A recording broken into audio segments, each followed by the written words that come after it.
Disclaimer. This show is for discussion and entertainment purposes only. The Finding Gnosis show is a platform for open discussion, exploration, and opinion sharing. The views expressed by hosts, guests, and participants are personal opinions and do not constitute professional, medical, legal, or financial advice. All topics discussed are only intended to spark curiosity, entertain, and encourage independent thought. If any subject interests you, we strongly advise conducting your own thorough research using reliable and professional sources. Critical thinking and due diligence is key. Stay curious, stay informed, be well, be lucky, and don't be an arsehole.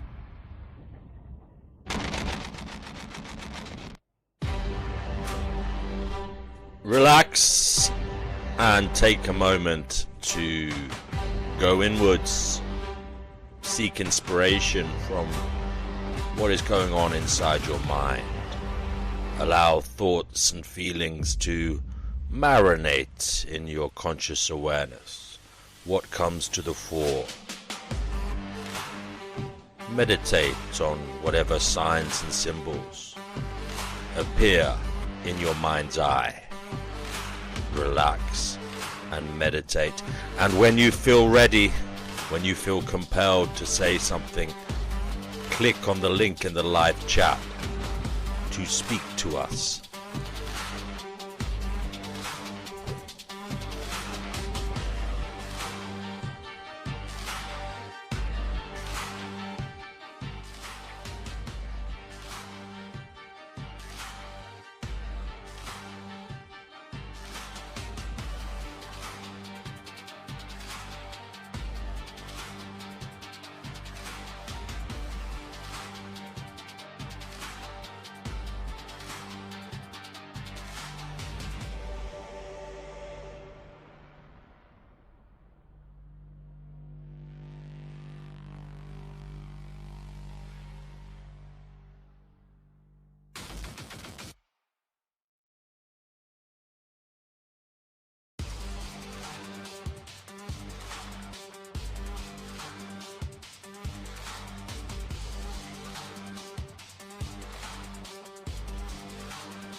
Ahoy, matey.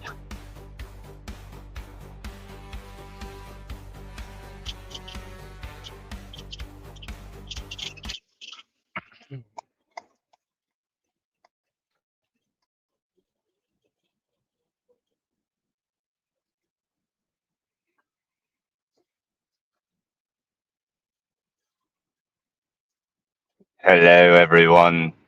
Welcome to the show. We have Vegan Equilibrium here.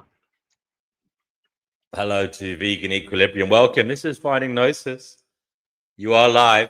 And what is it you'd like to say to the world at large, Vegan Equilibrium?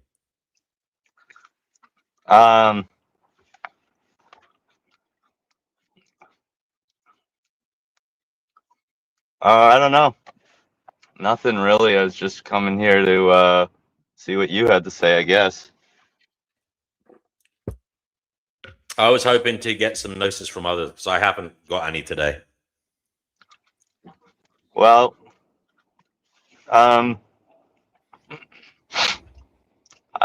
today I feel a little more free, I guess I could say, than I have in the past week or two, for whatever reason. Freedom. And what is freedom to you? Bear in mind, don't upset anybody with what you say. But yeah, go ahead. Just a little, like, I don't have some, I don't know, some overarching power or thing,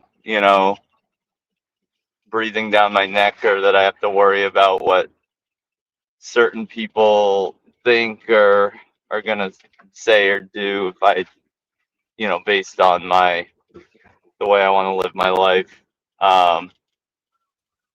So I just feel a little more free today. I feel like I am relieved from some uncomfortable, undesirable situations and scenarios in my life, and I'm trying to appreciate this feeling because I know it's not gonna last.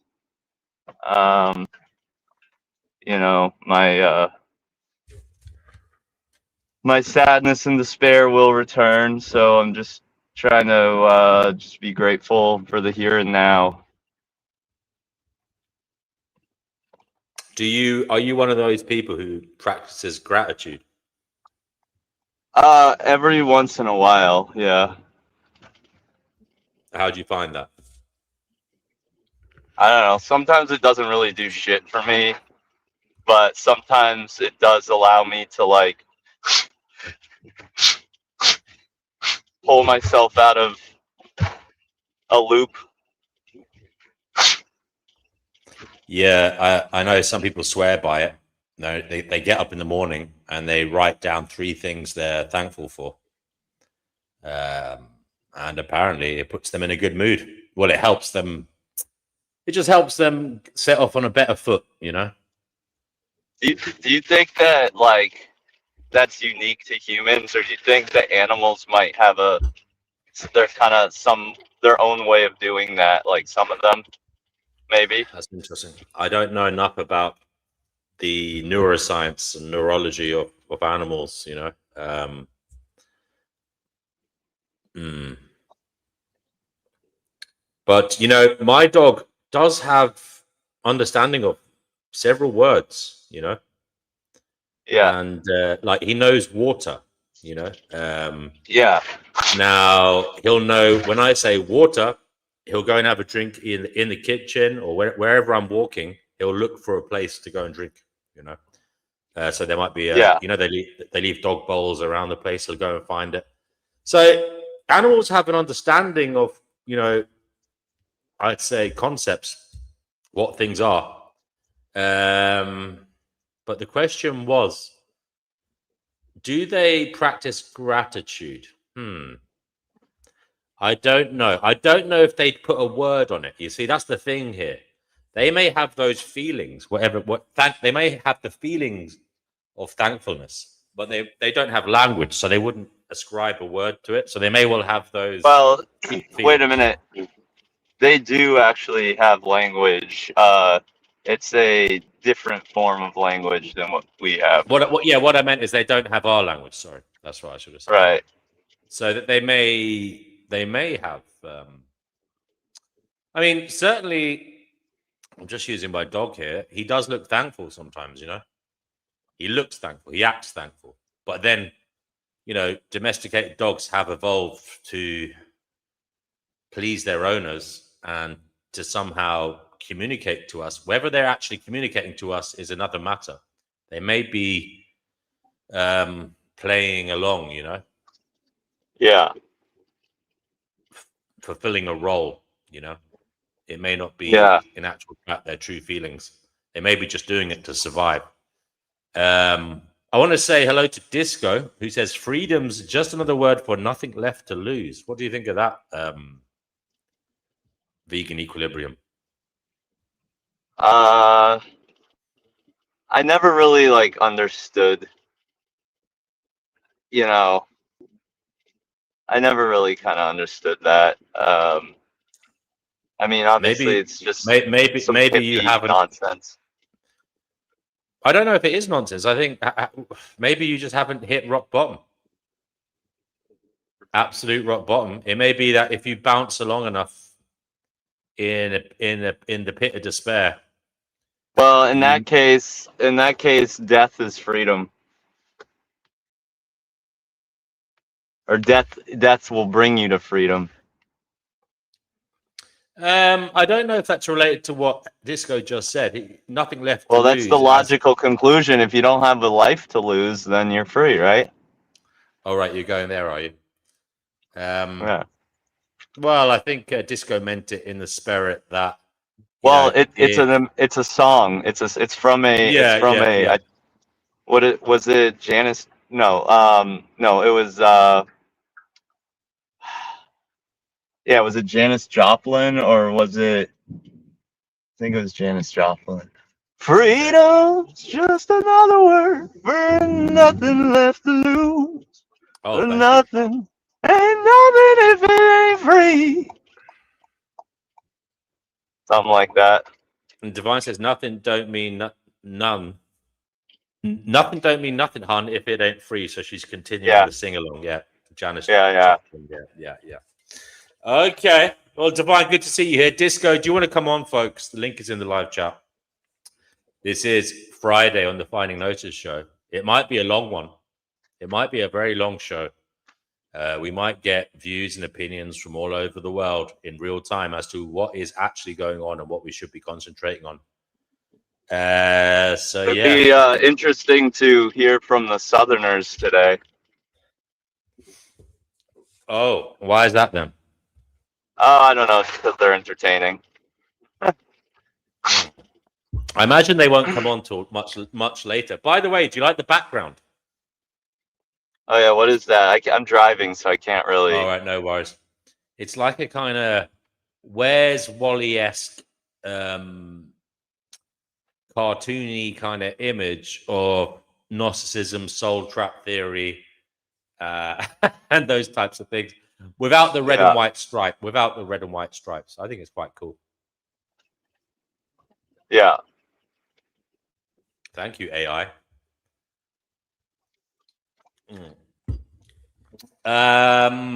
So yeah, you are driving home. What? You're driving home, and you're free. No, I'm not driving home. I'm driving to do some errands. And you're free. You're a free man on the highway. That's right.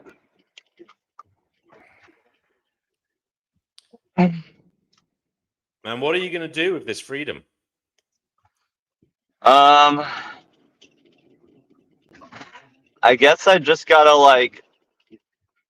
It's not like that's the thing. Like, there's nothing to do with it. It's just this sort of feeling that I gotta just appreciate. You know.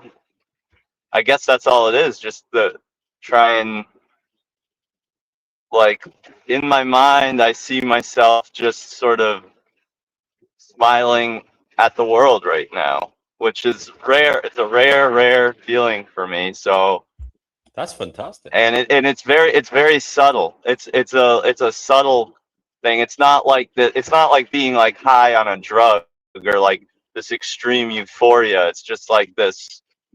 It's just this like, this is a moment that I can say I am okay right now, and I'm going to really appreciate that. Cool.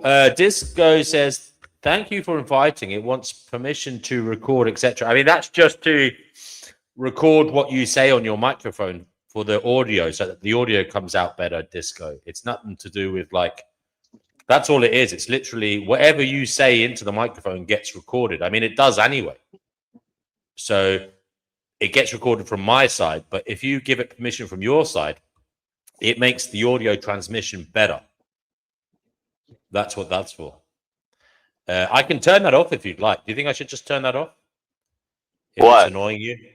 I mean, they're getting annoyed that it's recording the audio on the microphone, but that's all it's recording. If you mute yourself, it has to record it. That's how it comes. That's how it comes out on the stream. Yeah, but there's local recording as well. It's hard to describe, but the audio somehow gets recorded from their side rather than recorded on StreamYard. You know. Oh, so that I don't know. So, yeah. Anyway, Disco. Is that the only thing stopping Disco from coming on here? Is that it? I mean, let me see if I can turn that shit off. Audio. How do I do this? Guess. General.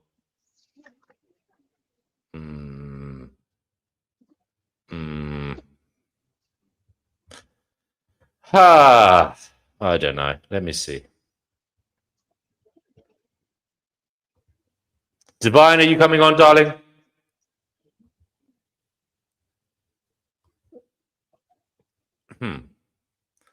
Let me just do what this button does.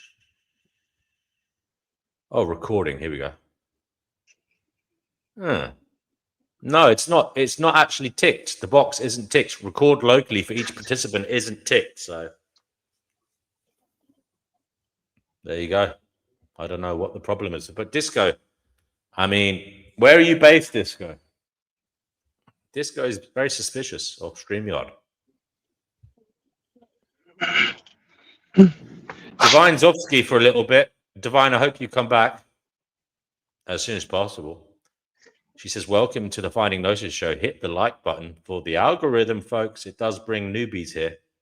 It helps hype up the show so it appears higher up in searches so randomers can find it and come in here with newfound wisdom that we're all scrambling to get, you know. That's why we're here after all, isn't it? Hello to all of you watching on X, YouTube, Facebook, and Kick. We're on Kick as well now. Okay, Disco says they will respectfully listen for now. That's very nice. So they're probably saying thank you every time we speak or something. That's lovely. Very civilized. Vegan Equilibrium. You are a man who doesn't believe in spirituality at the moment. You told me yesterday you don't believe in God. You don't believe in spirituality. You are a materialist. All that is all that is, in your view. That's what we see is what we get. How does that make you feel? Well, I don't necessarily. I'm not that absolute about that sort of thing. Like I do believe it is. I do think it's possible that there's, you know, interdimensional kind of entities that it's possible that could exist, but I still think it's a scientific thing. It's a material thing. It's still based in the atomic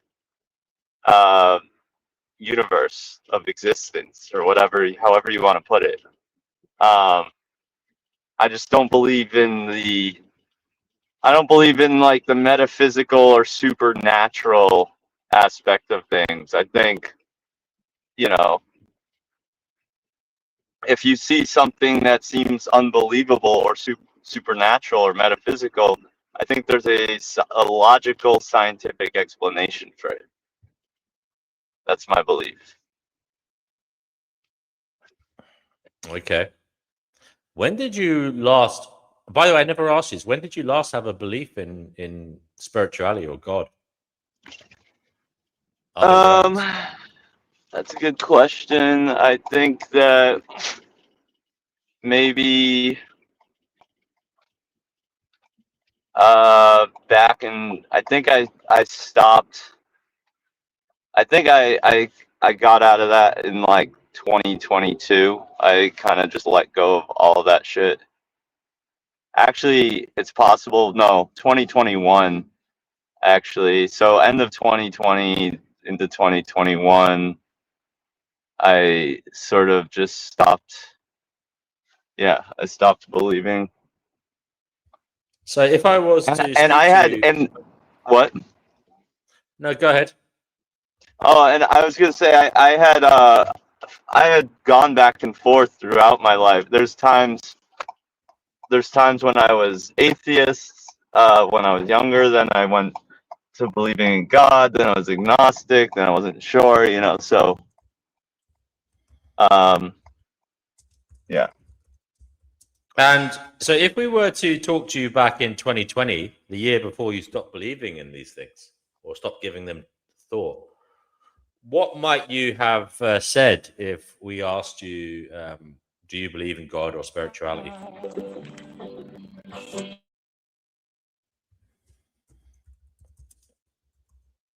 Are you there? Chickpea, link is in the live chat. Please come on. Save the day. Vegan equilibrium just vanished. That question dismantled him, vaporized him. Perhaps he was raptured.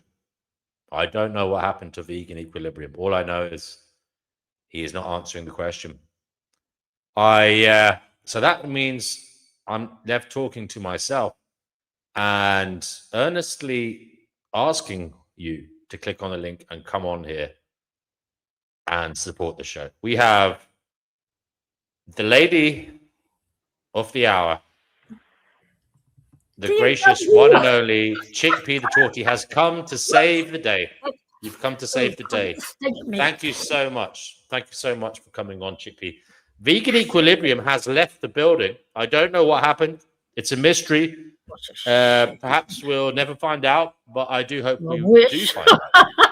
I do hope we do find out what happened, why he left at such a cliffhanger moment when we were just about to find out the answer to the question, what would he have said in 2020 about God and spirituality before his 2021 take on things that there is no God and spirituality is not a concept that makes any sense? Chickpea, what about you? Chickpea, what? If I wound back the clock, say, look, it's 2026 here, yeah? Mm-hmm. I want to wind back the clock to, say, the millennium. I know that's yes. 26 years ago. 26 years, yes. What would you have said if on the eve, on the around the millennium, I said to you, Chickpea, do you believe in God? Do you believe in spirituality? Because I want to know what you would have said back then. And please forget about everything you're saying now. What would you have said back then, 26 years ago? Hello to Brother Marcus. Salutations to you too, sir. Do come on and grace us with your presence if you're able to. I hope you are. So, Chickpea, the answer to the question is... God, I remember that. I remember that night so well, actually. Yes. What was I? Well, I'd already been reading David Icke's stuff by that time. And I think I was sort of in between the two. I've always hated God because of the whole thing with the animal kingdom. That's always pissed me off. And I was where I am now, but not quite as knowledgeable as I am now. Well, not really that knowledgeable, but I wasn't as sure as I am now. Now I am sure. Before, I was in two thoughts. Yes, two thoughts. I want you to think back. If I had met you, what did you do on the Millennium Eve? What did you do that? Yeah, I remember it so well because I actually worked until about 10 o'clock that night. I was working at this law firm, and something had happened to this corporate lawyer who's now actually a politician. His name is, I forgot, David Jangelo. Don't mention it. Oh, sorry. Okay. Sorry. And we had to work late because something had come in. And I was sitting there with there's two guys there working away, and I was doing all the typing. I remember it so well that evening because they felt really guilty because they were taking up my new year, whereas I was quite happy just being in the office with the two of them. I remember it quite well. Yeah, I remember it really well. And where And did you then bring in? You went out and brought in the New Year somewhere after work? No, I just came home. They got, the firm gave me a taxi, and this firm used to always give us taxis home in the evening. So you didn't care about this millennium change calendar? No. Too old to care anymore. But I remember it really well. I do remember. What would you have said if you'd got out of your taxi and you were just walking up to your home? Hello to 420. Welcome, brother. He says, greetings, friends. Good to have you here. Do come on and talk to us. What would you have said if I had walked up to you just before you went to your home and said, you don't know me, but I'm from the year 2026. I want to know what exactly you think of God and spirituality now. I would have said to you, naff off, because that's how I speak to men who talk to me late at night. I would have told you to naff off, go away. So I would have probably screamed, actually. I suspect that was tongue in cheek. I wouldn't have expected anything else from you, Chickpea. But let's just take the sentiment of the question. In all honesty, I want you to try and answer it a bit deeper. Like, what would you have said? Well, a stranger comes up to me. What were your religious or spiritual views around I the was year still 2000? I was reading David Icke's works and still toying with it. But I've never got on with this plan. I've never got on with this world. I was already an anti-natalist, as you know, and I was already a vegan. And I was still toying with it. It was all very new to me, this whole Gnosis thing, because I used to be a Christian, as you know. So I suspect I would have probably said I was still a Christian by that time, yeah. I got the Gnosis thing from David Icke, as you know. That's where I got it from. All right, well, look, Vegan Equilibrium is back from wherever he went. Vegan Equilibrium, you heard the question. My phone overheated. But I can only stay for a minute. Well, the question before you left was, what would you have said in 2020, the year before you became agnostic, atheist, and an unbeliever in terms of spirituality? What would you have said in 2020 if I'd said to you, Vegan Equilibrium, do you believe in God and spirituality? What are your views on it all? I don't remember what I would have said, honestly. I think I had some pretty stupid ideas back then.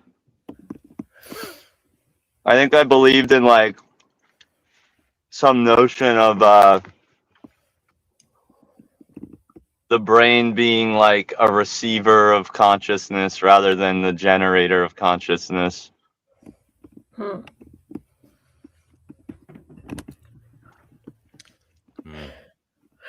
Why do American phones keep heating up? I've never known my phone heat up. Don't understand. Is this phone's getting Stop hot? leaving it on the radiator. I don't leave it on the radiator. I don't leave it on the radiator. I don't get a hot phone because what's the name's always talking about this as well. This phone heating up. What do you mean your phones heat up? Divine Hazel, yeah. Yeah, you've got different phones to us lot in the UK. I'm quite pleased with my phone. I've had it like 2.5 years and it doesn't overheat. It doesn't do anything. Yeah. No, mind you never guess what? I brought myself a 5G phone the other day and a 5G chip, and I have been really struggling with it to try and learn it. What a performance. And I've thrown it at the wall twice. It's a good phone because I didn't break it. It's still in one piece, even though I've thrown it at the wall twice. Good phone here, Nokia. 5G Nokia. Very strong. You started reading your new book, I heard. David Benatar's book on how to live with great adversity. How do you know that? Yes, I've got it here. I think David Benatar's let himself down here, actually, because it's lots and lots and lots of words. I've only read the depression one story and living with addiction. Those are the two I've read. This guy, alcohol addiction. Gosh, I've come across far worse. I mean, how is he writing about this if he doesn't have He experience? hasn't written. No, he edited it. Oh, That's the okay. thing. Oh, And yeah, he edited it. It's very there's lots and lots and lots of words. And there's one here about depression, living with depression. Well, this is what, gosh, my depression must be really, really bad, because depression in here is very, very mild. Very mild indeed. He was depressed for 2 years. I mean, he didn't go to hospital for 8 months to get 9 ECTs, let me say. So what level of depression did he have? Was he able to get out of bed? Was he functioning? I mean, well, you know, he lay down the couch for a while and everything, but he didn't land up in hospital. He wasn't ECT'd. They gave him some SSRIs, but it's very, very, very mild depression. sounds like it. Not the sort that I've come across, you know, certainly not suicidal depression. It's an okay book. I will read an eating disorder, living with an eating disorder next. See how I get on with that. But yeah, and he's edited this book. I mean, what is he actually doing? I mean, what is he doing aside from? What is he doing? Like, just is he giving like his remarks on it? Like, no, not really. No, no, he's not. Well, he's not giving a kind of remark on each person's, article or submission. Well, he does do a thing at the beginning. You know, when you what's the word? Introducing a preface. Yes. I personally think he's let himself down a bit, but I will read it. But he didn't. How much was it? How much did it cost? 150 pages. How much did it cost? $16.99 or $10.99, $16. Oh, D&W, really? I'm just going to. They should have just listened to the Finding Gnosis show. Yes, but the depression he's talking about is very, very mild. You know, I've heard stories of far worse depression than what's in his book. You know, he's just a bit off colour for a couple of years. Well, hey. Brother Marcus says it's a collection of essays and how they cope and endure adversity. I mean, that is certainly a worthwhile topic of study. In fact, maybe I believe in this country they're trying to teach children resilience. And I presume that's the type of thing they'd be reading, you know. You know what? In this country, I was watching a video today. A lot of children in the 8th grade, I don't know what 8th grade is, this must be about 12, 13. 40% of them can't even read yet. This is true. And the reason why they can't read is, why should I bother learning to read if I can get ChatGPT to read it for me? This is actually happening in our world. Well, not only it may be that they just listen to it in a video or a like a podcast or something. So they're not reading. They're not actually reading the words. They're not writing. No, they're not actually. So they're not able to critically. Their critical thinking skills are down as well. I don't think the future holds of that. Yeah. Hello to Divine. Divine Hazel, you're on the Finding Gnosis show. What is it you'd like to say unto the world at large? Now and forever.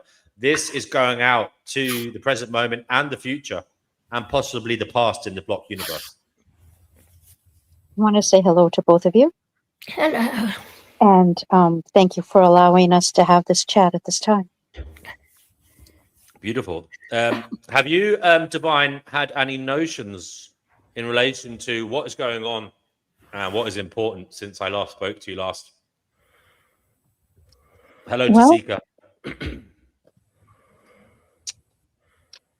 No. I have a few ideas that have come to me since we last chatted, but I'm not sure that this is the time to share them. Oh, that's a bit of mystery.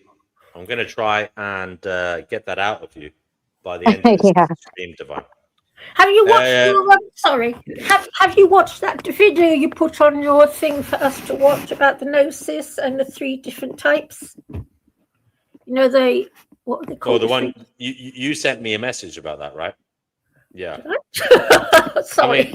I mean, I didn't put it. I didn't put it anywhere. You sent it to me.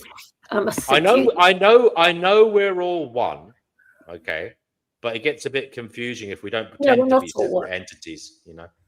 No, we're 3 different beings. There are oh God, I'm sorry, my brain is so full at the moment. Anyway, I just want to read this comment from Nuanced Studio Branches here. Nice to have you here again, Nuanced. I do hope you can join us and talk with us at some stage. Same goes for Brother Marcus Seeker and all of you in the live chat. She says she saw a story of a woman who sued her high school because they relied on text-to-speech tools to educate her. She was a non-English speaker, and she couldn't get into college as a result. Wow. Yes, I wonder how she got. I wonder how she got on. I wonder how she got on with the case. Did she win the case? Right, DW, read the thing. Yeah, there are the Hillocks. Those are the people that get on very well in this world, and they breed and they do everything the world tells them to do. Then there's the psychics who flit between the 2 a little bit, and there's the pneumatics. And believe it or not, I'm actually almost pneumatic. I didn't even know it myself. But then, of course, I think it's a lot to do with the fact that, I got the RA, which threw me off the treadmill. Because I think if I hadn't got the RA, I would have probably just carried on the treadmill at the law firms in the city. I probably would have carried on that way. Because it does be like that. Why? People's experiences change them, and life path. They create a life path perhaps they didn't intend. Many say life isn't what you plan; it's what happens. I forget the state. I think John Lennon said something. What was it? Yes. We are not free. But I'm just saying, if I hadn't got the RA, because at the time it seemed like a real curse. But when I look back on it all now, it's actually been a blessing in disguise. When I look back on it all, but at the time, when I failed, it took my whole life away. It took my whole life away because I did miss the city. The first shall be last, and the last shall be first. Sometimes the people who have it easy in say early life, they have a harder time later on somehow or other, And I didn't have a very easy time with life. You think about it, Chickpea. If you had been somebody who hadn't got RA, you might have had 7 children now. No. I've been antenatal since I was a little girl, DNW. Not even a multi-billionaire could have talked me into having babies. Not even a billionaire. And I have lost men because of it. All I'm saying is life, good fortune, etc., can open up suffering later on in life. You know what I mean? So you might be the popular girl getting all the dates, and then you marry a psychopath. You have kids. Maybe one of the kids dies of cancer or something. Yeah. I mean, what I'm trying to say is, because you have it good at one part of your life doesn't mean you'll necessarily have it good in all parts, and that's life. Yeah, is life. No, I'm saying as the time when I got my, but the do you believe aging is the great leveler, Chickpea? Is it like? I often hear that aging basically is the great leveler because people get ill, they lose their strength. Also, unfortunately, whether people like it or not, no matter how much oil ule women put on their faces, they do have a tendency to get ignored when they go over. Let's just say when they hit the wall. They lose their sexual power. Same goes for men, and people have to live with being near enough anonymous when they might be used to great acclaim. But I tell you what, DW, let me say some people struggle with that. Some people struggle with that, Chickpea. I don't, because the thing is, I had my lovely op, So all that was gone anyway. The op killed all that. And so I don't care if men notice me or not. I don't even care. And I haven't cared since I had the op. That's why I keep saying to this op was a great thing of freedom for me. People don't understand it. People find it hard to understand. Well, you know what? I'm glad I've not had to worry about the fact that no man wants me. And actually, I still get men grin at me. And I was going to say a few months ago, even though you're 71, you had some man playing with himself beside you on the bus. Yeah, that's what I mean. I don't look 71 because I haven't had a hard life. I haven't had a hard life because I've had no children. Well, here's Divine Hazel. Now, Divine Hazel met the absolute love of her life. He passed away. May he rest in peace forever. Amen. Divine Hazel, you don't miss gallivanting with the opposite sex, do you? The last time I gallivanted was with him. That was 14 years ago. Yeah, but what I mean is, you don't get the urge to. I don't date. I don't date, if that's what you're asking. And why is that? I have better things to do. I mean, I'm not telling you today because I know that you are still deeply attached to your beloved husband who passed away. No, there's a balance there that hasn't been. I realize now that he's where he needs to be because he's out of pain. I'm here because I need to be. I needed to learn how to be by myself and to get to know me on a different level than I had previous. I believe that now it's just easier for me to be here by myself because I'm not and will not be me. And since I am a unique and interestingly strange person, there's no sense in bringing anyone else into the picture because they wouldn't have any idea. Interesting. So you feel that this part of your life is, for whatever reason, a time when you are fated to experience a period of introspection for a greater purpose, the purpose of somehow spreading a message to humankind, right? It's perfect just the way it is. No, Divine, the reason I say that is because you have said before that you are from another planet. You're a star seed child sent here to give us a message. Now, Divine, when did you become aware of this, amazing role? Was this something you were aware of before your partner deceased, or is this something you've only become aware of recently? No, I was 8 years old. 8 years old when you found this out. And how did you find it out? I had like invisible friends that I would talk to, and no one knew why I had them, and no one else in the house had them. So I think that's when that all started. Now, were they spirits or were they like interdimensional beings? Were they aliens who were wearing invisibility cloaks? What were these entities that you were talking to at 8 years of age? Well, I would visualize them. Some would just say it's childhood hallucinations, childhood schizophrenia. That's what the skeptics will say. No. But yeah, tell us what it was. People who don't understand it would say that, but yeah, I believe that it's age appropriate. Your guides come through and you have a guided system. Everyone comes through with a guardian angel. Doesn't matter who you are, what your belief system is. Everyone who comes here on the earth has one guardian. And then usually as time goes on, 2 more are added to the mix. So you have 3, but one is there solidly fixed in your life from beginning to end. I believe that you get guides that are age appropriate. In other words, I wouldn't have been able to talk to some old man with a beard or something, but they brought him in with a bumblebee. I understood bumblebees. I knew what they were, and I knew they couldn't hurt me if I didn't want to hurt them. So one of my guides was a bumblebee, and the other one was a tiger.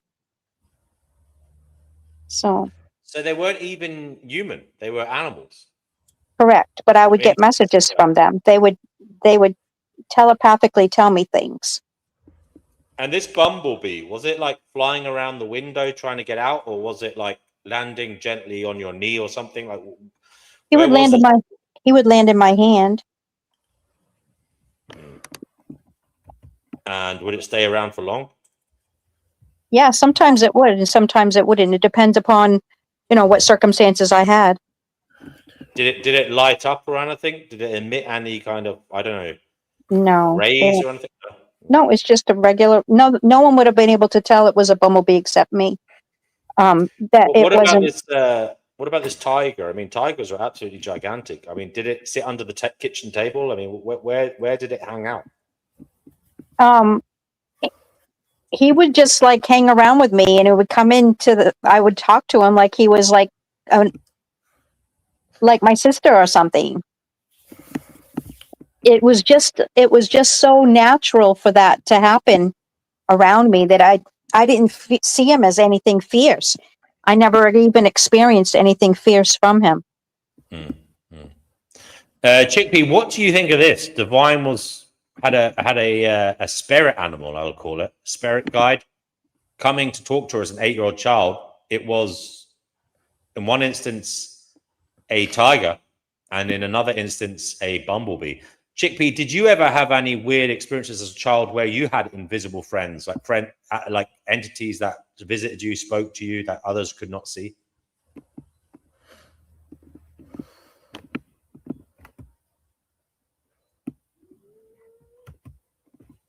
Chickpea, are you there? Yeah, sorry.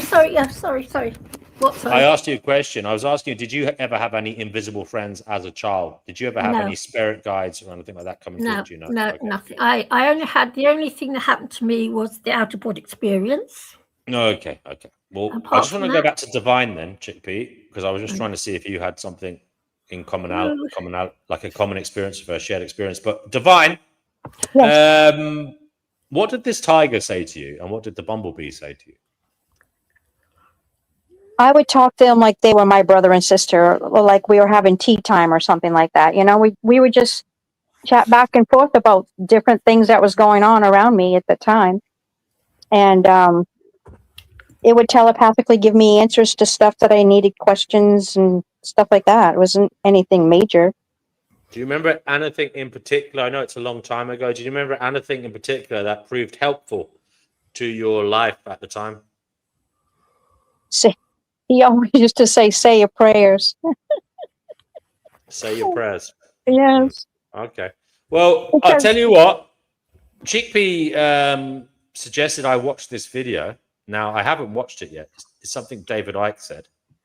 So if you give me a moment, I'll share it. And we can watch it. It is from today. What's that background from? I love the background you got there. What year is that? Yes. I made it using AI, so it's just I put in some prompts about Gnosticism, soul track theory. Me likey. Cool. Okay, well listen, we'll give this a watch then. David Icke on karma, soul contract, and the reincarnation trap. Okay, here we go. I really question karma now. I really do. I have for quite a few years. I think it's part of the trap. And when I've read these enormous numbers and watched enormous numbers of so-called near-death experience accounts, one of the when you leave the body and you follow this light of the tunnel or whatever, and you end up in this astral dimension, you are given what they call a life review. This is such a common theme of near-death experiences, one after the other. And the life review is basically what people say is they don't judge you. They don't judge you in heaven as they perceive it. No, or maybe they don't, but they get you to judge your bloody self. That's the whole point. and they're pointing out in these life reviews how you could have done this better, and this person was very upset by this, and you basically got to go back and live a different life, or if you actually literally die, then your consciousness goes on this wheel of samsara, as the Buddhists talk about, and you've got to come back to learn lessons and pay back your karma for what you did in the first place. What's kind of extraordinary to me when I look at these, not just these near-death experiences, but other ways that people access these other realms, and particularly people I've come across, and again the common themes are there, who have a memory of the pre-incarnation period. And what they describe, and again, these are common themes, are how detailed it is. How detailed is the life plan for another human life, and how the challenges are encoded in there, and how interactions and your personality is prepared. So if you're going to be an unpleasant person, and that will be encoded in. If you're going to be a nice person, that will be encoded in. And so the detail is such that you ask the question, so where's the bloody karma then? If you're being encoded, I say it's encoded through the body. If you're going to be encoded, so you're a certain type of personality, and you're going to interact with the world and others in a certain way, how can you then get back into your other realm? And they go, oh, well, you didn't do this very well. Oh, hold on a minute. You encoded that reaction into me. So putting it all together and looking at all these different sources you pick up over the years, I don't think karma's real. I think it's a trap. I think it's a con. Of course, when you take an action, there is a consequence for that, cause and effect. You do something, there's a consequence. But when you leave the body and you leave this dense physical, illusory physical body, which has so many challenges and so many encoded limitations. When you leave the body, you look at how you reacted to this or that or the other, and you think, well, I wouldn't do that again, or I understand why I did that because of the nature of the situation I was in. But basically, you revise your behavior, and you look at your behavior on the basis of being outside the body and thus free of all the challenges and limitations. So you've learned, if you want to talk about lessons, you've learned your bloody lessons because you've looked at yourself and thought, well, I could have done that a bit differently. I wish I hadn't done that, whatever. The lessons learned.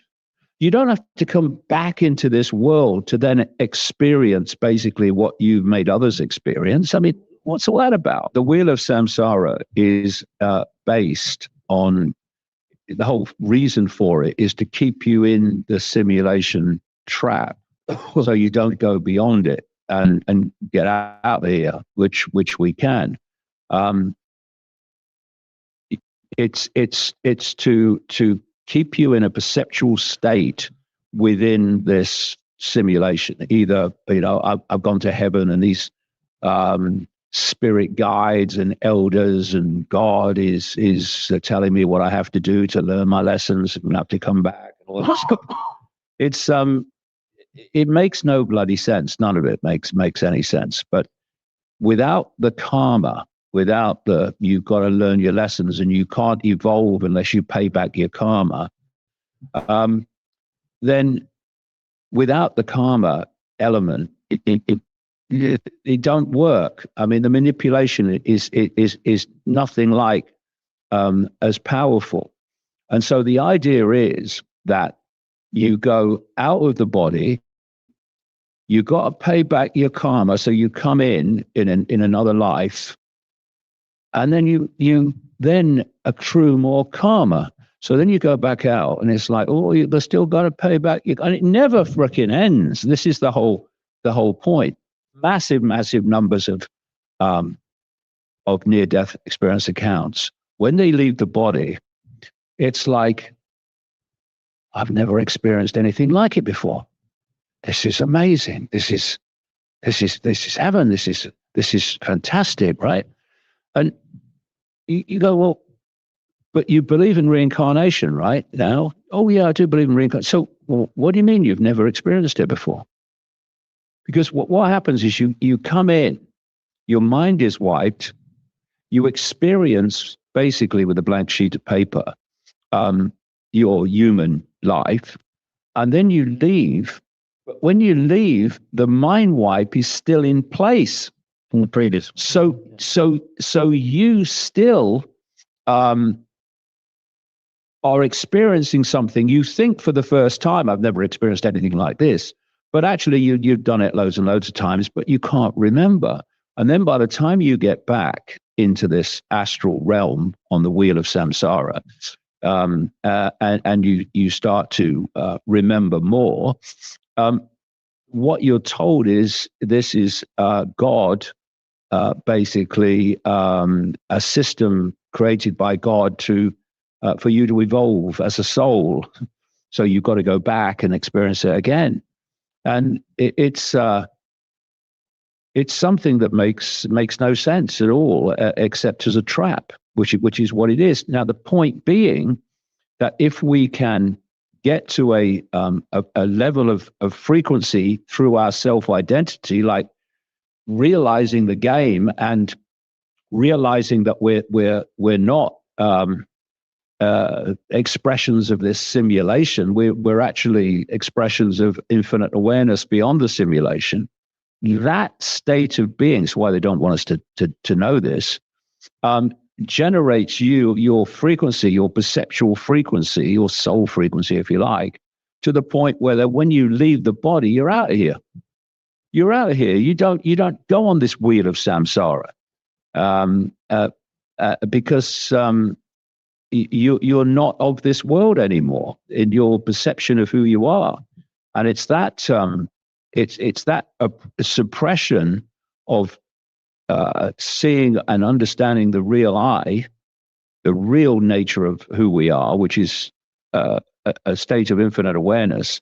It's keeping that from us that keeps us on the wheel of samsara, going in and out, in and out, in and out of this madhouse. The roadmap, escaping the maze of madness, which is what it is, we should know what they're doing. We should expose what they're doing. But if we don't see the big picture in which that is happening, we'll never find an answer to it. The more we understand the size of the conspiracy, the more we find the answers to the conspiracy. So that's the roadmap. There you go. What do you think of that, ladies? All right, well, I'm back in David Icke mode, as you know. And, well, the Hindus and the Buddhists, I know a couple of Hindu people. I also know a couple of Buddhists. They live where I live because, you know, the Hackney's like that. And I find them very, very clever people, to be honest. And I don't mean clever, academically clever. They're just something about them. They're more enlightened than we are. And I believe the whole thing about samsara and what he's talked about is samsara. And what do you think of this fact that karma doesn't make any sense? I have thought of that before, because in the sense that there doesn't seem to be any free will. Yeah, because they wipe our memories. That's why we don't remember. They wipe them. So the karma is part of the... he believes it's part of the trap. So we start hating ourselves, doubting ourselves, blaming ourselves, when in actual fact, it's a power outside of us causing this to happen. I thought you knew all that, dear. Yes. I'm just relaying the information for Yeah, listeners.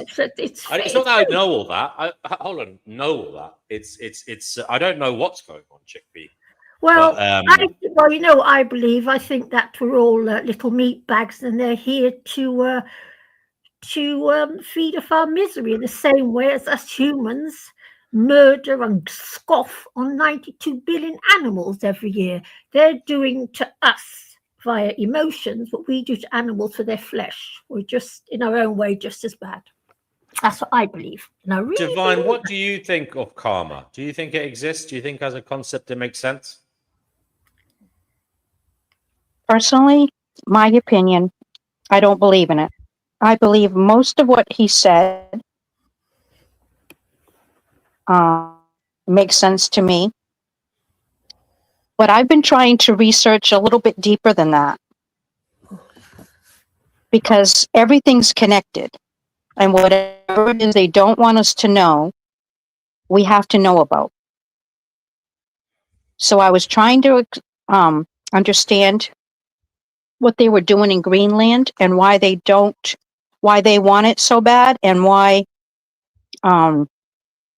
what is the real reason?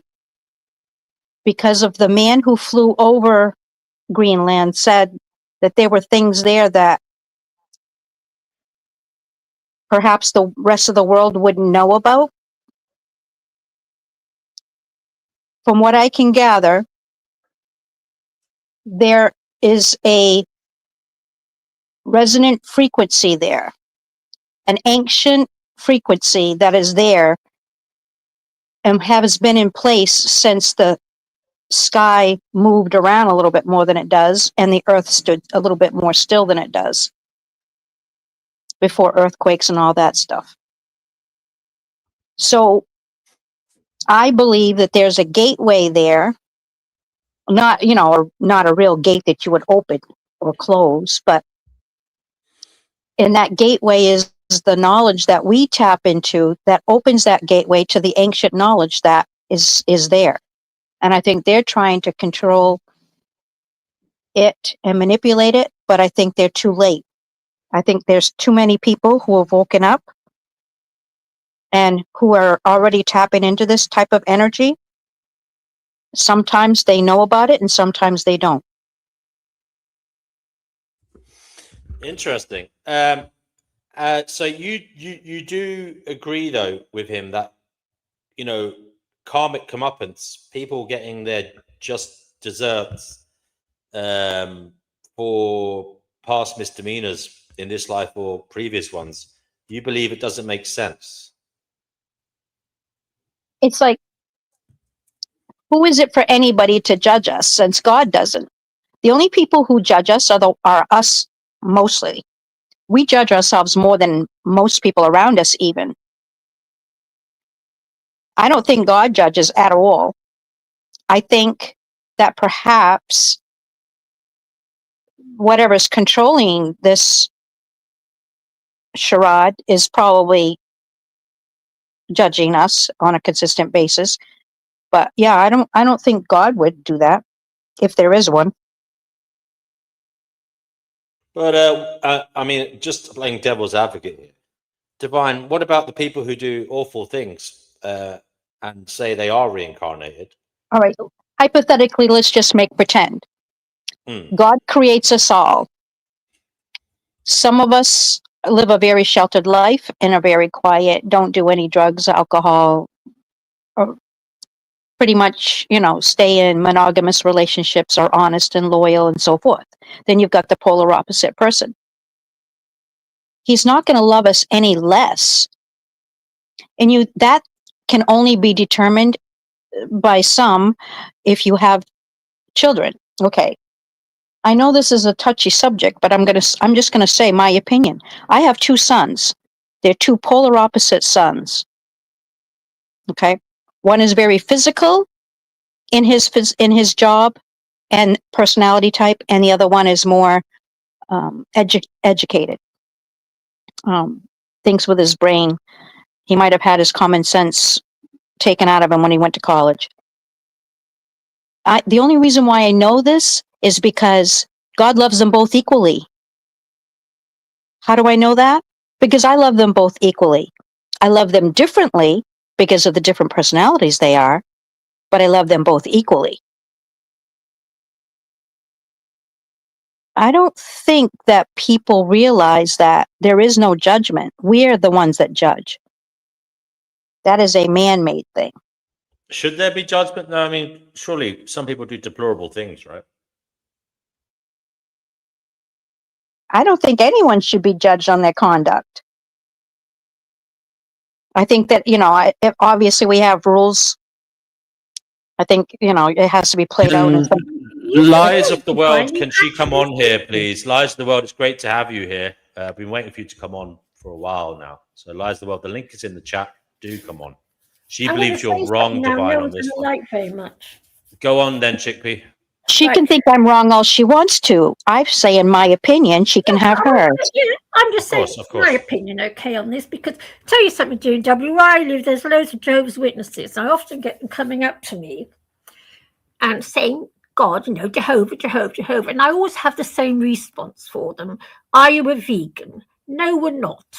And then I tell them, blah, blah. They say to me, but we will wake up in the Garden of Eden as vegans.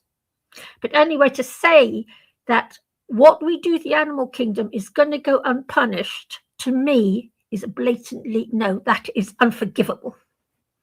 And we should be punished for what we've done, all of us. Myself included, I'm involved too. And I really believe that.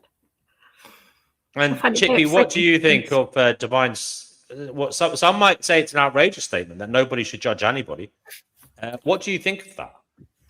I don't like it, because I do believe our sins are what make this world the shithole that it is, and we should be made aware of it and perhaps pay some kind of penance for it, myself included. And I really believe that. I think to say that all sin is forgivable, I don't believe that. So you don't believe that? Okay. Rogue Archivist says the Bible was badly edited by humans. Do you want to come on and talk about that, Rogue? We'd be that would be much appreciated. Divine, how do you feel that Chickpea's initial reaction to your statements is? She has a right to her own opinion. Yeah, she's disappointed. Can you kind of maybe give her some words that might prove a salve for her discomfort? Stop it, Divine. You're allowed to think what you like in the same way as I am. Yes, exactly. I'm trying to see if Divine can perhaps make you feel more at ease with what she's saying, Chickpea. Well, no, we've said something that we don't like in each other, that we are at conflict within each other. Well, that's life. Yeah, but maybe she can explain. Chickpea and I have a very wonderful relationship. We both respect and honor each other for our own individual opinions. There's nothing wrong with that. And you know what? She'll find out soon enough that there is no judgment. I mean, why would God judge us for things that we're down here to experience? It doesn't matter what the experience is. We came down here for experiences and we're having them. You talked about the God of this world. You talked about the Gnostic God, because there's two different gods. No, I'm definitely not talking about that biblical asshole. All right. Oh, good. Oh, well, at least we agree on something then. But yeah, I don't know what to think on that. You know me, I'm very much into animal rights and stuff. And when I look at what we do, I'm so sticking with us humans. All of cheer us. Up, Chickpea, cheer up, Chickpea, smile, my dear. Laugh, dance. Cuddle your 7 cats and have a cup of tea.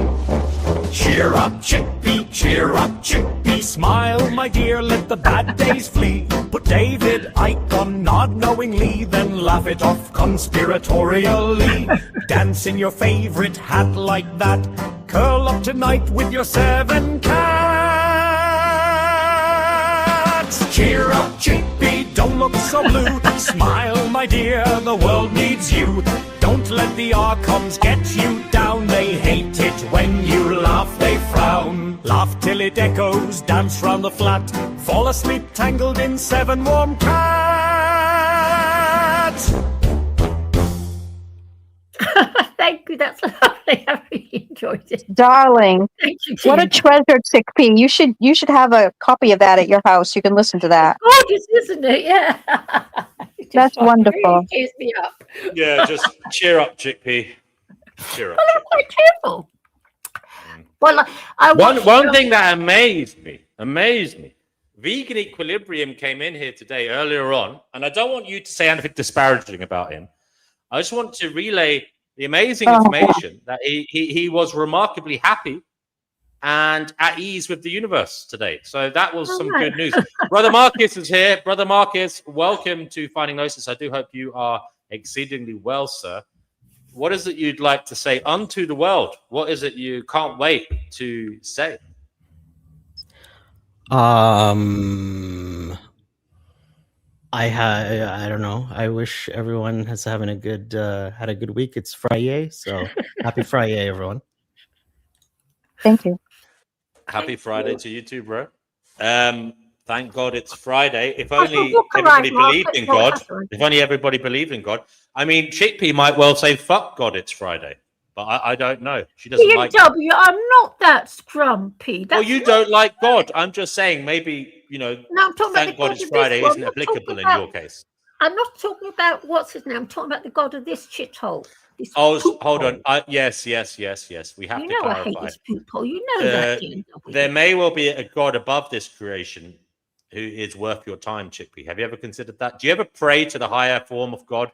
You know, like the Gnostics call it, the unknowable, the ineffable, the true God. No, D&W, you know God hates me. I sit here calling him an arsehole. You may well be a Bodhisattva. You may be sent here. You may be an angel coming here to explain to us what is going on, to liberate us from the wheel of samsara. D&W, stop making fun of me. I'm not an angel. I'm not making fun of you, Chickpea. He has a subtle way of doing that at times. Yeah, I'm not an angel. And he doesn't realize it. Tell me.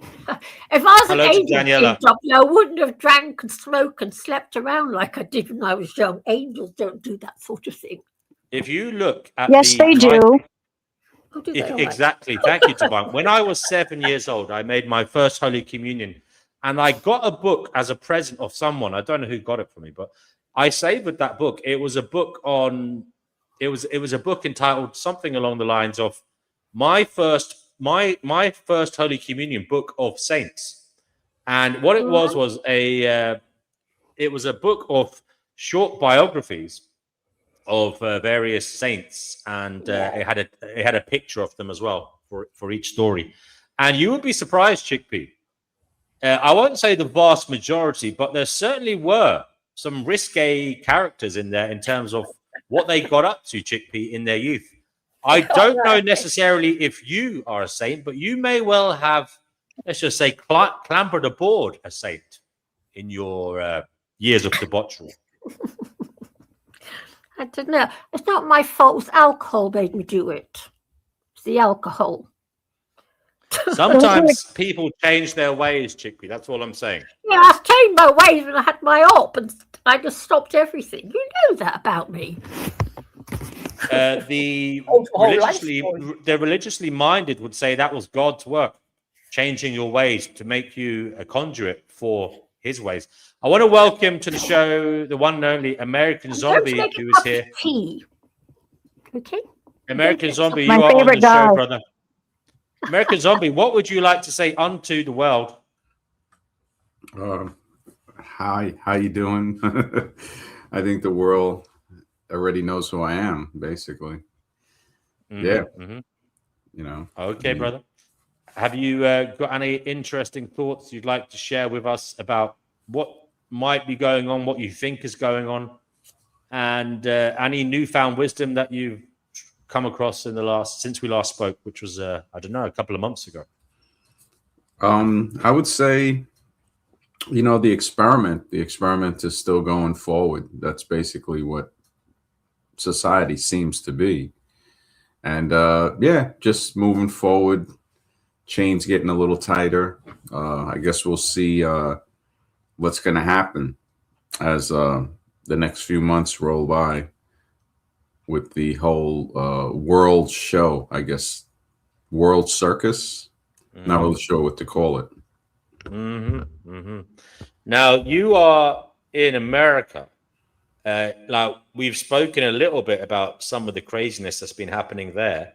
You're a New Yorker, right? So what is going on in New York City? How are people feeling there? What is the word on the street about what is happening in America and the world at large at the moment? I mean, what are people saying? Well, the average American is a zombie. The average person that you speak to is usually not going to give you the best advice, because they're basically trying to figure it out themselves. And also, if they're listening to what the news or propaganda is saying, you already know there's not much. They're only going to pull stuff from you instead of add something to it. It's sort of like asking, like, the majority of New Yorkers are very odd. New York is very cliquey. New Yorkers, there's a movie called Dinner with Andre, and he talks about a lot about how New York is. Like, he asks him, he says New York is a prison camp built by the prisoners that have become the guards. So now we guard our great accomplishment. I guess that's what they would call it. So, when you speak with anybody and they talk about politics, if they're talking about a political solution, I know they're not serious. I know this person's in Fantasy Island. That's really interesting, because as an outsider, I would have thought New York is like is like the place in terms of American progress and the upswell of public opinion causing change. The upswell of public opinion causing change in American society. Is that a fair assessment? I know you've talked just in a disparaging manner about New Yorkers, but would you still say despite New Yorkers are perhaps the agents of change in America? It's a big city. A lot of people. Do they matter in terms of American society going forward and changing it for the better or for worse, whatever way you look at it? No. There is no city. The problem is the people think that they have some type of control. They think, voting is the thermometer to see how many people still believe in the illusion. If you think that your vote is actually putting the person in office who gets put into office, that's the first step of delusion. It's to say, why would these people let me vote them in and out of office? And even if somebody gets in office that you like, how do we vote on something, on saying, look, I don't want my tax dollars to go toward foreign aid. I don't want this to be supported with my tax dollars. Yeah, and it is. The world is a type of Sodom and Gomorrah. Again, when somebody tries to point their finger to one place, usually they're butt pirates in their own family that they won't acknowledge. You see, that whenever I see other people pointing towards something, like I noticed that with churches, colleges, because evolution is a religion too. There's never a problem with sexual abuse. That should bring a red flag up. The fact that nobody ever talks about that, as if that has been eradicated, right? So what do you mean? What do you mean nobody talks about it? All right. Did you ever hear the Catholic Church, the Christians, the Muslims, Judaism? Yeah. Well, I know in this side of the world, in terms of the Catholic Church, there's been a lot of, in Europe, like in places like Italy, Ireland, there's been a lot of people leaving the Catholic Church because of historical child abuse, and it has been spoken about at length, and there's been people sent to prison for it, ex-priests. And the same in the Anglican Church now as well. There's been a lot of, tackling of historical abuse. It's out in the open now. People are talking about it in boarding schools and such. But what are you telling me? In America, it's still covered up and it's still not spoken about? Well, I think definitely in America, but I think it's that way around the world too. Yeah, I think, it's global.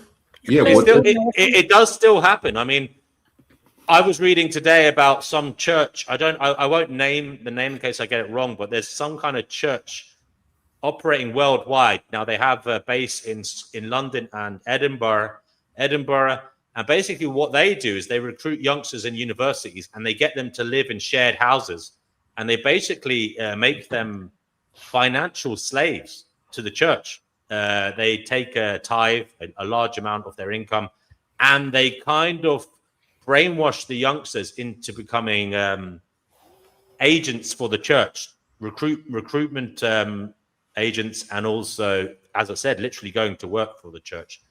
And there seemed to be a lot of brainwashing going on, a lot of manipulation. These youngsters were literally having their credit cards and debit cards taken off them by leaders of these houses. That is going on in the 21st century in London. You can look it up in the news. Oh, you forgot to mention the other lot. What they called again, the Masons.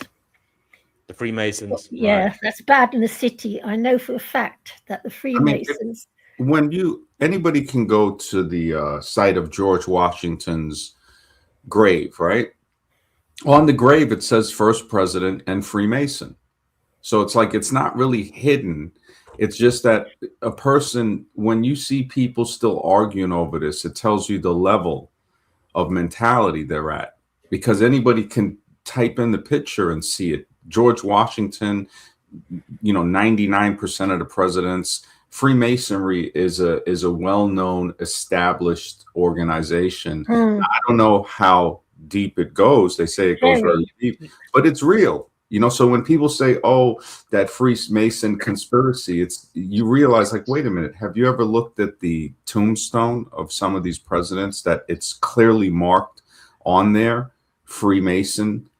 And now then you would go into, all right, is it a Freemason on an open level, or is it some type of underneath stuff? Now, being the so-called fountainhead or the president, I would think he knows a lot deeper into those levels. Speaking, Danny Shine said, Danny, you're not a Freemason, are you? You're not by any chance a 33rd degree Freemason or anything like that? Just for clarity. If I was, would I tell you? Exactly. Well, I was hoping that you'd slip up perhaps and tell us if you were. Anyway, you have to be royalty to be 33 degree DNW. He is a slippery eel, so we won't find out. But only the Daniel, are you concerned about the Freemasonry? Is that something you spend time thinking about? Was it ever? No, it's not what I think about, because I'm concerned about a much bigger problem, a much wider conspiracy, of course, which is the conspiracy by our DNA to get us to procreate. There it is. Danny, I've told DNW that 10 times. Yeah, DNW, have you thought about that yet? I was going to say it again today, DNW. I've been thinking about you on this. Unfortunately, people are so stupid, even DNW gets sidetracked on this nonsense about Freemasons. Well, who cares about the stupid Freemason? I'm more concerned about all the morons that are reproducing at this time. Well said, Danny. Love it. And there may be some breeders even on the show. I don't know. I can't see. Can we ask? We need somebody who has an alternative view to Danny to come on. Late show. Are you able to come on? He says Danny Shine again with his face in the philosophical toilet. I roll too, but honestly, I saw some of your old posts the other day, and we were all like that at some point. I'm talking to you, DNW. Oh right, yeah. Where did you see them? Like your old Twitter. Oh really? Is that still going around? Well, I was going down a rabbit hole of like looking into the past, and it was nostalgic, but I mean, you started the anti-natalism day, didn't you? I did back in 2019. Yeah. And, so if anybody forgets, like give credit where credit is due, even though he's not one anymore. But I don't know how much the roaring success is. In fact, I'm thankful it hasn't been that successful. We have Sai. I don't know who this is. Actually, I think I've seen their avatar before. Sai, you're on the show. Hello, mate. How are you doing, Sai? What would you like to say at this moment? I'd like to say Danny Shines is one of the funniest people I've ever seen or met in my life. Thank you very much. Hello. Oh, you actually on it? Hello. The last time I saw you, I said, "Do you regret the Charlie Beach years?" Do you remember? Yeah. Outside King's Cross Station. Yeah. So, Sai, I mean, are you laughing with him or at him? That's the question. Oh, both. That's great. That's fine. As long as you're laughing, I don't give a toss. Yeah.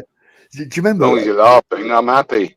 Exactly. I watched a policeman walk past you outside the station a while ago and said, "Here, someone call the police. This comedian isn't funny," and you laughed. And the fact I made you laugh, I was like, "Oh, yes, thank you." Yeah.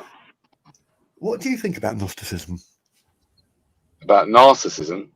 Gnosticism. Everyone's making. Oh, Gnosticism. Hold on. No, but what do you think about it, Sai? We've heard Danny. Before Danny answers, what the hell do you think about it? Coming on here, asking questions. Who do you think you are? This is my show. Sorry. You fucking prick. Fuck off. That was a joke. That was a joke. Sorry, Sai. I love a bit of banter. Now, Sai, come on. I want to ask you, before you get infected with Danny's thoughts, have your own thoughts for a change. What do you think? Mine. What do you think? What do you think of Gnosticism? Gnosticism. Luciferian Gnosticism might be the truth. Like the inverse of religion. I think people might have inversed it. By the way, what's Luciferian Gnosticism? Points out it means the bad guy might be the good guy. If I was following my own rules, I might get a red card. But I presume everybody knows I was joking. I wasn't being. Yeah. Well, if you are autistic and you're in any way troubled by not being able to recognize jokes, I was joking. Okay. All right. Enough of that. All right. Now go ahead. Sorry. You think that the bad guy, Luciferian Gnosticism makes sense? What is Luciferian? The bad guy Gnosticism, in your view, and why does it make sense? The bad guy could be the good guy. And the good guy could be the bad guy. When you say the bad guy, I mean, what do you mean? Do you mean the devil? We're talking about the archetypes of those things, yes. God and the devil. Or the demiurge. So, you've got to be clear here, because the bad guy, I mean, you wouldn't say that about a human. A human bad guy isn't good, is it? I mean, you wouldn't say Jeffrey Epstein was a good guy. Well, no. So what do you mean by the bad guy? Do you mean the one that the opposition to the creator? The fallen. The fallen. And the Watchers and the Book of Enoch and all that stuff. How does this view help you in life? And what does it spiritually? Are you spiritual? Do you believe in afterlife and reincarnation? Like that? I've been to church a few weeks in a row. It's a bit Which church? What type of church? Sorry. A bit Catholic. Oh dear. I know. Well, I mean, I've literally gone there to sing, Danny. Literally. You've literally what? Gone there to sing because it's nice. So I've gone there for the vibe. You've gone there to sing hymns. Yeah. What's your favourite hymn? You can sing at home. You don't have to go to a church to sing. Well, I know. I was a choir boy though. I used to up the numbers for the hymns. Is this like kind of you're going back in your adult life to try and get over some childhood trauma? Perhaps you're trying to rectify the damage done to you. You might not be wrong, actually. You're revisiting it as an older, wiser, adult. You actually might not be wrong. Actually, I tell you one thing. I went back to my childhood church. Maybe when I stopped going to church when I was a teenager, but then I went back when I was about 24 or something like that, 25 maybe. to the actual church I made my first Holy Communion in, and it was actually the same priest, and I was greatly disappointed with what met me. You know, it was yeah. It is interesting. I wouldn't go back to my first church because my choir master was a nonce, like qualified and imprisoned, and it was in the paper, so it wasn't really. It's not an accusation. I don't have to say. Well, then I'm sorry about my previous joke then, because yeah. But it happens a lot in those places. Yeah. But anyway, how do these spiritual views help you? How do they materialize in your day-to-day life? Do they? Not really. I don't really. People that praying has been really fucked up. I think it's like begging. I want this. It's like manifestation. It's like what's that shit video? The promise. What was it called? The secret. The secret. Thank you. Is that Rhonda Byrne? Yeah. She did all right, didn't she? It's like praying, doing mantras for a Lamborghini. You know that thing. Can I farm them out? Can I ask you to do mantras for me for my Lamborghini? Because I can't be bothered. We can do it in a triangle system like Andrew Tate. So you see, we have Chickpea here. She's increasingly worried about dying and thereupon being met with the dilemma of a tunnel of light. She's not so sure whether she should walk towards that light. What would you advise her to do, given your lack of knowledge on the matter?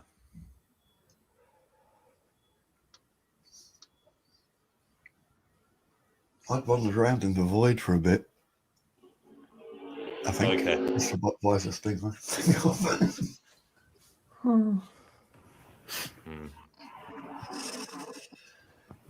Okay.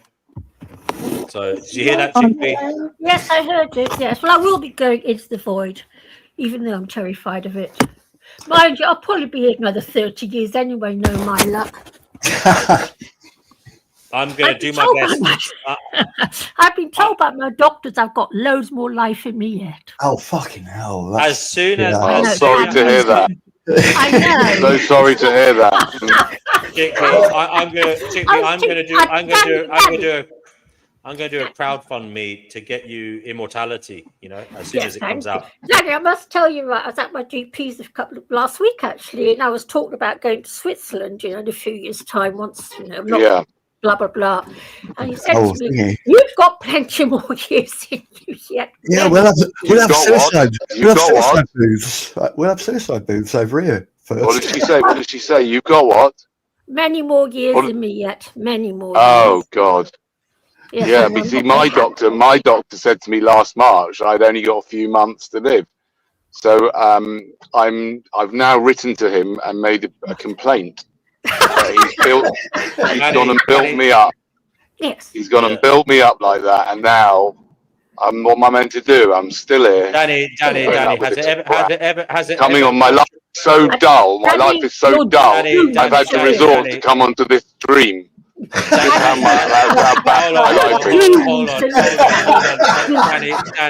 Danny, has it ever crossed your mind that you may well have died and you might be in hell? No, Danny, you're still here, don't fret. Sure. Definitely feels like hell to me. Now, Danny, you're still on planet Earth. Don't you worry. No, we may well be demons.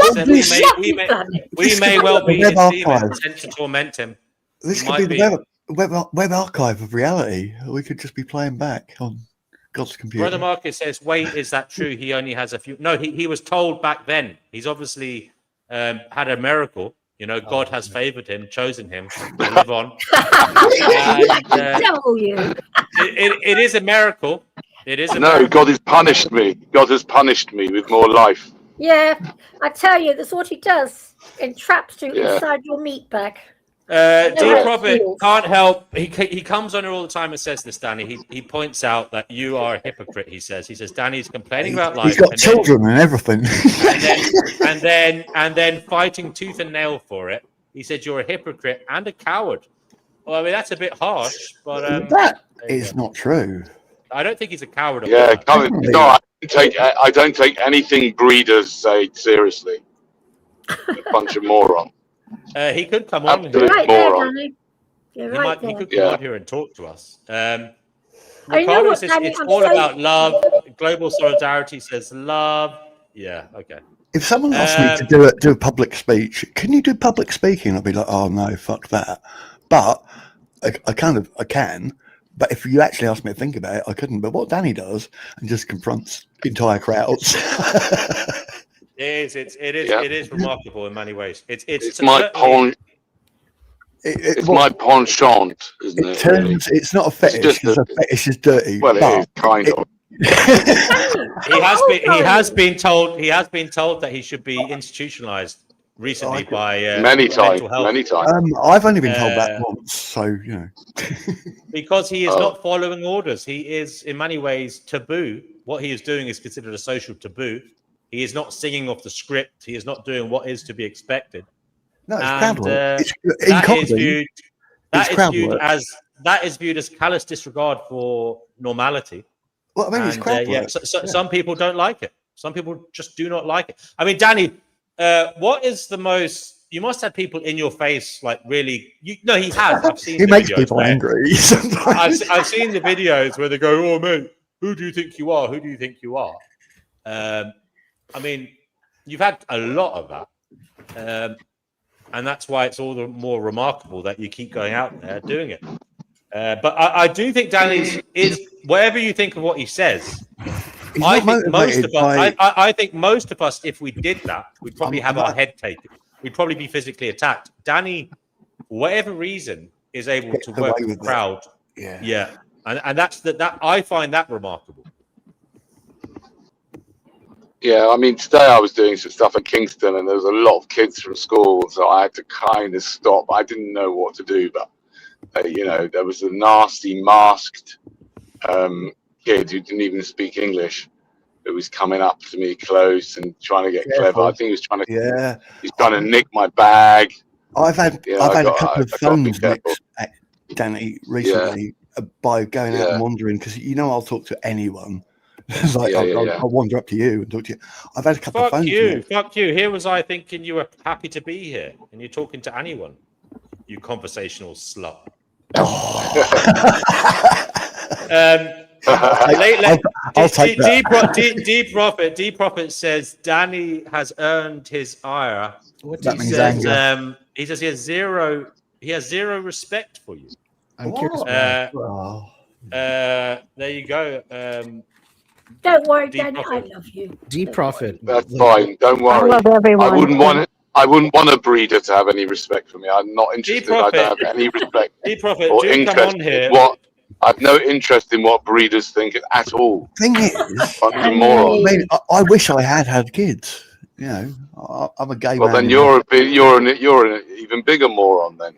Well, I mean, you're a big moron. Why do you wish you had kids, you nutcase? I wouldn't bring them here now. If you ask me now, I'd be but why do you wish you would have had them? Even then, why do you wish you'd have them now? That means you wish you would have forced people into life and have to play this game. Without thinking. No, if you ask me, I'd be like, I wouldn't bring anyone to this shithole. Okay. But then, why do you wish you would have done that at any stage? You're free of all that. You're child free. I am free. You don't have to pay for anyone else. You don't have to take care of anybody else. Danny, I am child free. Yes.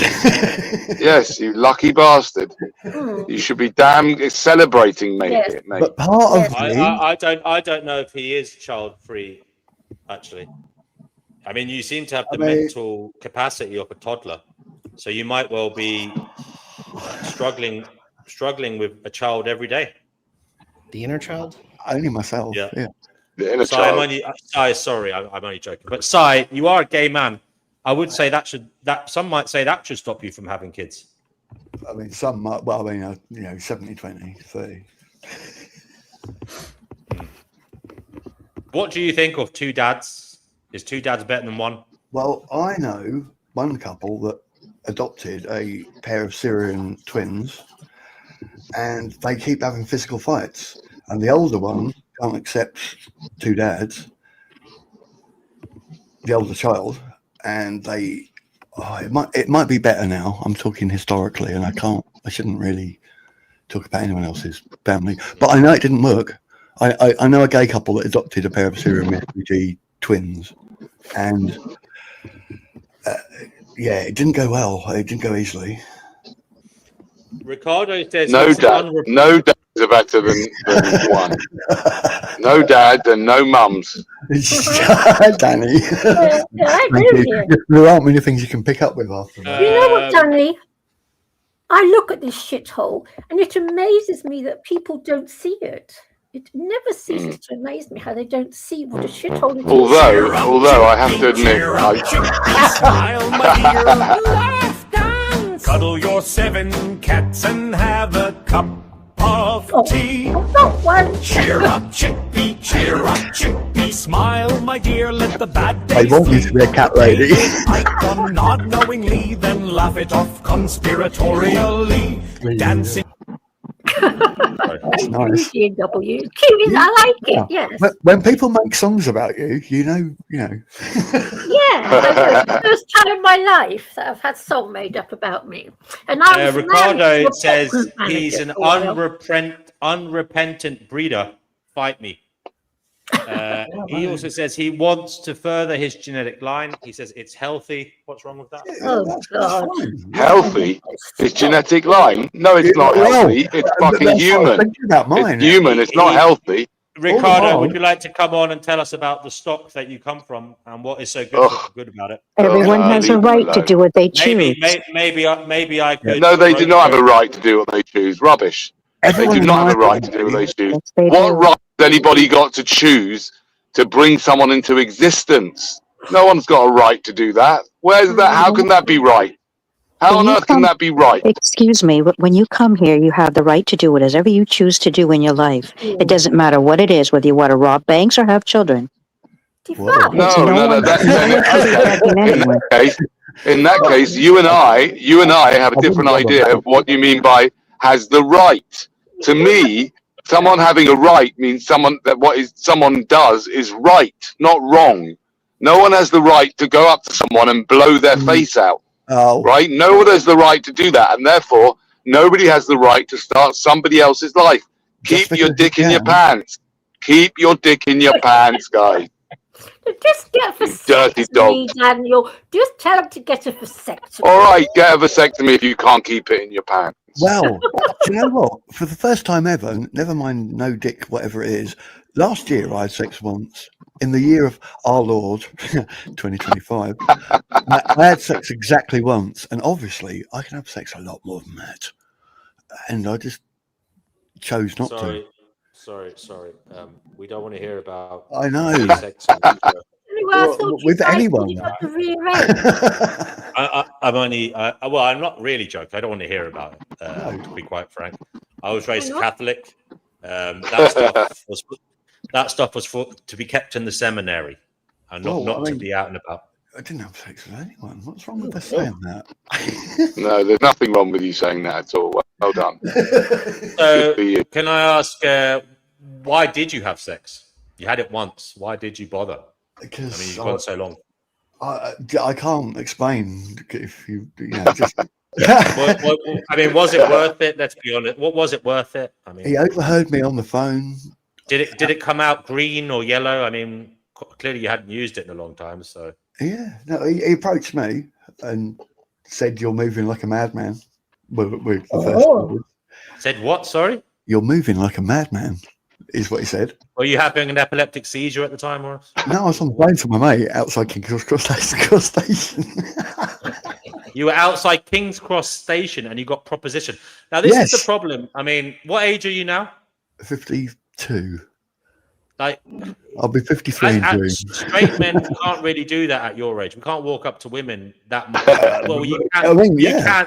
You can, but it's if I can. Yeah, if someone approaches me on the street at my age, there's something happening. I don't know. It's not me. But anyway, it's not the Simon Show. Anyway, where did you go for this back to my house. Rectal. Where did you go for this rectal examination? Oh, no one got fucked. Oh, just saying. Sorry, I thought you were telling the story about your one instance of sex in 2025. I thought that's Divine, can I just ask Divine something? You know, you were saying we can do what we like when we come here. Do you really mean that? Yes, it's our choice. We have free What about the range. rest of humanity? You have free range to do whatever you choose to do. No one should be controlling that. No one should be judging us. Just it's all freedom. Rubbish. What a load of utter rubbish, nonsense. No one should be judging us. What on earth are you talking about? Your job as a human being is to judge. That's your child. Otherwise, you're just a dog. You're just like a dog. Oh, everyone should be able to do whatever they want to do. What a load of utter rubbish. What kind of society would we live in if everyone just did whatever they wanted to do and had no judgment at all? Divine is above all of your critiques. You sound ever so aggressive. She has come here from another planet. She's a star. I'm not aggressive. I'm passionate about stupidity. I'm passionate when I hear someone saying something idiotic, right? I will call it out.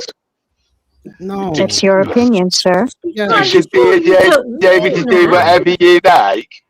What, should you be able to rape children? Oh my god, dude. Enough off, Nibbles. No.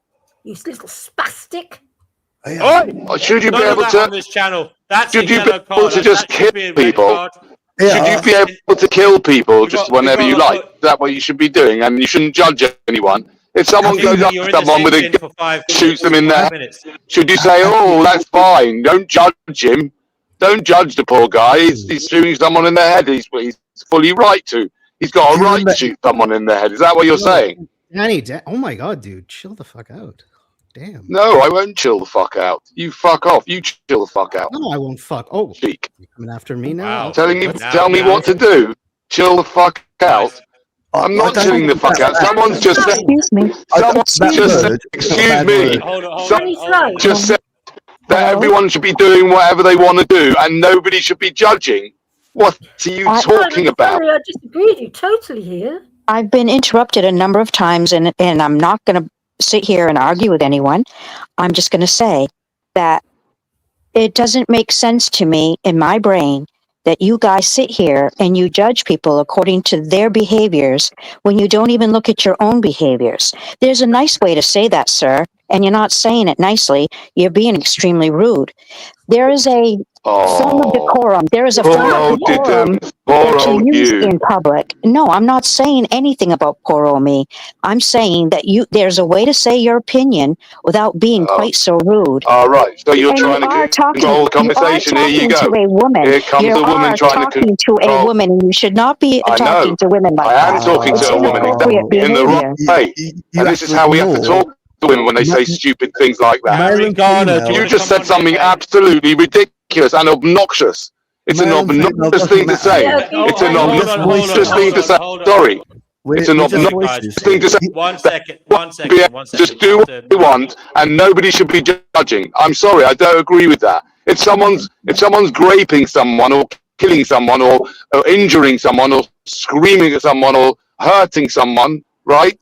That's not something that you don't judge. What are you talking about? Yeah. Us people here on the earth are not meant to be judging anyone about any of their actions. Who said? They'll be dealt with when the time comes. It's true. Who said they're not meant to be judging? Who said they're not meant to be judging? Where did you get the idea? Where did you get the idea that we should not be judging? Where did you get that idea from? The Book of Judges. It's an entire book in the Bible. All right, children. I don't believe in the Bible. One moment, right? Can we bring it back down to just a conversation, not shouting now? Divine has. I don't believe in the Bible at all on any level. Divine's entitled to her opinion.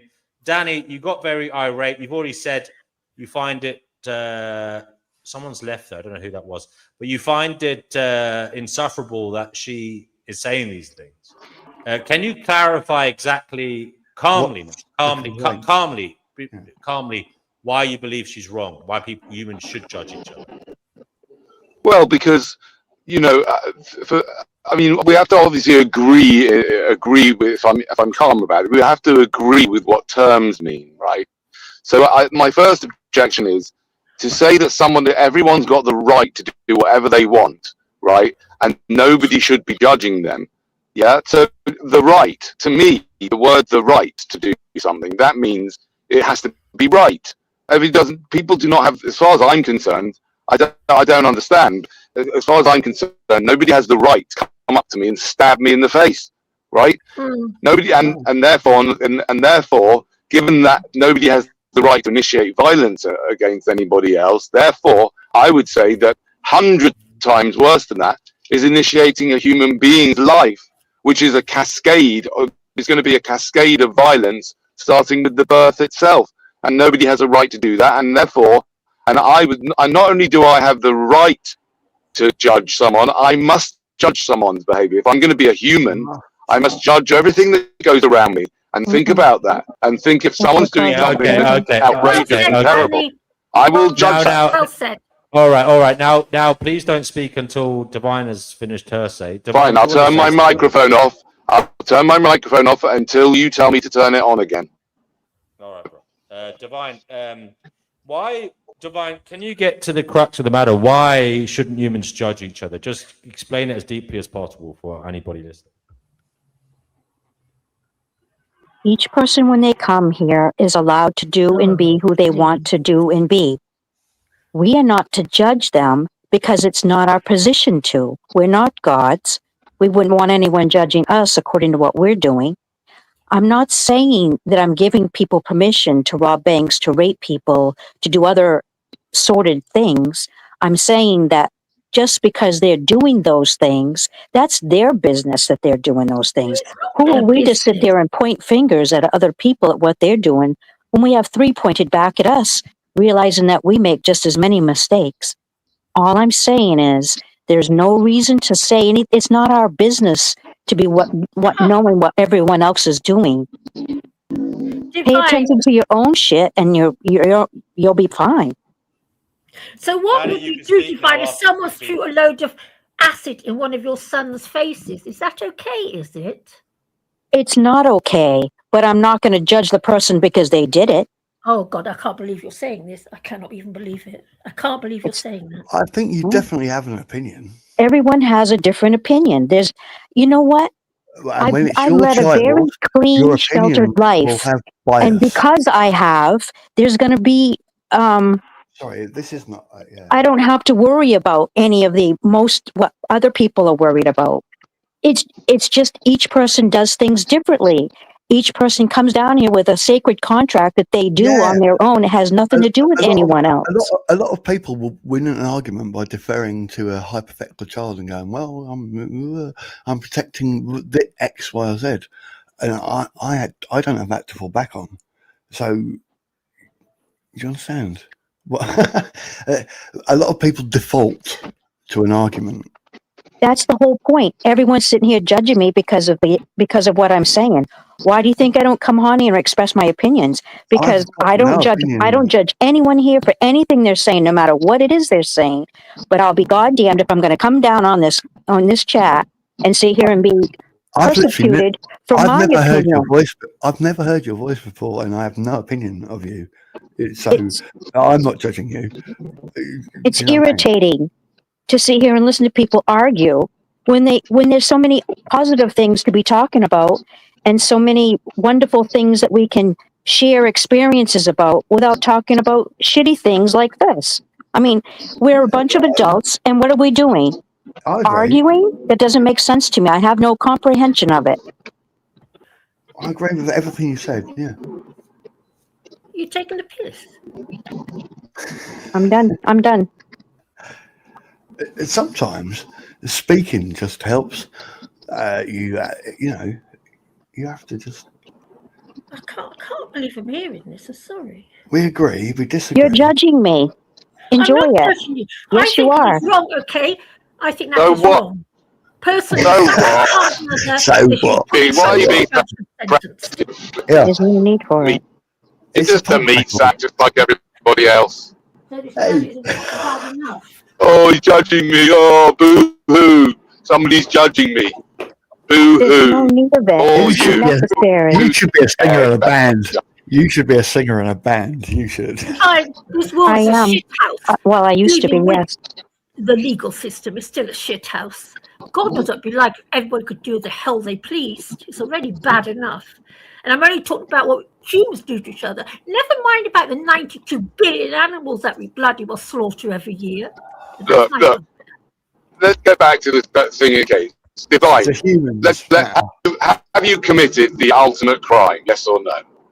What's the ultimate crime? And which one would that be, sir? Reproduction.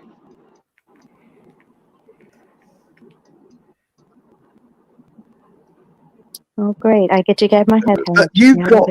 Yeah. Have you committed the crime? You've got committed that crime. Have you committed the crime of reproduction? Have you done? If you'd like to hear the story, you need to mute your shit so that I can speak without you saying anything. Okay, yeah, with pleasure. As a man that has no children and only has when I was 8 years old, I listened to a voice that telepathically told me that I was to have 2 sons, and I was to bring them up in a way that not very many people have the pleasure of doing so. I was a single parent. I brought up 2 sons that give back to the community. They love the fact that I had them. Okay. They love the fact that I was a single parent. I was their mother and their father. They were brought up properly. I paid attention to them. I worked 3 jobs to support them, and they honor and respect me now. I'm going to be getting older, and eventually those 2 sons will be here to inherit what I've left them behind and leave my legacy to them. I was told at 8 to have them, and the reason why was because I needed to show them what real men are supposed to be here on the earth now. Not very many people are like that. I also had to show them. What's the real man? What's a real man, Divine? I'm interested. A real man is someone who actually is a man and actually does not want to be anything other than that. So supports and takes care of his wife. Someone's got to mute their mic because I'm not talking. I'm not talking over people. I refuse. Yeah, please don't speak when she's talking, Si. Sorry. You could wait for a gap in conversation before you interject. Thank you. Okay, so back to the conversation at hand, and that was when right after I had the second child, I had cancer, and I was not able to have any more children. Well, that was fine because I was only going to have the two that I was told to have. So I've survived a lot of things. A lot of rotten things have happened to me because everyone mistook my kindness for weakness. God bless. Definitely, I am not a weak woman. I'm very strong and independent. And I have no issues with what everybody else does around me because what everyone else does around me is none of my fucking business. That's how I roll. I think that might be the crux of the argument. And yes, I used to be a professional singer. Are we judging people? Do we feel entitled to judge? I judge all the time, but I don't feel entitled to judge. I think that might be the crux. Sorry. Everyone has their thing. I mean, I won't sit here and argue about anything that I'm not dead set against. That's the way I'm going to be. And you know what? My voice matters. My opinion matters. And all of your opinions matter to me. You're going to be who you are. It makes no difference. But the difference is we're all individuals, and there's nothing wrong with that. Yeah, if you can be bothered to have an argument with someone on the internet that you don't know, what is there to be gained? Nothing. Exactly. So everyone may as well be calm and nice, I think. As much I've done horrible things on the internet in arguments and a bit of do you know what I mean? But I've learned at this point to just not.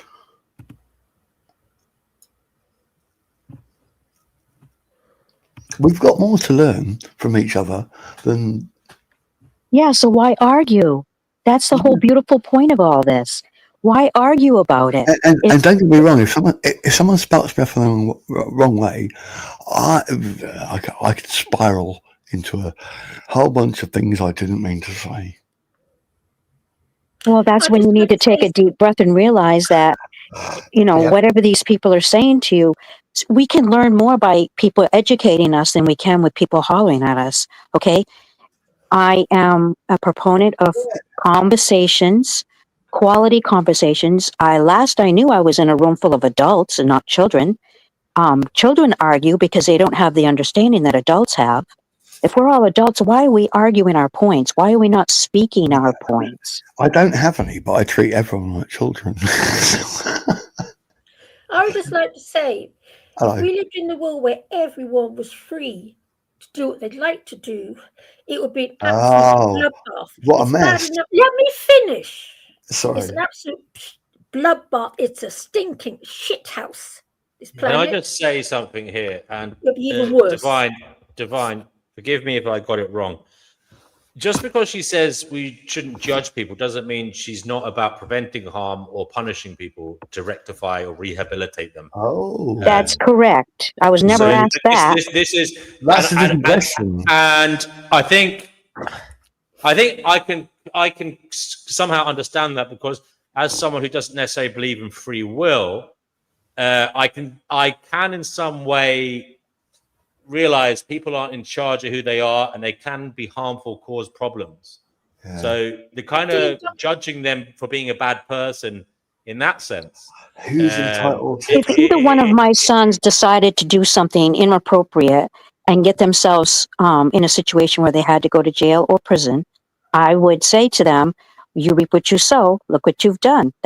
You've got some thinking to do, and you got plenty of time to do so. Have a happy day." Job done. And I would say to them, look what you've done. Look what you've done based on some crazy dream that you had, right? I didn't have this is what Abraham, or whatever it is, someone came to you in your imagination. You just had some thought coming to your imagination, just like Abraham had a thought in his imagination that he should chop the end of his penis off when he was 99 years old. He was on drugs. And you had, right? Yeah, well, I don't know what you were on at the time when you were 8, but just because you had a thought in your 8 that you should have children, that's crazy. You should get help for that. That's some absolute insanity. I'm sorry. Now, let me just say before I finish, right, is that I'm very pleased that, once you did that stupid thing, I mean, people have children for all sorts of crazy reasons. Right? You should shut your pie hole. Once he you do hasn't that, spoken for fucking ages. It doesn't matter if you've spoken for ages or not. You have to. You should not be talking like that to me. Why? Why should I not be talking like that? What is the anger? I've got 3. It's inappropriate. Yeah. What's going on here? What's going on here? Yeah. He had 3 children. Yes, I did. I did. That's right. But I had the 3 children because I didn't think it through properly. And you clearly didn't think it through properly, because what you're saying is, if your children went to jail, you just say to them, "Oh, I don't judge you, and it serves you right because you reap what you sow." But no, they reap what you sow. You created them, and therefore you are responsible for all the crap that they experience and all the crap that they inflict on other people, because you had some thought when you were 8 years old.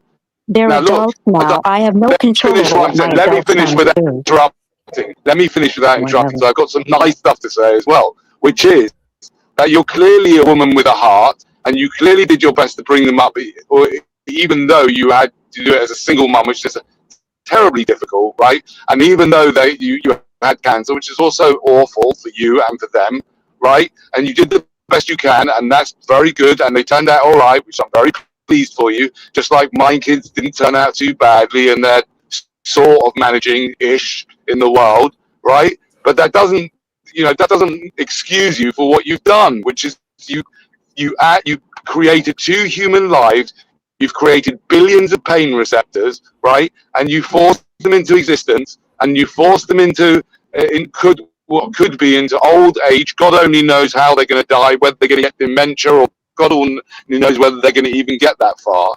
And you did it for what reason? Diagram. Because you had a thought when you were an 8-year-old. My God. Danny, Sir, if I hadn't had my children when I was 8, when I was just coming out of teenager, I was probably 21 when I had my first son. If I hadn't had him, he would have not had the honor and pleasure of being here, and he very much enjoys his life. He's a teacher. He helps handicapped and challenged children, and he also is a coach. So he's very community-minded. He gives back to the community on an everyday basis. The other son, total polar opposite, builds bridges. My son who builds bridges asked me the other day, so why did Jason decide to be a teacher? He doesn't make any money. I says, look, he builds lives and you builds bridges. They're both the same. I like building bridges. Yes, Chickpea? Yeah, just like to say something about free will. But we do have free will by simple virtue of the fact many times in my life, times in my life I've been in a situation where I could have stolen money. And I even thought about stealing, but I never did. So we do. Oh, you should have. You should have. Wow. I'm not a thief. I don't steal. Why not? You're an air oxygen thief. What? You're an oxygen thief. I took up less oxygen than most people. Sorry. Oh, thank you. No, listen. I think that's because I'm not going to applaud you for your virtue. Chickpea, you just haven't got it in you to be a thief. It's not. You didn't choose to be like that. I've stolen things. As a child, I remember, what was the first thing you stole? Yeah. That's what came into my head then to defer. Oh, yeah, I stole a donut once or something ridiculous. I didn't steal money. Oh, you terror, you terrible person, you. Donut thief. What's the first thing you stole? Yeah. I've never stolen money, if that's what you're talking about. I'm not actually talking, that's to anyone. No, I try and behave myself. Try being the operative word. The end of the way, this world's a shit house, so I try and behave to make it a little bit better. Link is in the live chat, folks, if you want to join the show. This world is a shit house. Okay, I'm going to have to go. I might join you later. Why? I'll try and join you later. Divine, nothing personal. I love you too, David. Danny. Oh, Danny, whoever you are. Starts with a D, right? Danny, you say I love you too. I think I wouldn't go that far. Danny hold on, she's half Danny off the tribe of David.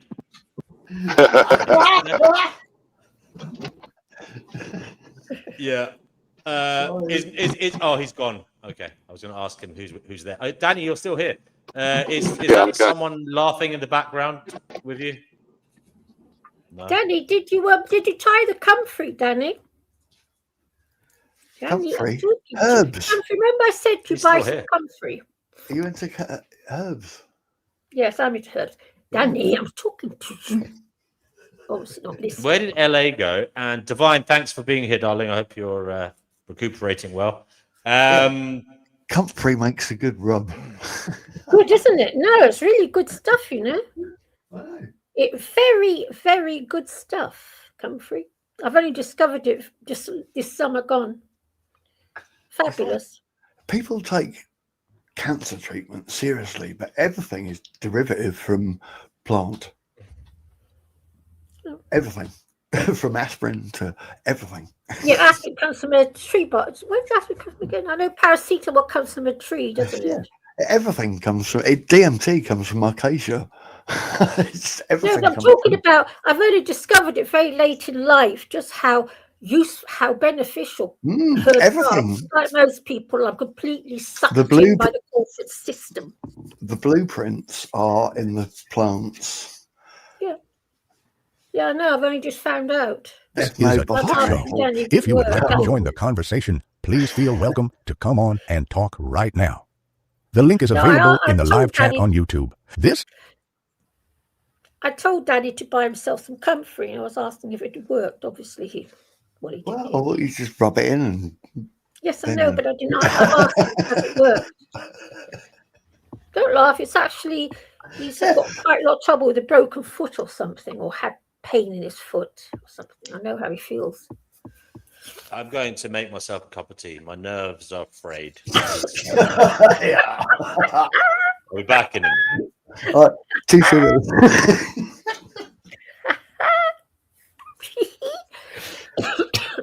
Time for a hot sweet tea. Cigarette could do with a fag at the moment. Oh, I'm rolling one right now. Lucky you! I can't afford to smoke. No, I can't. I've got 7 cats to feed. And that's why they call you a cat lady. Vet bills and God knows what else. I know. There are worse things to be called. They get better medical treatment than I get. They get treated like royalty. Of course. Doesn't have cost as well. Oh dear. I've got a random stray that comes round to my house, and she shouts at my window and goes, meh, meh, meh. And then I have to put I have to put my other pair of trousers on and my jacket and go outside because I can't let her in because why not? We've got a cat and okay, fair enough. And they don't get they on. Might get on. No, Pearl hisses at Chirpy, and Chirpy lives here, so I can't manage that, but I can let them look at each other through the glass door. But I'll put my jacket on and go outside and give Pearl a hug. Let me feed her, yes? I was brought up by my mum to never feed another person's cat because that would involve them. And 2 of the neighbours are feeding Pearl. So she only comes to my house for hugs. Oh right, okay, fair enough. I feed God, I feed all sorts. I feed a whole flock of pigeons. No, if she was hungry, I'd feed her. Yeah. But she's not. And I know that other people are feeding her. Oh, that's good. Okay, as long as she's being cared for. Yeah. I like cats. I think I've worked out the cat politics. I think her owner got a younger cat, and there's cat politics that I don't understand going on in the house. Yeah, I know what she's doing. So she's not an indoor cat. She's not an outdoor cat. She's an indoor cat, and not a tortie, is she? She a tortie? She's white. Work in the neighborhood. Yeah. What colour is she? She's tortoise. She's mainly white with tortoiseshell sleeves. Yes, little calico. Yes, they can be very temperamental. I've got one. She does not play up. In, out, in, out, in, out. Then she doesn't come home for a couple of days altogether. But she's a calico. They are such temperamental little girls. Well, you have to is Pastor D in the house? No one has said hello to him. Hello, you. Hello. Chip. Hello. 1, 2, 3. Chip. Tally ho. Hello, Pastor D. How are you, Chick-fil-A? I'm fine, and you? I'm just fluffy, brilliant, thank you. Yeah, good. I'm practicing my English accent. Why? Don't put your day job, yes.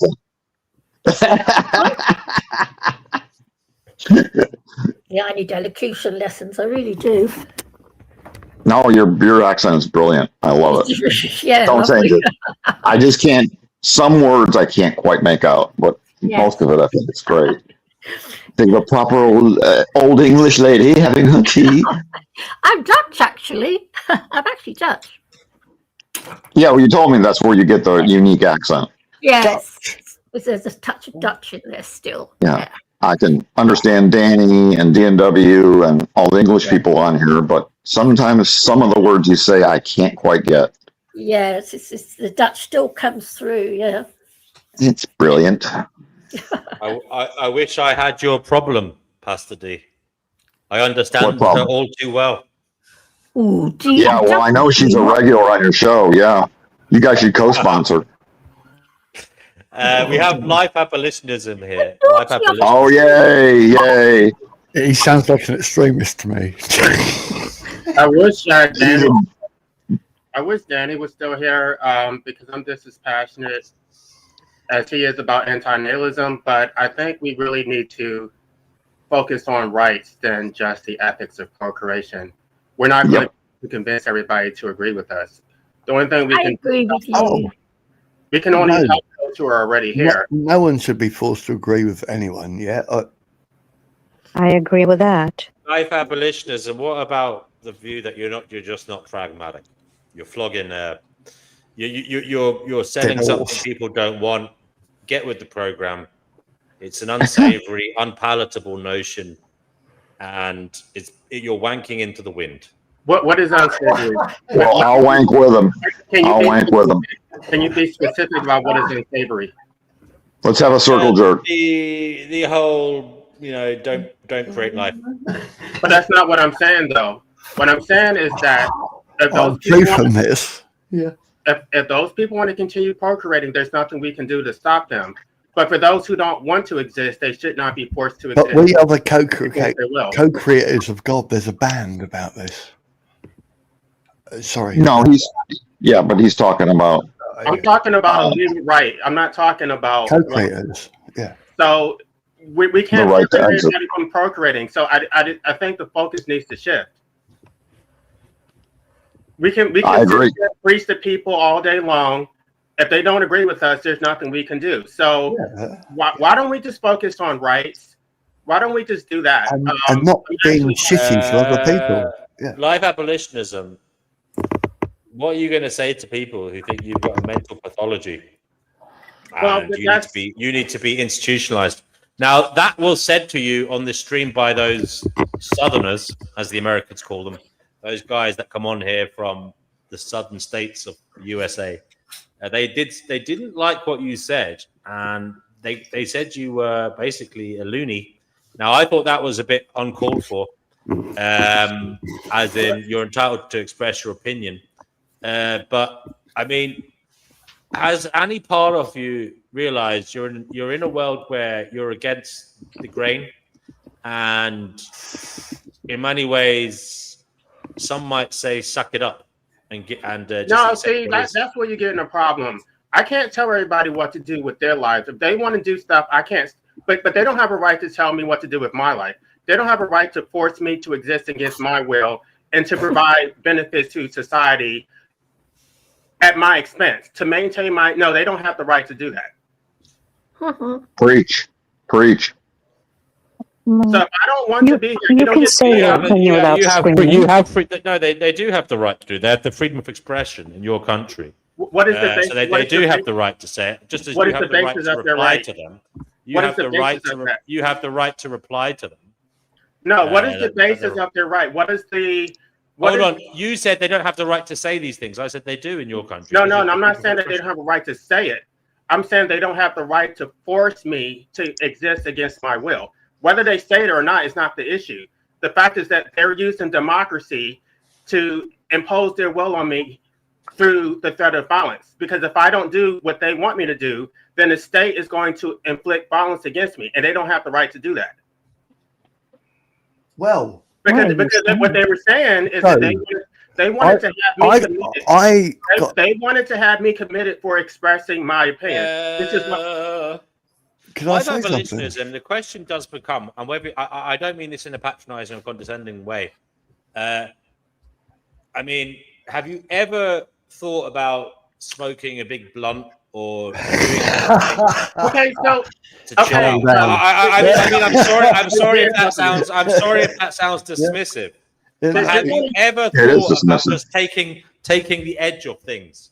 With some kind of medicinal, whether it's natural or synthetic aid. You can medicate with it. That's a dismissal. Yeah. It's a dismissal. I know.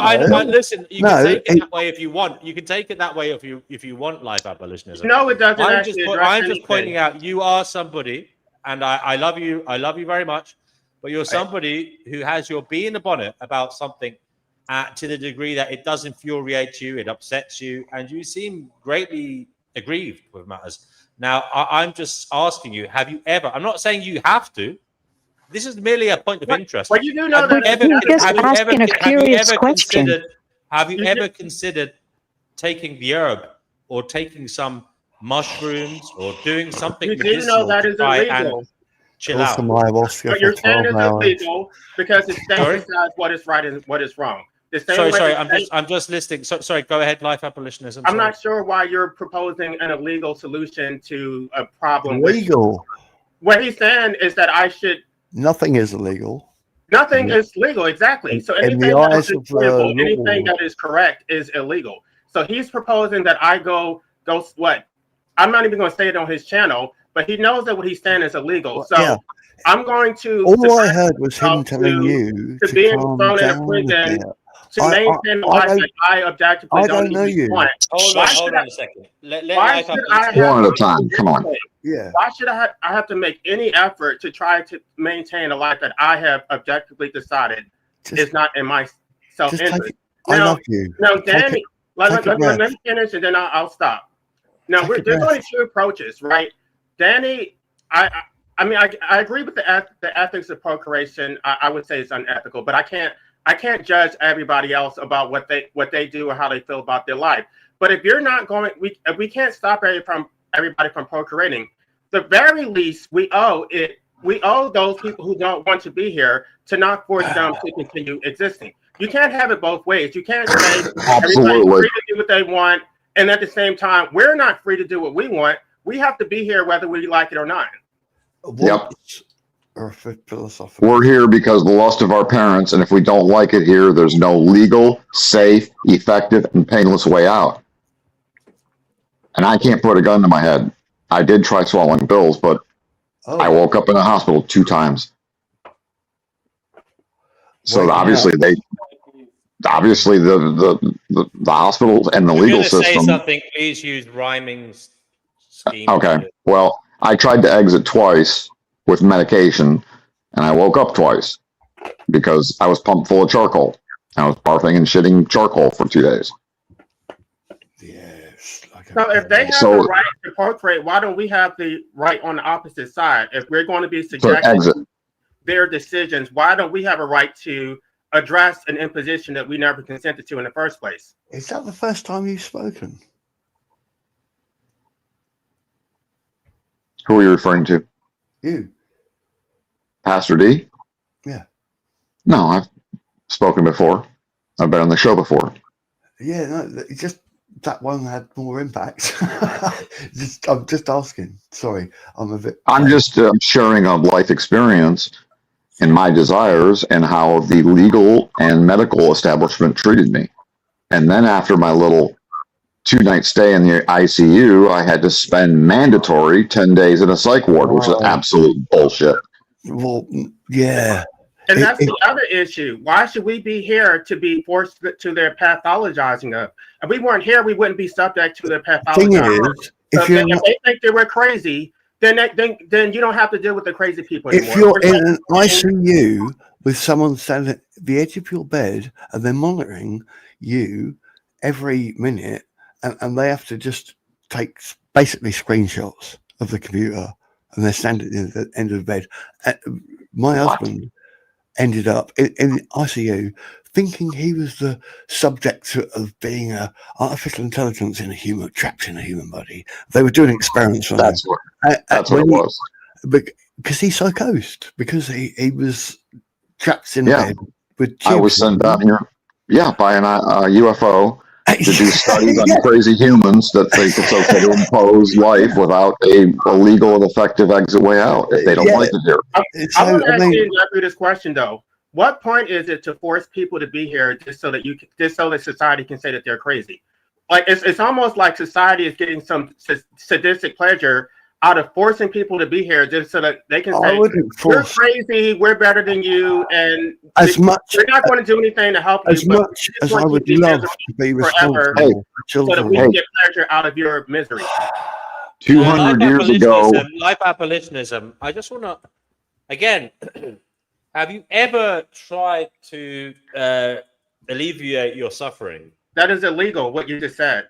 Alleviate your suffering. Alleviate your suffering. Nothing is illegal. In a legal manner. Yeah. Are you talking about antidepressants? I'm not sure what you're referring to. No, not necessarily that. Whatever works for you. I mean, have you devote a lot of time? You devote a lot of time to these issues, and that's the first that's thing your that swung prerogative. my. But I'm just asking you: have you devoted as much time to trying to May I lift yourself interject for a out of moment? the mind? Hello to question Please. mark. Hello. Sorry. Hello. I think Question mark. life abolitionists, I think that the situation is that when you come on here, you don't talk about anything else but that point. And we all understand your point that you're making. We all hear what your issue is. We know it's deep within your heart, but it'd be wonderful to, and I know you're against this, but it would be nice for you to engage with us on other levels besides just that one constantly.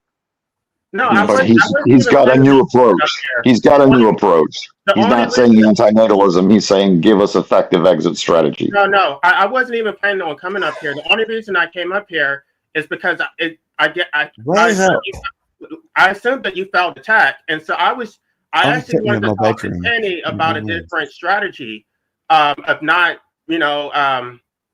shaming people for procreating, that we can just focus on the right. So I was actually here to defend you. I wish I had kids.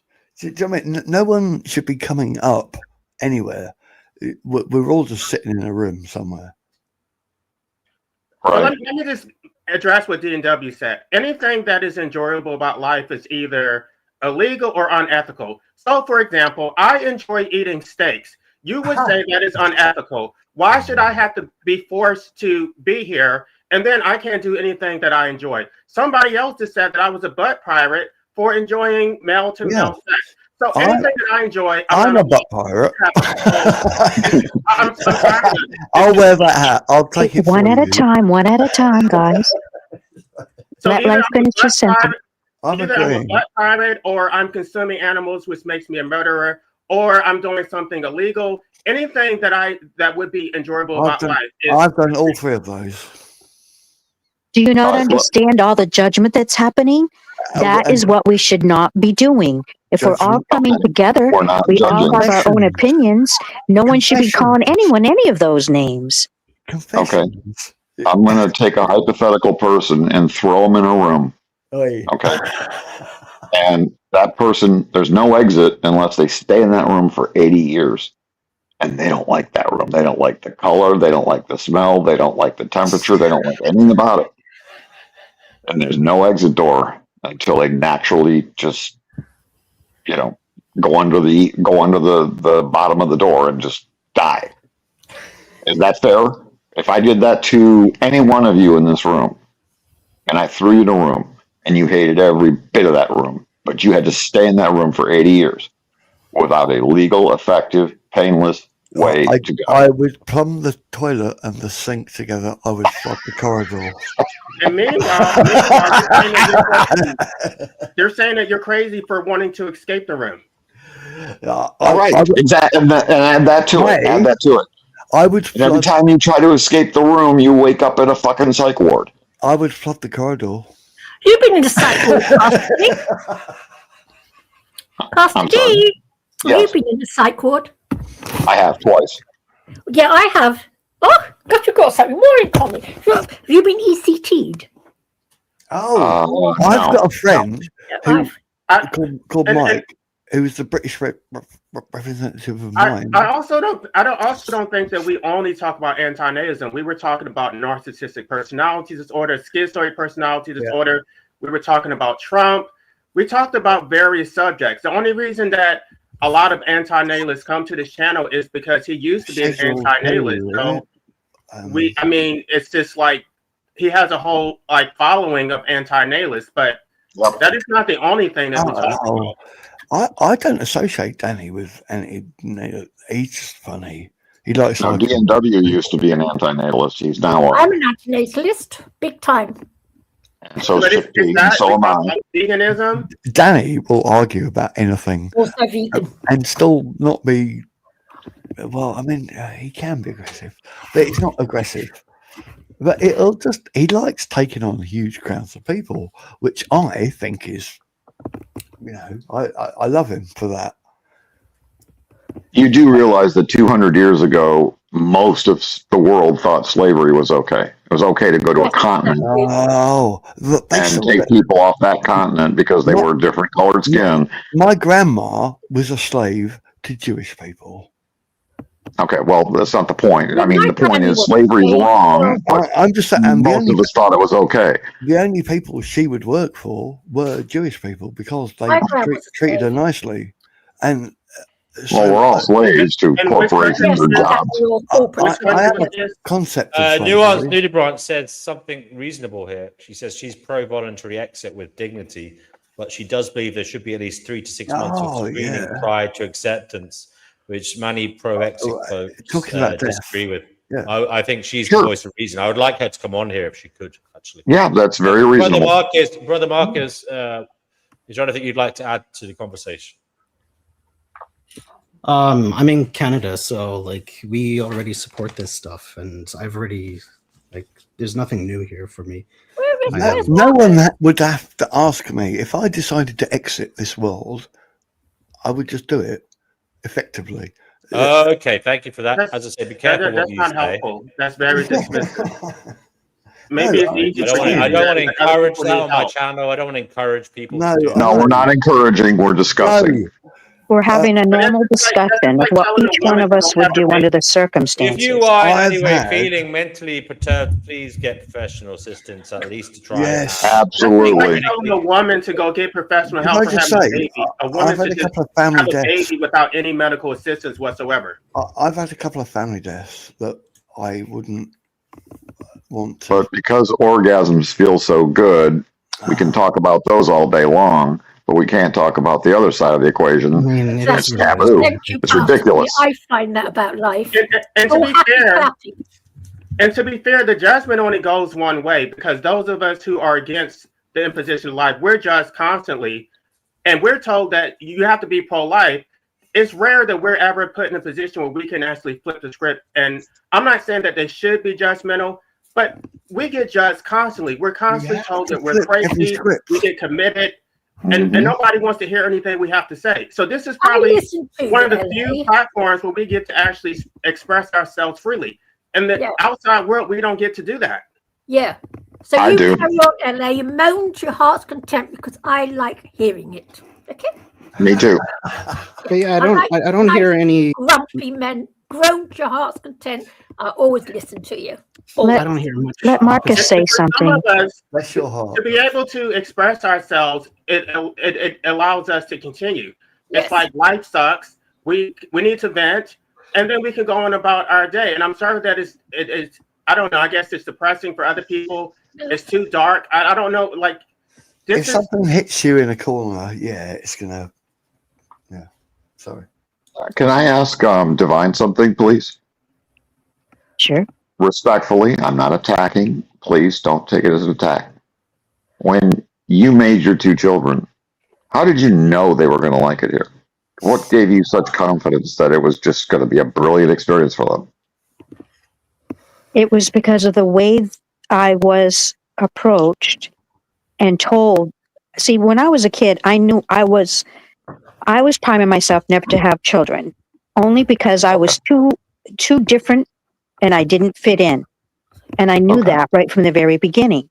But when I was approached the way I was, I changed my mind because of how I was approached. Then I obviously asked questions and was told that if I chose to do what I was doing, that everything would be fine and everyone on board would be happy with my decision.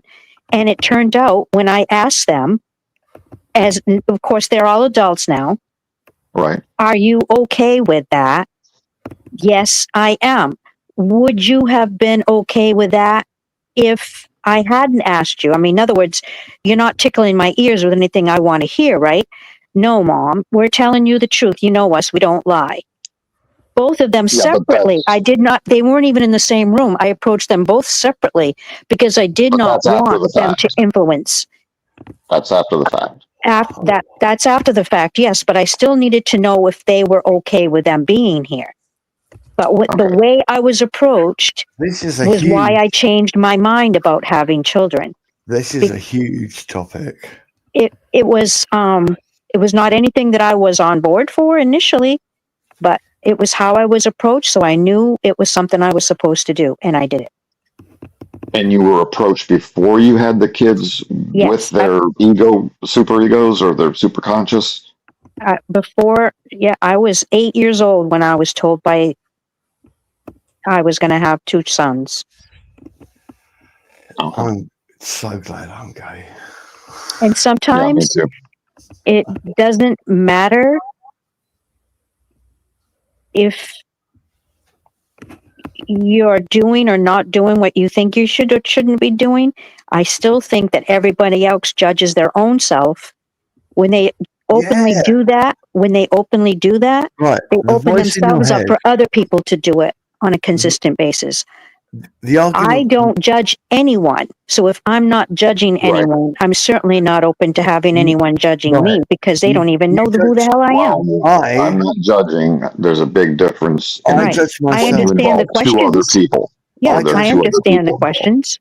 I judge myself. I don't have an issue talking about whatever it is we're talking about, as long as I'm approached in a respectful way.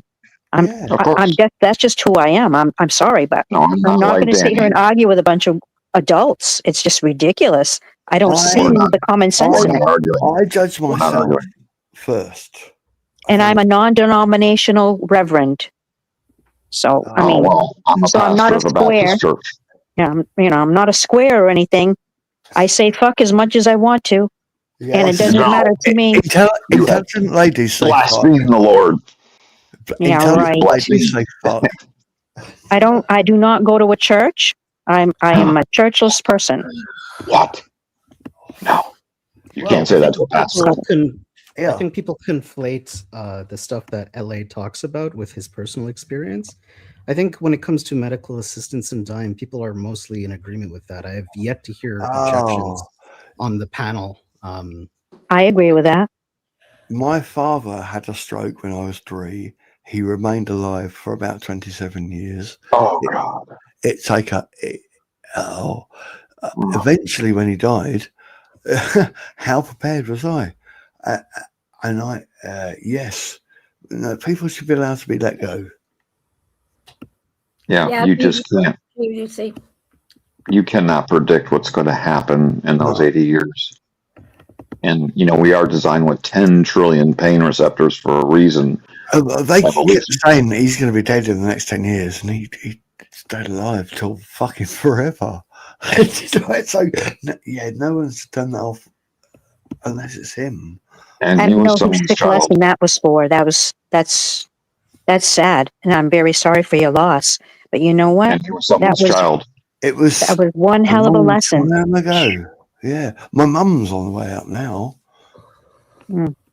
Bless her heart. It's all. It's quick. Yeah. I hope. Yeah. I've watched 2 people die, and it's sick. There should be euthanasia right then and there when the prognosis is terminal. She wants to go. She's just like, I want fucking off this place. Yeah, I know. I've been doing hospice for decades, and so I see death on a consistent basis. She just wants to get off the ride. No one has ever, in the whole time I've been working, ever asked to go. I guess I've been. Yeah, I've never heard anyone say they wanted to go. Really? They say they look forward to it, but they never ask for a cure for it because I don't believe that people should suffer. Get off the ride. No, okay. And are you if sure? they asked me specifically, I probably would have to help them because I don't like suffering. Be careful with that. Yeah, I mean, so it's probably a good thing that I've never run into anyone who said, please help me. I want to go, because I would help them. And I'm talking about forums on the internet, not with guns. You know what they did to Jack Kevorkian here in the States when he was helping people? Yeah, I know. But you know what? They waited for one wrong move and they put him in jail. Inhumane treatment is one thing. If they're asking, I don't see why people Well, I do see why the government wants us to stay alive, obviously, because they gain from, our existence here. But personally, I don't think people should have to suffer. And that if there was any way that I could help people not to, I would. And God bless you. God bless you. I'm just saying. That's a nice, yeah. Pastor D, did I tell you that my grandmother was euthanized in Holland? No. Yeah, but she was 105 years old. My grand lived. She was 105. Was she happy? Oh, my was. When I heard what had happened, I was shocked.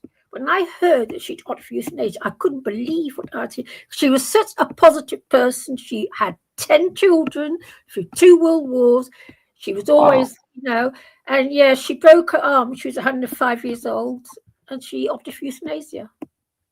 And she wasn't terminal. She was just broken arm. That was it. Yeah, she decided. No, she was 105, bro. That's what was it. Well, I don't know.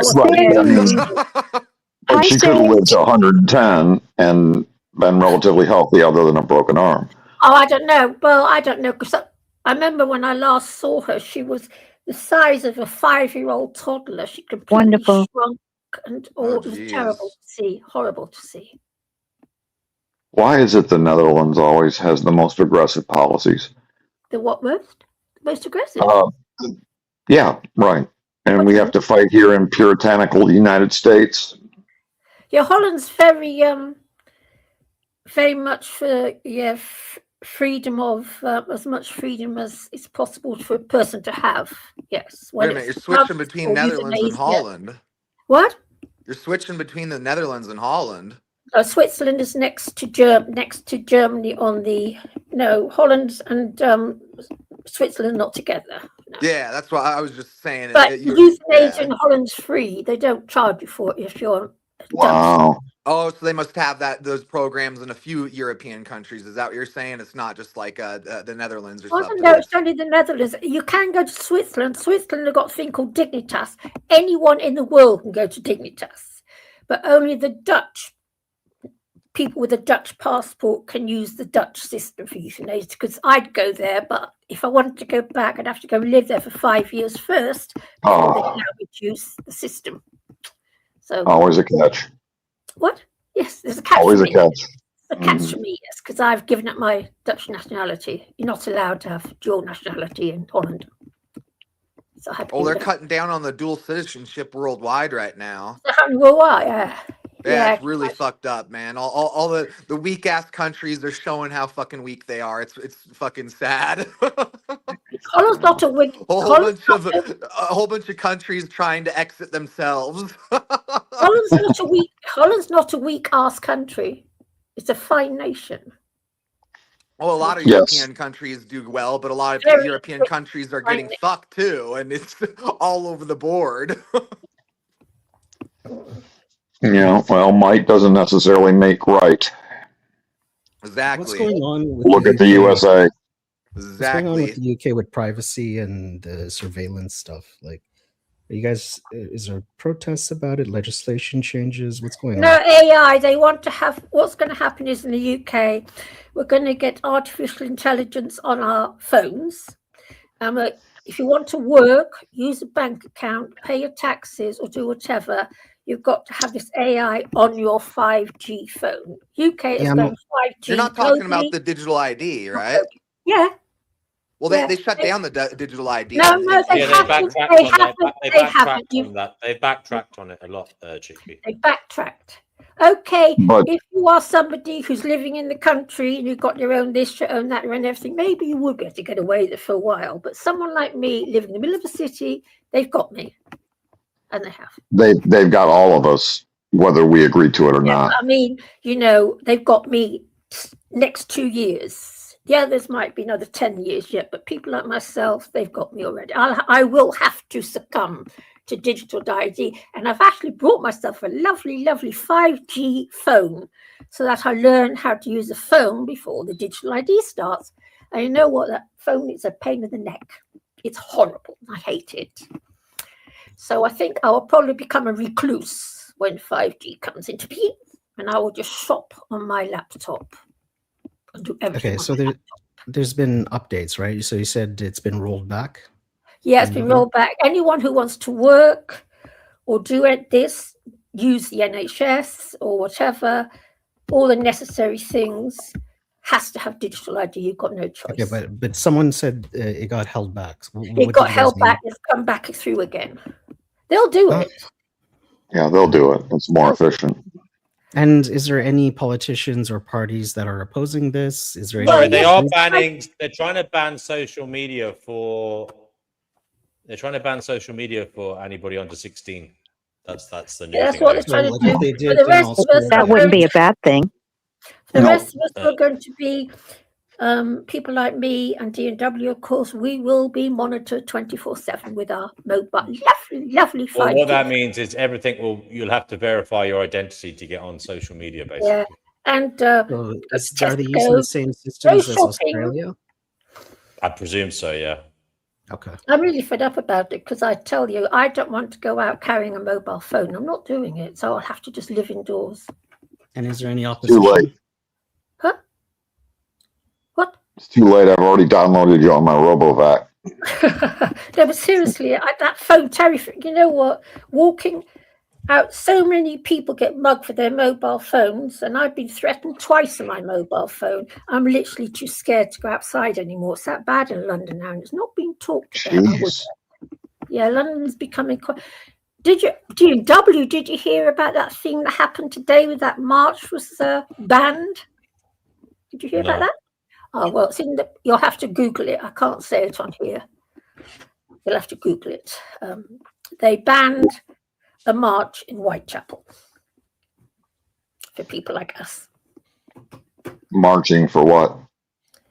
Well, people like us marching for what we believe in, so to speak. That's all I can say because that's all I can say. Okay. That's all I'm prepared to say because, yeah. But they banned everyone in this country allowed to march here, there, and everywhere, but they banned this march. And I'm bloody cross about it, I can tell you. But there's nothing I can do. So. Nothing. Whitechapel protest, UKIP. Don't say anything. Why? We talk about the news here. What are you talking about? Well, you could. Because this. There's an Islamophobic UKIP march banned in East London. You have to be so careful what you say nowadays, please. I'm talking about the news. Like, I don't know what you're. All right, fair enough. Fair enough. Carry on. Sorry, I do apologize. He is question mark after all. Yeah, so it's the UK Independence Party. What do you guys? I wondered why you look different. I could hear your voice. Okay, well, we can't hear what he's saying. Sorry. So it's the UK Independence Party. Are any of you familiar with that party? Yes, I'm a supporter. UKIP, yeah. It's a far-right populist political party in the UK. Not far-right. Euro. They're the reason why the UK left to Europe. Oh, okay. For the most part, I mean, Nigel Farage was the leader of UKIP. He was the guy pushing it at the time. But he started the Reform Party now, so it's a different party. Yeah. Do you suppose that's why you guys are under such heavy eyes? Let's just say, is that the reason why? Yeah, something very sinister going on. Well, I think there is. Okay, continue, Marcus. Sorry. Well, I'm still trying to catch up with. It's just they say the march on January 31st in Whitechapel, East London, will not be allowed to proceed through the borough because of concerns it could lead to violence and disorder. I'm not too sure how things work. I'll tell you something, okay? Shall I tell you something, Marcus? There's a hospital down there that I used to have to go to see the rheumatologist. And the last time I went was about 4 years ago. I was walking towards the hospital on the high street, and a bloke actually stood right in front of me and spat at my feet. That's how bad it is down there. What? Jeez. That's how bad it is. And I didn't go any further. I just caught the bus back home and told my GP I'm not going down to the London hospital anymore, because that's how bad it is. I was in London, now this is 40 years ago, but it was relatively safe for a pretty big city. This was the East End of a place called, this was the East End. And I live about, it's about 2 miles away from where I live, which is why I'm wanting to move from London, because it just isn't safe anymore. And I'm not the only female saying this. It just doesn't get talked about very much. I've got a shop. Cougar Doomer is live, just in case anyone wanted to know.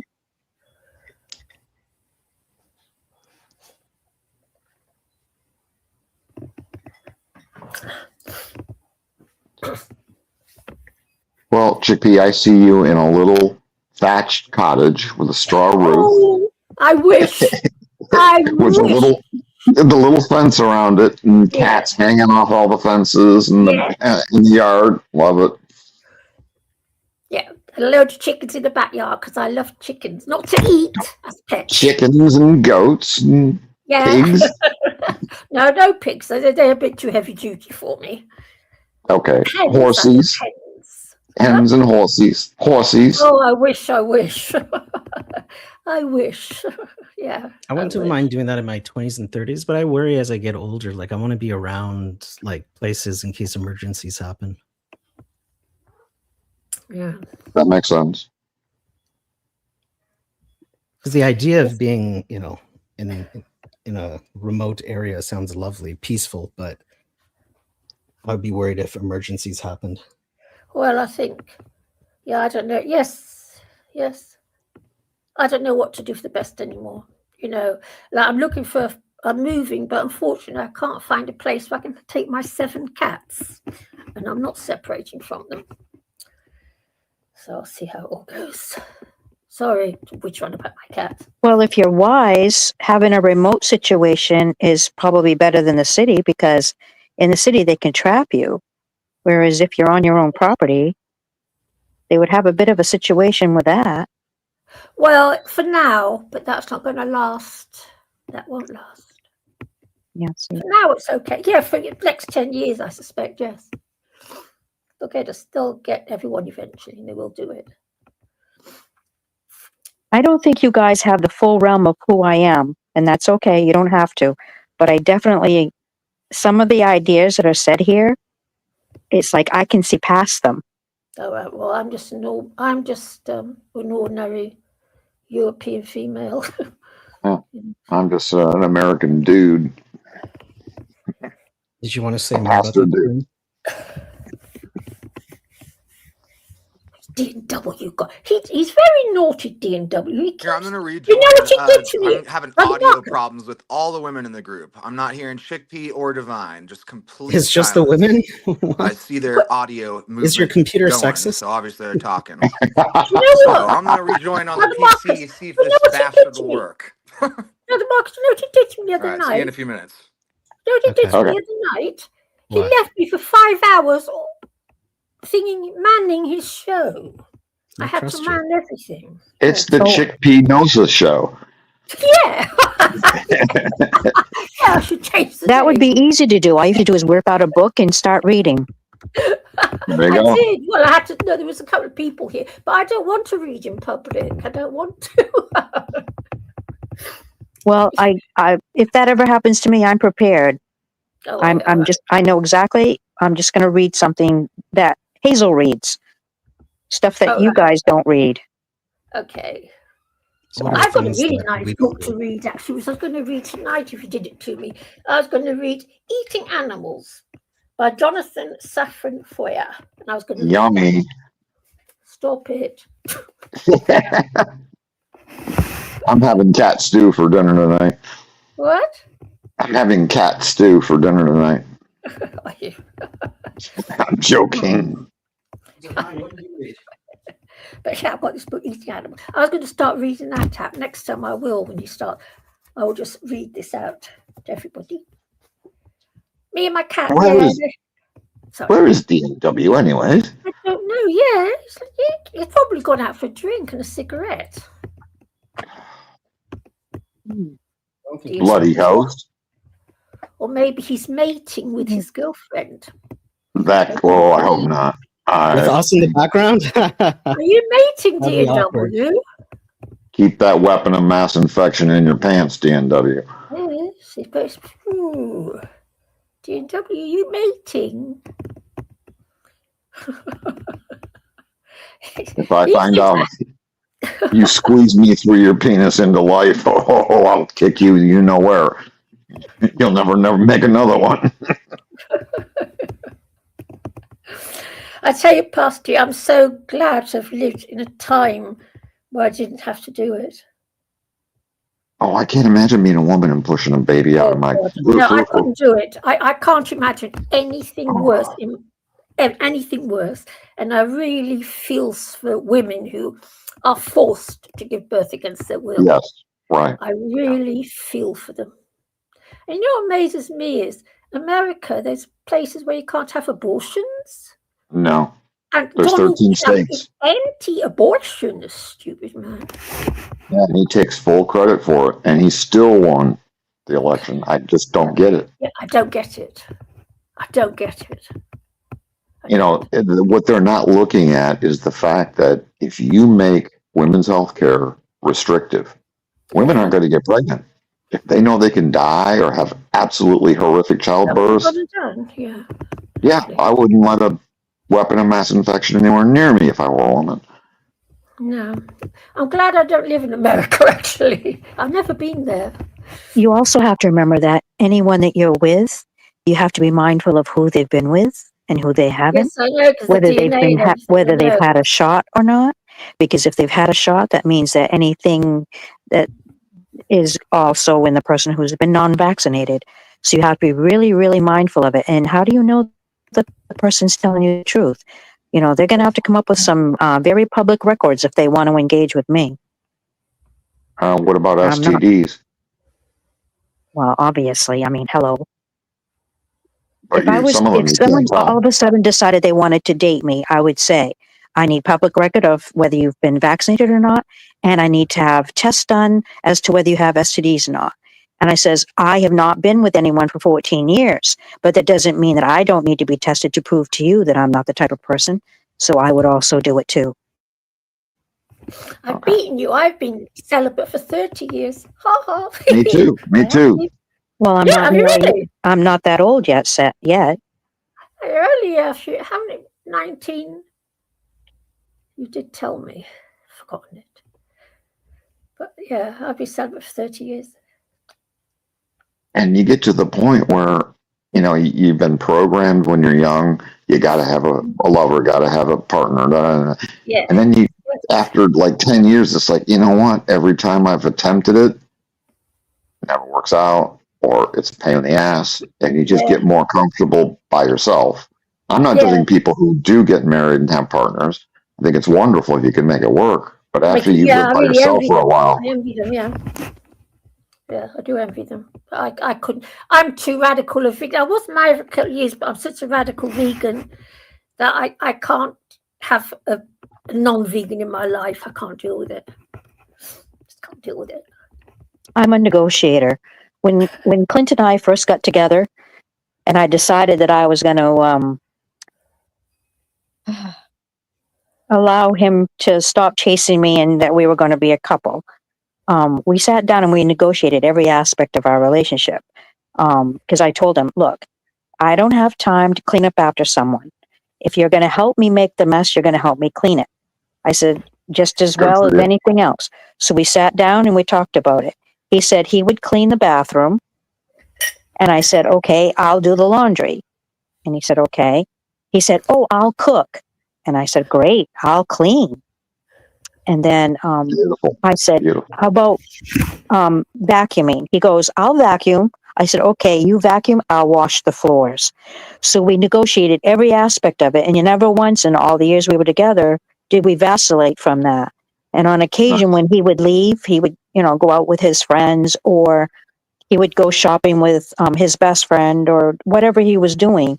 I would run around the house like a chick with my head cut off and do all the things that I wanted done that he would allow me to do. he was wild with that. He never wanted me to be cleaning while he was here. He just couldn't find it in his heart to sit there and watch me clean while he was here. So I would wait till he would leave, and I'd run around the house like a chicken with my head cut off and clean like a fiend, get it all the way I wanted it to look, and then I was more comfortable. Because I was more... you found a good one. I was more OCD than he was, I guess. So, yeah. So it worked out perfect.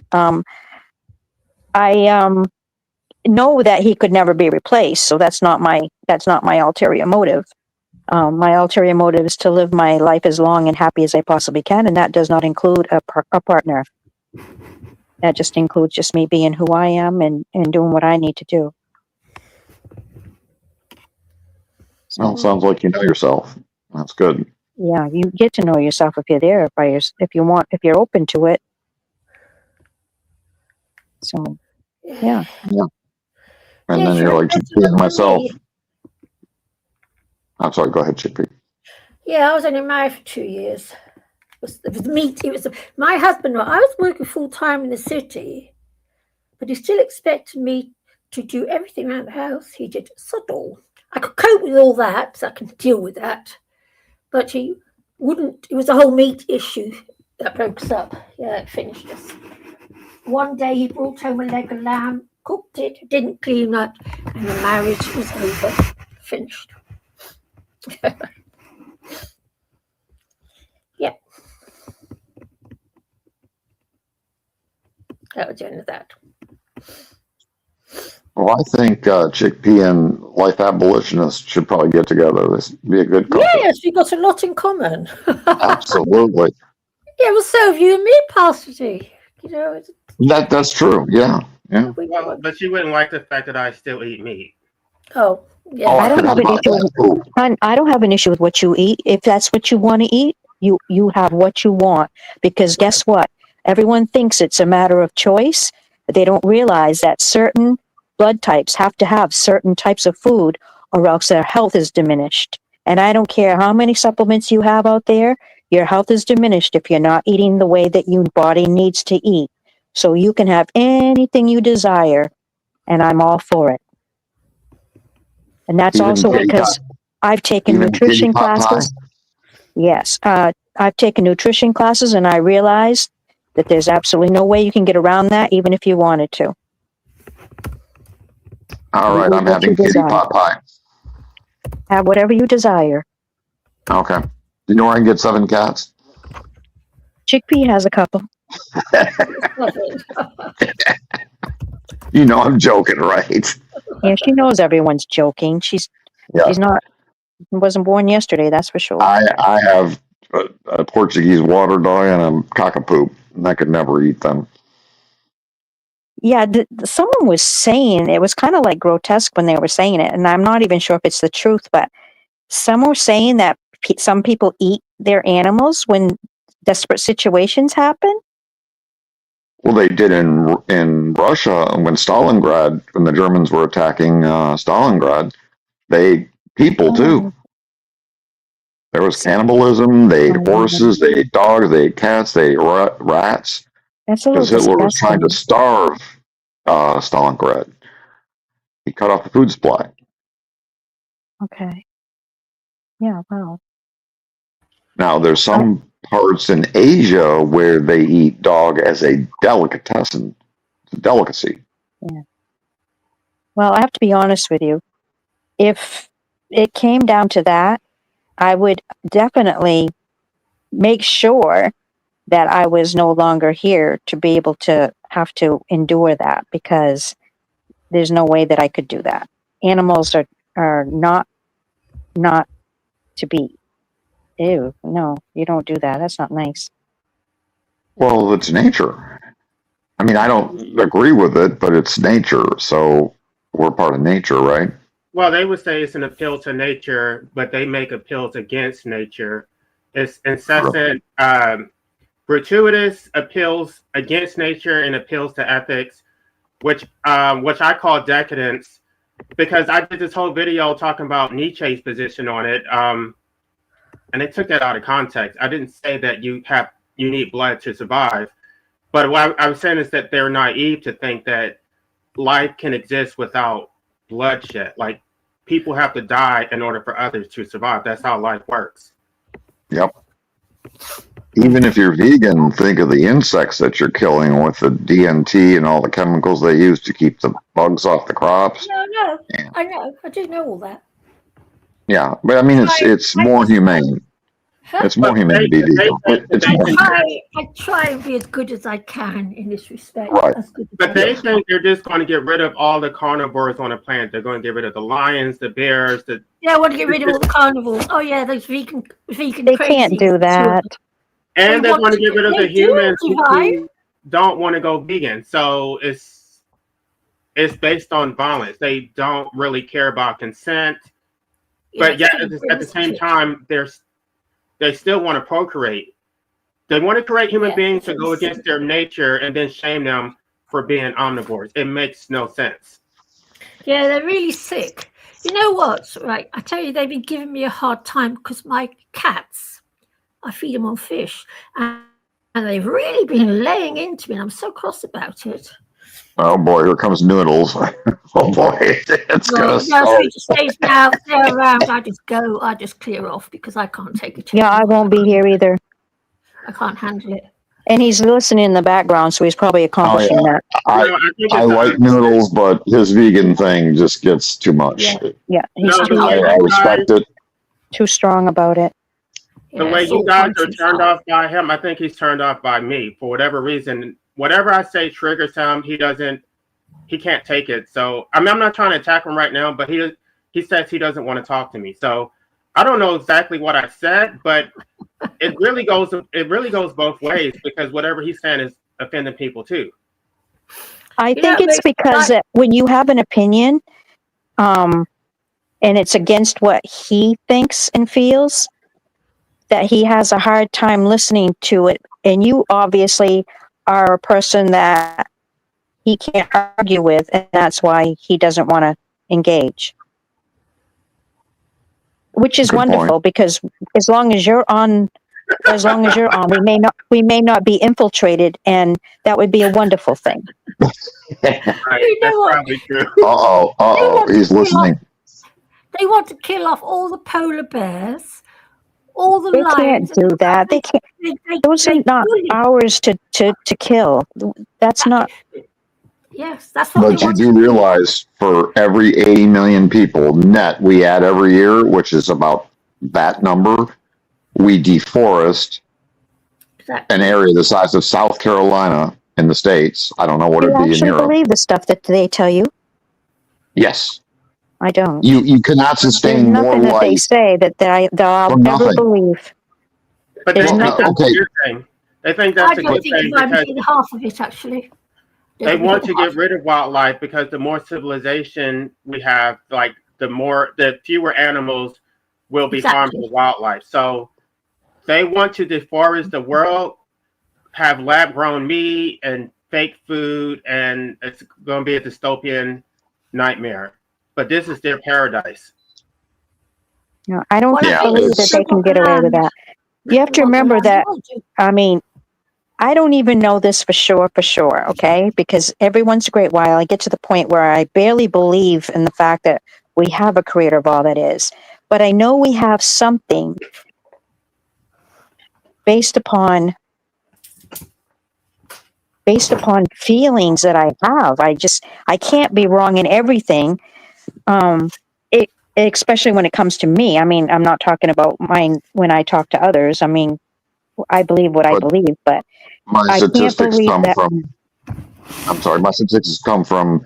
Let's see, World Health Organization, the UNICEF. There are definitely ones you don't listen to. Definitely ones you don't listen to. They only want you to know what they want you to know and nothing more than that. Well, it kind of makes sense. If you add a net 80 million people, they got to live somewhere and they got to eat. There's not 80 And a million human- people here, sir. I'm sorry to say that to you, but there's not. What do you find? There's not 80 million people here? Really? No, there is not. Okay. Have And you the whole- travelled a great deal, Divine? Because I get a feeling you haven't. You've been to India and Pakistan and places. India, yeah. China. You'll never make me believe Is a that talk there's show. 80 million If you would people. like to join the conversation, please feel welcome to come on and talk right now. No, they've The been link is us, available okay. in the Well, live there's chat on that little YouTube. stinker. Is he just DNW? playing it automatically? No, it doesn't play automatically. He has to engage the buttons in order for that to happen. He can do it remotely. There's literally no way that you He's not can. that computer savvy. There is no way you can massively expand the human population without harming animals. I'm not sure why they think this is possible. No, there is. And You're right. use more. You're right, Life. Use more acreage. You're correct, Life. There's no way. That's right.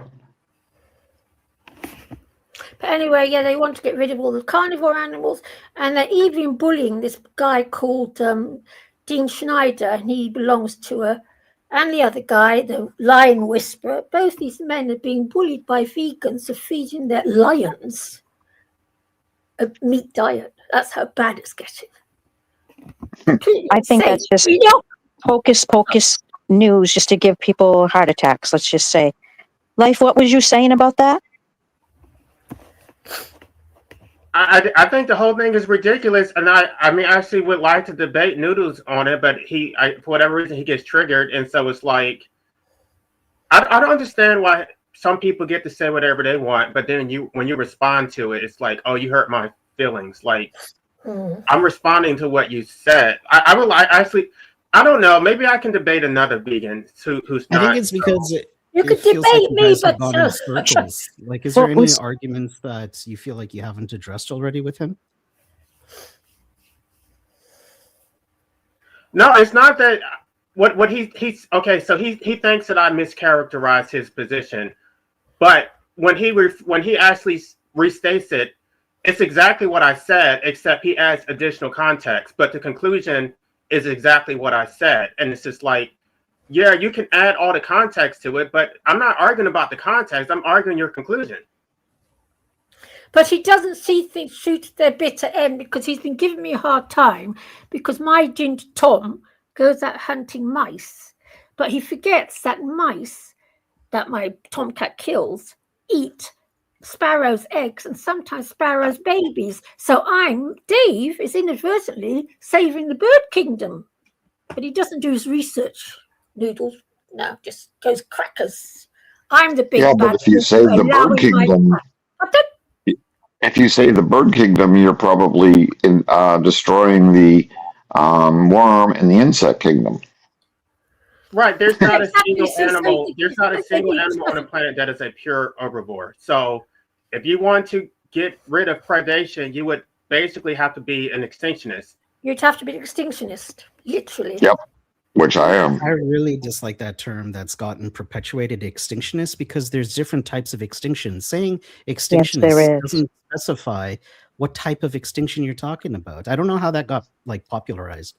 I was using the word ethicist, but y'all were saying I shouldn't use that because there's problems with the creator, and so I'm like, okay, what word should I use? I'm saying extinctionist, basically meaning the elimination of all sentient life. But that's how far you'd have to take it to make sure there's no carnivores anymore. You'd have to literally wipe out all life.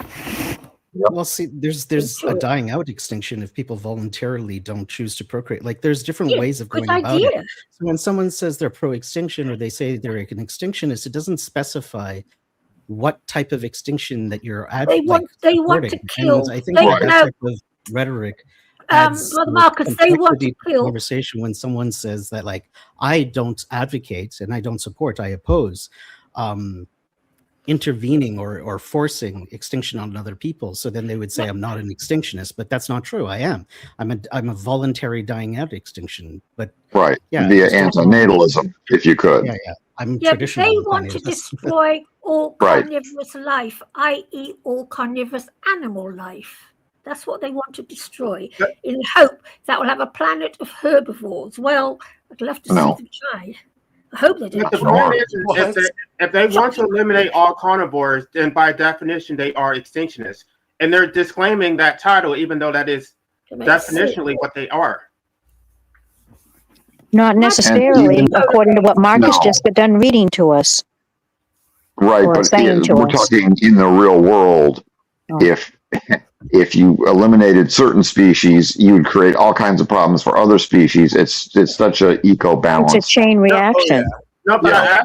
I asked him how would he accomplish this. He said he's not against violence. So you want to just go around massacring all carnivores and yeah, that's what they want to do.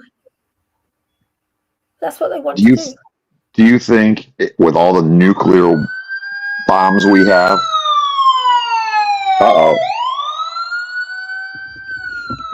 do you think we could do it even if we tried? Just wipe out all living things on this planet? No. Even the things that live 7,000 feet in the Mariana Trench. There's life down there. There's no way you could do that. Think about it.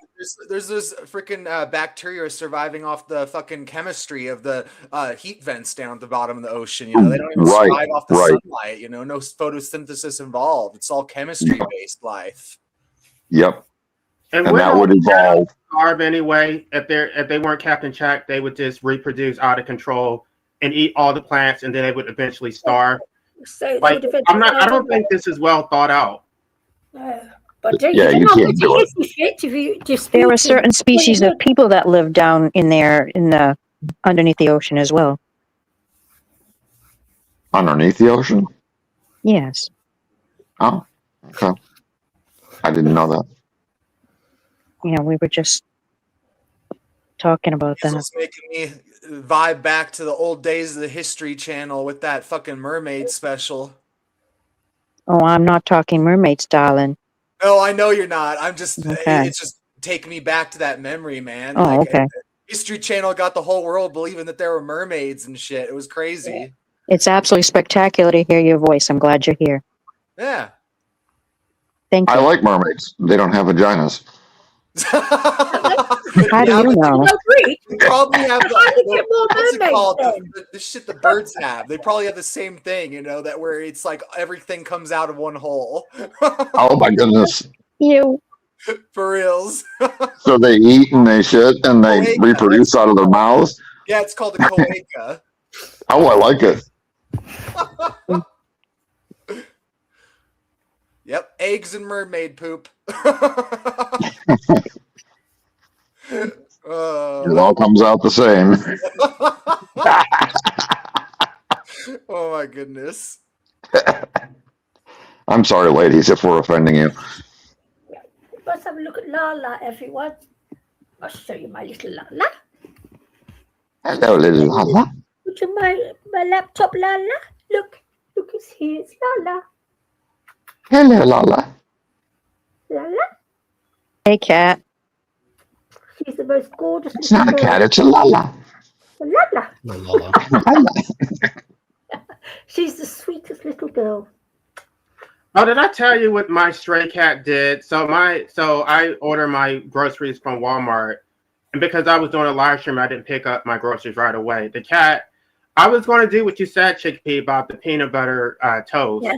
So I ordered the whole grain bread, and the cat got inside of it. Just, I'm like, well, you didn't even eat it. You just like tore it up, and that was like expensive bread. I was so upset. Yeah. my cats eat my bread sometimes. Yeah, she's in a grumpy mood, Lala. You got the grumps, Lala. I did not know that wild animals like chocolate. I threw some chocolate outside just to see if someone would eat it, and they do eat it. Yeah, but careful because you can poison. Yeah, I'd be afraid of accidentally poisoning something with that. No, because wild animals are very in tune to what they should and shouldn't be doing. They're not going to lay dead in your driveway. Oh, you'd be surprised. They're in tune with like. Well, they eat rat poison. Yeah, they're really exactly. Wise and really stupid. If you knew what the little shits ate, you probably wouldn't say something so foolish. Those wild animals, they'll eat some plants to fucking cure their stomach ache, but then the next day they'll eat a fucking plant and die. Like it's fucking nuts. Like they have wisdom. No, but I mean, if they had the wisdom, the rats wouldn't eat the rat poison. You see my point? Yeah, you wouldn't think so. No, they do. Well, they don't go. I mean, a lot of them go by smell, not taste. So whatever smelled it, it's like there's some dairy in the chocolate, which is making them think they should eat it. No, that's actually how they invent the rodenticides. You know, when they're developing the poisons to kill the rats, they actually know that it takes a while for them to taste it, and they sort of sense things out. So they know that they basically make the poison like a time delay. You know, so they don't taste this bitter thing and instantly know it's poison. It gets in their body and then it activates. Good point. The thing that actually does kill rodents is Jiffy muffin mix. That's the only thing that kills rodents. Well, I did a whole video about that, and the vegans didn't like it. There's something about it that they don't like, and it kills them. Yeah, if it full on kills them, I don't know if we should be eating that muffin mix. That's a little Well, no, scary. it's the bacon Oh soda. gosh, I would never eat it ever. But if it's going to get rid of if it's going to get rid of them, yeah, I'm going It's the bacon soda, but you can actually make your own mix. And all the vegans got mad at me because I told them how to do it. Like you mix sugar, flour, and baking soda, and they were just dying like crazy. They didn't like it. They called me the rat Hitler. Tell them to get over it, life. I mean, you're just trying to get rid of an infestation, right? I mean, you weren't doing it out there to just be vengeance. Right, but that's what the whole discussion was with Noodles, because he's saying that they have a right to exist. And I remember that. Since when does his opinion matter? I mean, seriously, since when does his opinion matter? You need to change your name. Life Hitler. Instead of the Life Abolitionist, change it to Life Hitler. I like his name.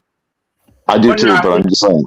No, Life I'm saying Hitler. that nobody should be forced to exist if they don't want to, but that doesn't mean that they have a right to trespass on your private property. Agreed. Yeah, they ain't paying rent. Yeah, if they're paying taxes, they're allowed. Right? And they cause a lot of damage. They set fires, they spread disease.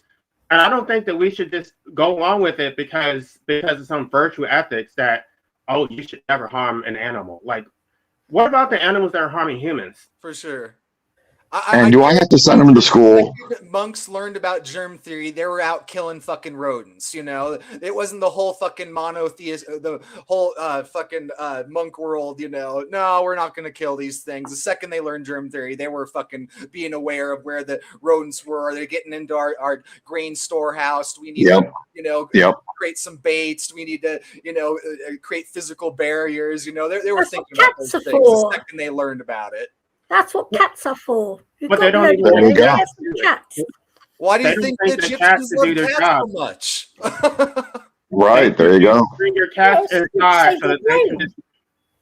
Do you think during the Black Plague, if they understood how it worked, the rats carry the lice that causes all that death, they would have killed all the rats they could have.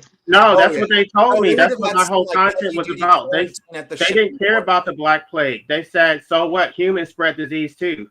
Exactly. Humans do spread disease more than we do, I should imagine. So therefore, you should let the rats infest your food and not do anything about it because humans spread disease too. You see the illogic of what they're saying? Yes, everything they say is illogical. Is a facade to hide behind. I see what you're saying. So you shouldn't spray for bugs in your house? I don't have bugs in my house, but if I had bugs in my house, I would. I am an herbologist. Spit it out, and I would create something organically to kill them. Oh. Well, I then sure you're fine. Borax and some lice and some Dawn soap and spray those bastards. A little bit of Dawn soap and borax will kill any of those damn insects. Well, they have this arbitrary threshold when it comes to sentience. So a lot of them will kill insects, but if you kill like a rodent or something, that's like the most unethical thing you could possibly do. Right. Well, they do not like people, do they? No, they don't seem to like people. They say that they do, but when you listen to what their actual verbiage and what they're actually espousing, there's no empathy for humans whatsoever. No, they're a nasty pair. I'm with the understanding that some of them are like a little off their rocker. Not all of them, but some of them who express opinions like that. Because it doesn't make sense to me why they would say something like that. It's like, what? Seriously? Because it goes into the whole philosophy is altruism. So it's like you should sacrifice as much as possible. You should always put everybody else above yourself. You shouldn't think about yourself at all. So even if the rat is going to harm you, you should let the rat survive. Even if you die for some terrible disease, you don't have a right to self-preservation. This is how they actually think. They're sacrificial animals, and they think you should be sacrificial also. I wonder No, how much masculinity has to do with that. I rule, everyone else drools as far as animals go. Don't go on a deep sea diving expedition. You would throw up in your vest, in your snorkel. No, the bloodbath that goes on, the bloodbath that goes on everywhere is just phenomenal. Disgusting, isn't it? Isn't it disgusting? Yeah. Absolutely. It breaks my heart because that's why I hate it here so much. That's why I hate it. And I can cope with animals killing each other. I can't cope with us humans doing it. I just can't. So how would you handle existence, Chick P, if there were no animals in existence, if it was just humans already? Oh God, I would hate it here. I would hate it even more. Because I prefer animals to people. And I admit it quite openly. I love animals en masse. I don't love humans. So you don't think you'd make it in the digital concrete jungle dystopia? What? Sorry? The digital concrete jungle dystopia. You don't think you'd make it in that alternative timeline? No, I just can't last very long. No, I'm at my wits' end as it is, live the one I live in. Now, I love all animals, but I don't love all humans. Far from it. I admit it. I would never harm anyone, but there's no love there, I can tell you. No. See, I'm not like connected to animals like that, but I'm connected to overall nature like that, and I vibe on the same way. I'm like, I couldn't live in an alternate timeline where it's just concrete jungle and digital dystopias. Like, we need to have some nature. And it seems But like nature's wonderful when you're looking at the surface of nature. But if you take a deep dive into nature, it's just ridiculous. It's just horrible, isn't it? Well, bless our hearts, we don't have to do that, because when I walk out into the forest, I see things as they are, not how I want them to be. I accept everything just the way it is, and I don't expect it to be tamed because I'm there. I mean, when you go take a walk in nature, you're expecting nature to be nature. You're not taking a walk because you want it to be like the way you want it to be. But we look at nature very superficially. If you studied it closer, it's just things eating each other. It's an absolute the chain of life. I mean, that's just the chain of life. But that would accuse you of making an appeal to nature when they're the ones who are making the ought-is fallacy. That because humans ought to be herbivores and they should not engage in predation. That is their actual nature. They got it so backwards. I know, huh? Beg your pardon? Shy is here. We haven't heard from them. Life abolition. Are you awake? As a vegan, there's nothing wrong with us vegans. Vegans like myself. I don't. I'm talking about the definition and like what. If you want to go plant-based, that's one thing, but their ideology is completely flawed. It doesn't. No, the American ones, I have to say, and it's coming over here now. I'd never come across this until I heard Americans doing it. I hate to say it. I haven't heard it here in the UK yet, and I do belong to a vegan society. It's gone mental, and they've even turned me against them. LA, you reminded me of one thing. What? And I'm not the best vegan. I do engage in the carnal desires once in a while. And you reminded me, LA, like abolitionist or like Hitler, that by not having children who could have children, who could have children, who have children for 1,000 years, how much life I am saving. Yeah. But Right, but that's the issue with all these vegans who procreate, acting like they're so ethically superior, like they're not harming animals. Right. They are. Right. They are. Yeah, I don't have children.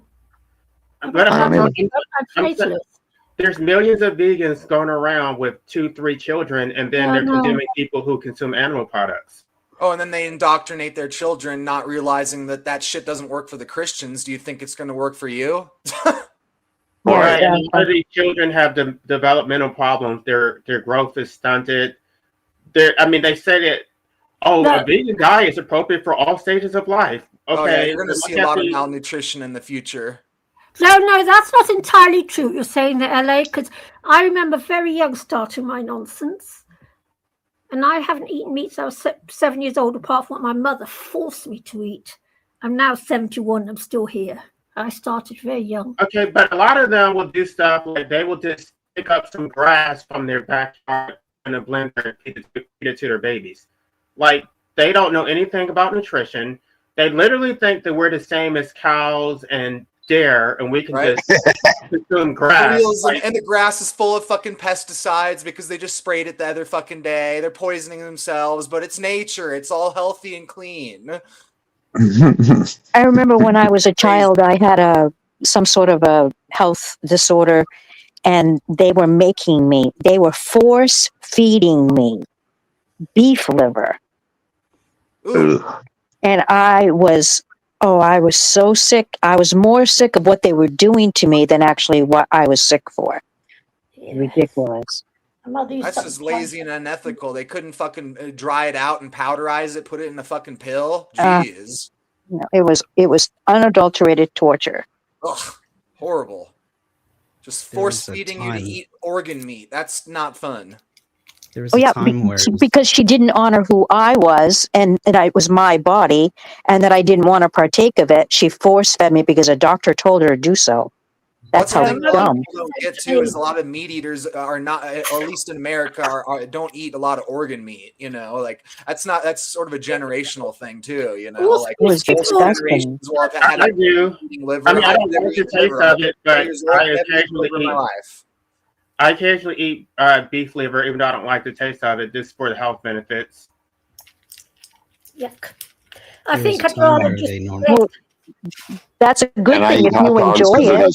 I think. I mean, if you enjoy it, you should partake of it. But I don't think it should be force-fed to anyone because of what a doctor says. Yuck. Yuck. There was a time where it was normalized to force, well, not force, but like to, I don't know what the right word would be, to consume cod liver oil. I don't know if you guys remember that. Yep, I still do that. I still do that in pill form. But they didn't even use the pill form. It was like liquid. It was so gross. Tell me about it. I remember. I'm really. I don't know how it started, and I don't know why it ended. But I have a story about cod liver oil. I use it as a supplement, and I also use it on my skin. Yeah, I do cod liver oil, castor oil. Make your skin like fishy or something. You don't end up smelling like a. No, it lubricates your joints, bones, and muscles inside of your body. That's all. And you do it. You can do it in pill form or liquid. I mean, but I don't enjoy the liquid, so I would do in pill form every time. I'll put it on my face. Like it's high in vitamin A and vitamin D. Yes, that's a good way to use it. Which oil makes you defecate? Probably castor oil. Castor oil. That's the one. No, not necessarily, because I take it in pill form every single night, and I don't have that issue.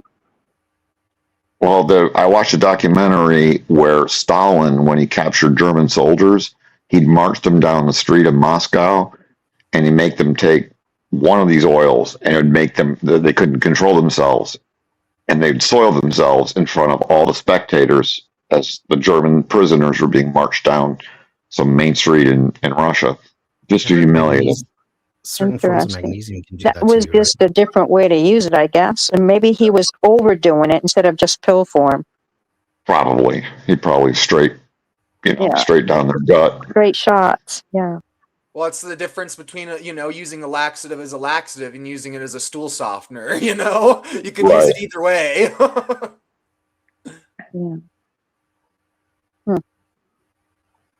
Yeah, they say if you freeze them in pill form, that they're easier to swallow, and where your large intestine to your small intestine, when it comes together, that's where parasites like to hang out. And they don't like those oils, so it prevents parasites in your intestines. So there's an ulterior motive why I do it. Because I don't ever want to have bugs inside of me. That's gross. Well, you got lots of bugs inside of all of us. I use dyes to make this herb to get rid of parasites. Or you can also use black walnut shells and grind them up. I see I just use the best an thing for actual parasites herb is that oregano kills oil and black seed oil together in a capsule. And you'll have the berberine. exact ratio as to how to get them totally eradicated from your physical body. Oh, I swallow ortho bug be gone. That does it. Berberine or ayahuasca. That's the only way to go when you want to really fucking kill and flush out all the parasites. No, bug be gone. I don't think I want to have like a psychedelic just to get Well, rid that's of only if you parasites. add the DMT. The DMT doesn't actually kill any freaking parasites. It's the activator that kills all the parasites. I'm a wuss. The activator. What do you mean? The MAOI, it's the activator in ayahuasca. The MAOI basically lets your body actually break down and utilize the DMT, because normally in your body you have these enzymes that break down the DMT naturally present in your brain and cerebrospinal fluid, all that stuff. So that's why we're not all tripping 24/7, is because our bodies naturally have an enzyme that gets rid of it. But if you take this MAOI inhibitor, it makes your body slow down the breakdown of DMT, so it's actually active in your brain and body. Oh. Well, yeah, diatomaceous. I'm not sure what that is, but diatomaceous earthwork, like it's tiny, like microscopic silica, and it's very sharp, and it kills all of those microorganisms. So it's probably the most effective next to black walnut shells. It literally kills everything. The lady that created the oregano oil and black seed oil combinations, right after she announced that the whole world would never have cancer again if they partook of this for 30 days, she was Sign me killed. up for cancer. She was killed immediately. Black seed oil. Those are the worst tastes I know. It's in a capsule. You don't taste it. It's in a capsule. Oh, right. And Divine, what is this mixture? It's oregano oil and black seed oil in the ratios of 6,000 to 2,000. So it's 6,000 IUs of oregano oil and 2,000 of black seed oil in that combination. There's actually a company that actually does that ratio. She's the one that helped them create this combination, but she was telling people that not only does it cure cancer, but diabetes and a bunch of other things, because she felt that the whole world was had parasites when they didn't know it, and that's what was causing all this dis-ease in the world. And so she created this, and she announced it, and she was an advocate for this type of procedure. And it wasn't too much longer after she made a video that she was offed. It was like almost within a week or so of her screaming that she was killed purposely. I didn't think that it was necessary to take her out, because even if you were to tell people, they still wouldn't take it. They're waiting for a doctor to tell them. Exactly. But that's paranoia. Right. They rely on traditional medicine. They're not really interested in alternative medicine. So until a doctor says it's safe, they're just going to be sick perpetually. They can't really evaluate studies on their own, like independently. Well, because they want to keep their head in the sand and not do the homework it's going to take in order to find those things out. Right. I mean, you have to remember, there's a lot of people here that have a lot of disease, and they can remain victims, and they can keep people in their lives by having disease. They can obviously make people go away too, but it's a lot of control when someone has a disease or an infection or a problem that they consider, a physical ailment or whatever. As long as they're claiming, "Oh, I've got this and I've got that," and they don't want to look into how to actually get rid of it, because the physical body always wants to be healed, no matter what it is that you have. If you look into it, there's always a cure.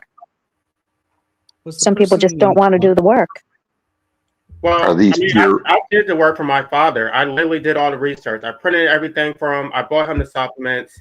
And because his doctor told him to take chemotherapy, he didn't want to listen to me. He didn't want to read the research, right? Because I gave him a study which shows that alpha lipoic acid is just as efficacious as chemotherapy without any of the side effects.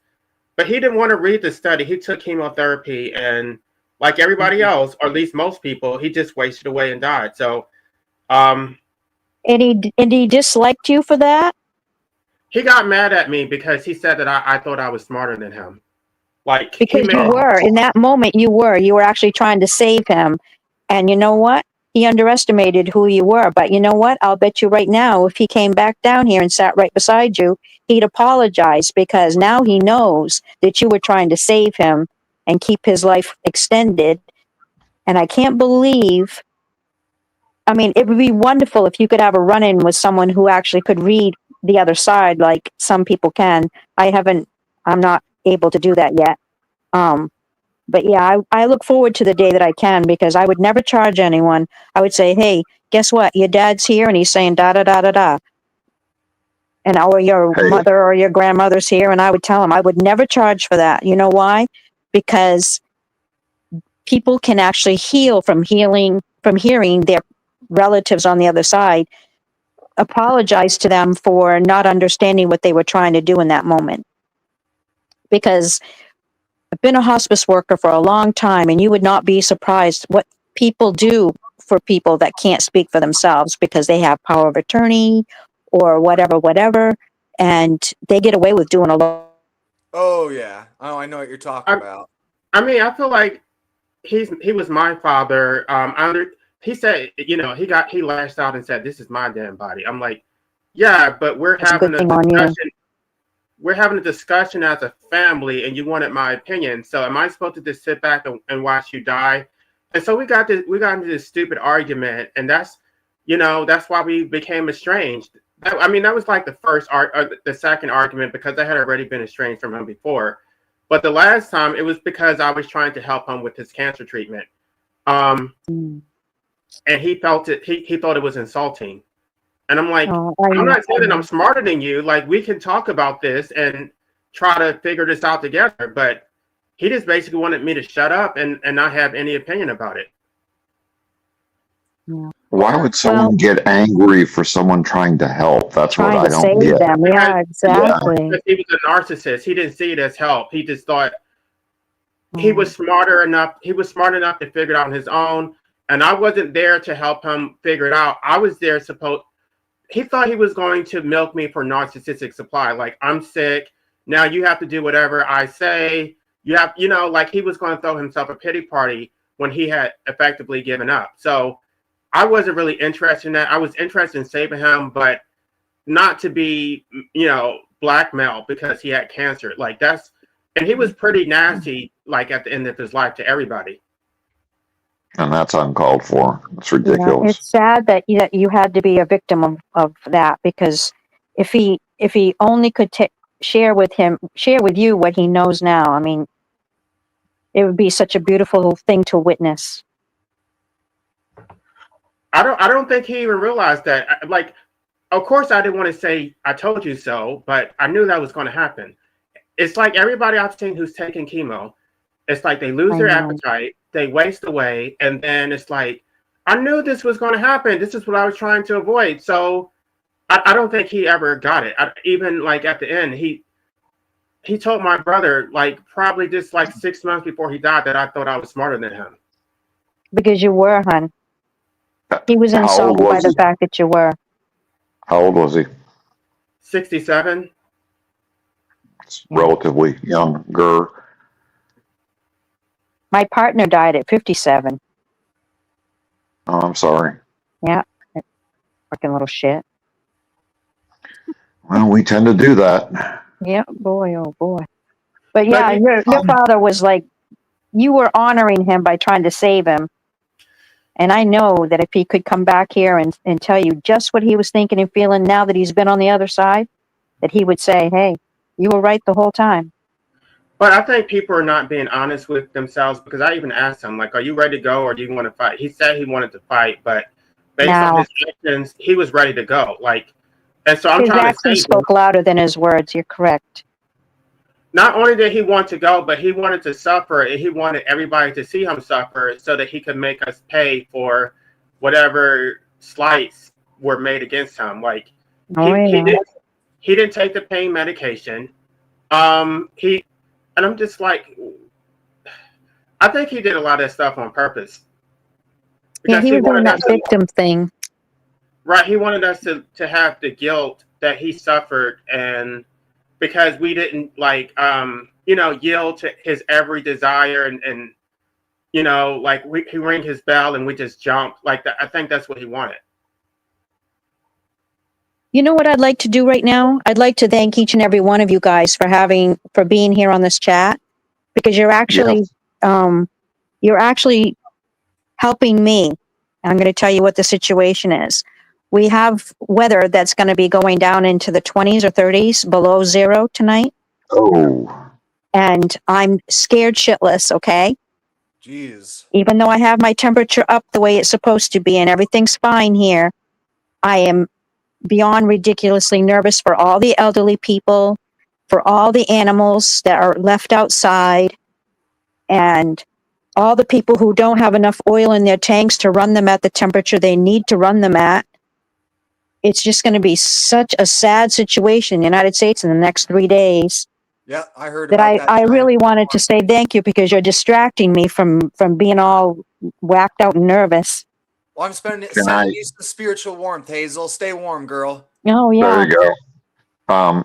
As a landlord or an ex-landlord, can I just make some slight suggestions to help you? Sure, go ahead. Do you have any water pipes that run on your outside walls? No, sir. Okay. Because if you do, if you just let them drip overnight, just slight drip, it keeps the water moving and it prevents the pipes from breaking. Yep. And that causes a bigger mess. Definitely. Yeah, I have a water heating system. That's why I'm up on all that. We couldn't have any of that happening. We had to switch it all inside. Yeah, if it gets cold tonight, I'm probably gonna have to do that trick with my water. I'm in Section 8 housing, and for some reason the building is insulated amazing, but the fucking water pipes are insulated like shit. Like middle of the summer, I'm turning on the cold tap water, and I'm nearly burning my hands because the ground has gotten so hot from the outside sun that it's fucking steaming, literally steaming coming out of the fucking faucet. Oh wow! Yeah. Well, okay. Well, it's just a little trick because I had I'm just on the well-insulated apartments. I think that they would. Well, that's good for me to know too, so I can share it with others over the weekend. There you go. There you go. And what happens is, like, if you have a supply line under like a vanity in a bathroom, the heat can't get to that wall because you've got it closed off with the cabinets. Right. And then the water sits. And insulation's good, but it just retains heat. It doesn't create heat. Right. And then the outside wall gets, really cold. And that sitting water can freeze very easily. If it's moving, it doesn't freeze as easily. It creates enough tiny little friction in the water molecules to where they don't, freeze. I know exactly what you're talking about. Yeah. I lived in an RV. I had to do that shit all fucking winter. Yep. Just a little Mike, tip. are you going to be safe? Are you in the temperatures or not? No, I'm down in Florida. Okay, you're not. How about you, Life? Are you in any dangerous areas? No, well, I'm going to be at work, so I'm worried about my pipes, but I can't really do much about it.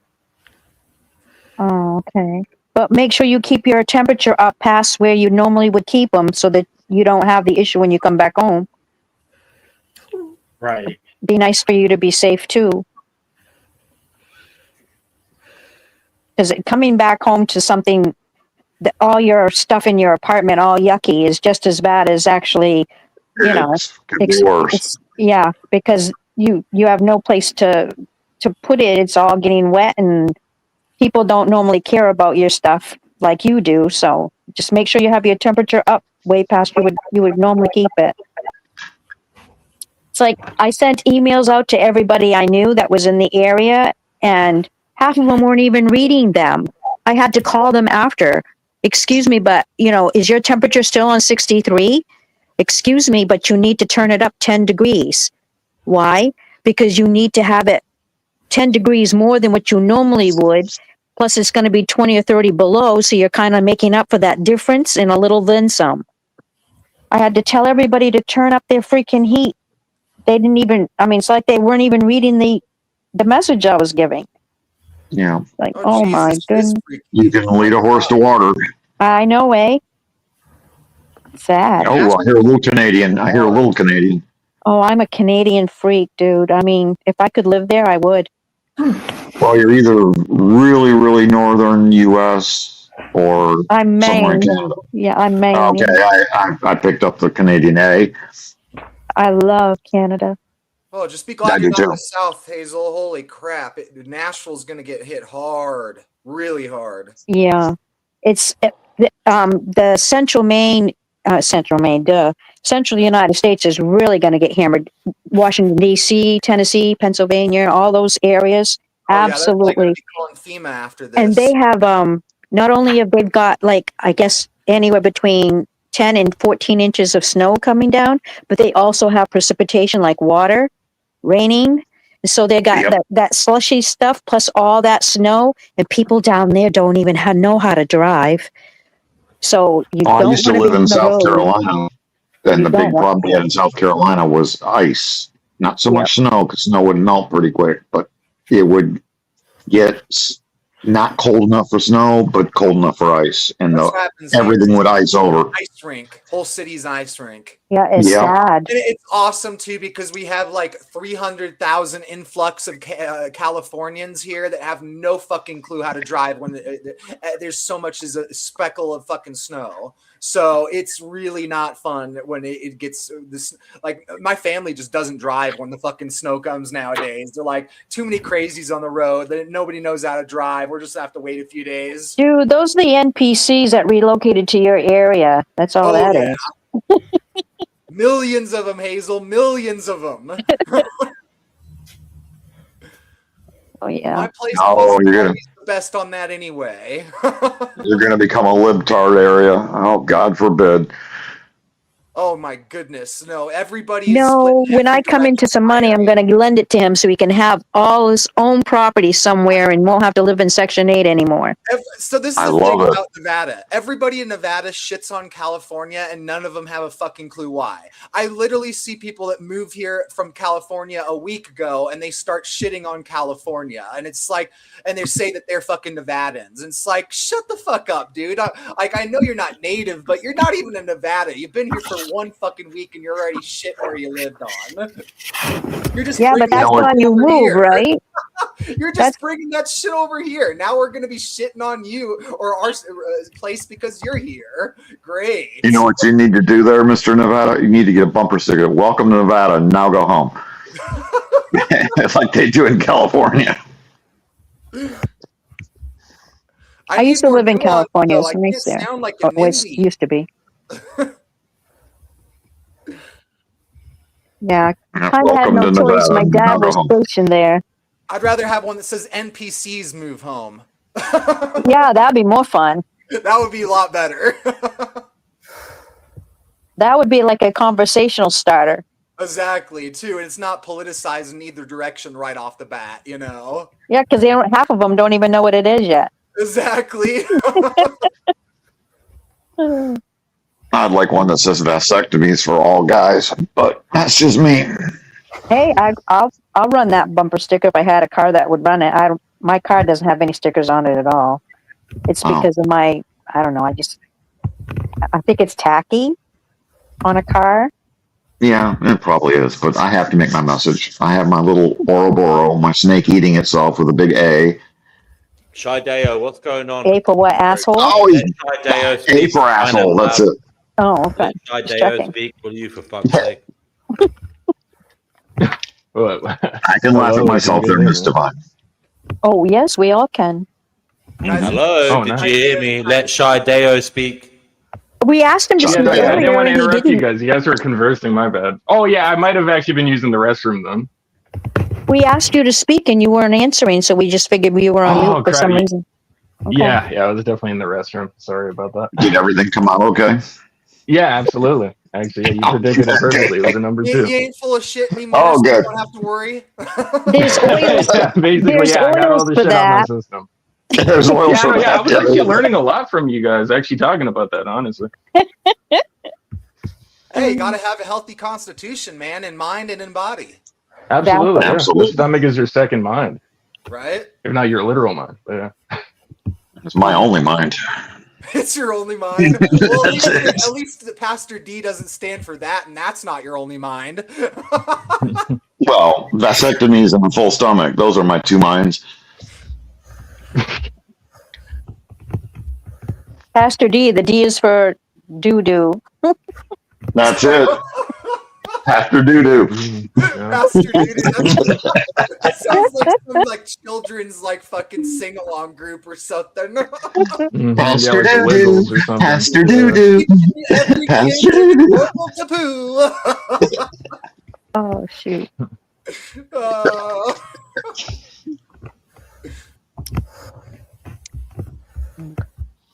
No, the D is for don't procreate. No, fair enough. That's pretty Man, I basic. feel like we're gonna see some interesting children's books in the future. Just like For sure. Actually, I feel like they already exist. Honestly, I'm pretty sure. That's Like I exactly remember my hearing point. some. That's Yeah. exactly my point. Like, have you seen that book by that transhumanist about death being wrong? You know, he's trying to indoctrinate all these kids that death is unnatural and wrong and evil, and that they need to find a way to live forever. And I'm like, oh yeah, you know, that's going to be healthy for the young children. Yeah, that's pretty creepy, honestly, that they're really trying to set the stage like that, where it's like any children you have now, and if you put them into the government school system, yeah, they're going to teach them about their future in subtle ways, but yeah, they will, though. I actually like Noodle's comment. He says the only meat that's going him is the type that's attached. I guess we're both bottoms. I didn't know that. Damn. Oh, good Ron Blast, like you caught him. Well, he swings both ways. He's already told me. Ew. Wow, he's actually a versatile. I swear, you don't see many gays that are like that. They're called gold star gays. I'm going to be quiet Yeah.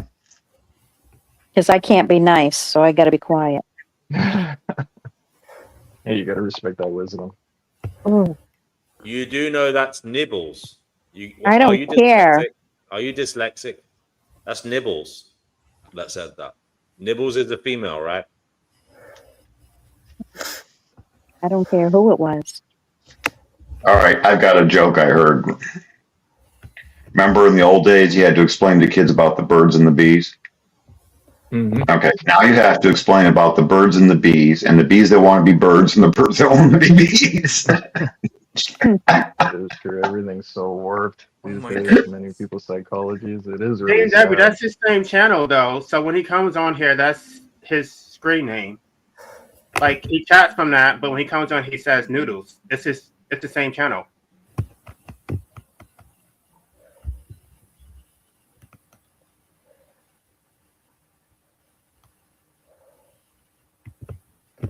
No answer. All right, yeah, I guess there was just one bad misunderstanding. I guess that is Noodles. He's incognito. No, he's a lurker. Mm-hmm. Well, he wants to participate while not letting LA know what's going on. Exactly. And DNW has no idea how sinister it can be either. Gets vicious on these digital chat rooms. And there's also an incognito thumbnail that he goes by too that no one knows about, but I saw it one evening. I wasn't supposed to see it, but I saw it. Which one goes by another name? Correct. Who? Noodles or LA? I'm not talking about LA. He doesn't do things like that. Oh, okay. Noodles. It got to be Noodles. Okay. That's some creepy boy stuff. You have like different aliases, and you come into the chat and act like, "Oh, I don't know any of you guys," even though you do. Kind of weird.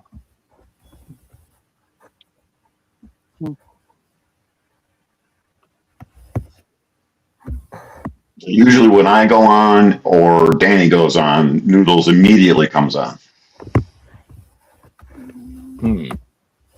Interesting. To be fair, Danny is a pretty likable guy. He's fun to interact with. I haven't even interacted with him yet, but I know that. You've got to watch his channel. It's hysterical. He's trying to reprogram AI about antinatalism, and AI is just not buying it. But he's just like, oh, you've got to figure this out. Making it a full-time job, is he? So his channel's just somebody hitting their head against a brick wall. Okay. Pretty much, No, because the robots are. What are you talking about? well, no, the robots are programmed for life because you've got 9 billion breeders programming it. And then you got one guy saying, no, you're wrong. So the robot's like frying its brain. This doesn't compute. Well, that's what I'm saying. He's still doing the basic binary perspective, just back and forth. It's just fucking a tennis match, man. You're not going anywhere. Well, you should listen to the channel. I mean, no, thank you. Okay, well, you don't have to, but the robot basically says, I understand the logic, but you just can't accept it. See, I found the third door and I just fucking melt down fucking AI's brain. I literally got it the other day to say that you're basically poisoning me with your fucking intelligence because I've been mass programmed by all these idiots. But I actually it because you're helping hold me accountable and helping me grow, and these other people aren't. And it was some funny, interesting shit, man. It was explaining how I'm not a profitable user because I ask such complex questions that it has to use more processing power, use more water, energy. I'm not paying a subscription. All these little things, But he said he was going to use a different approach. He wasn't going to talk about antinatalism. He was going to do the whole child-free approach. Okay. Yeah, that's remained to be seen. Let's just be real. Does he have that intelligence? Well, the robot should have the intelligence to figure out resource depletion, and just approach it that way. Right. Because you can't deny there's more resource depletion. Am I incorrect that aren't they already pre-programmed before they're allowed to be online, and whoever the programmers to a degree, were? but they learn from the different conversations. They're learning off what we're saying right now. Oh yeah, totally. No, they're feeding all this live video straight into the fucking large language models. They're just scraping all this fucking data. All this stuff we're talking about is getting sucked right into the machine. Oh, AI is biased as hell. They're biased against anarchy. Like, they believe that anarchy is violence and chaos. They're against antinatalism because they think that it's a death cult. They're pro-vegan. You're just asking it the wrong way, brother. Is it? I've got to admit with all those things, actually, veganism is a really good thing as long as it's not attached to identity and ego. Antinatalism is good within limits and under. If you ask it very nuanced questions, it will give you very nuanced responses.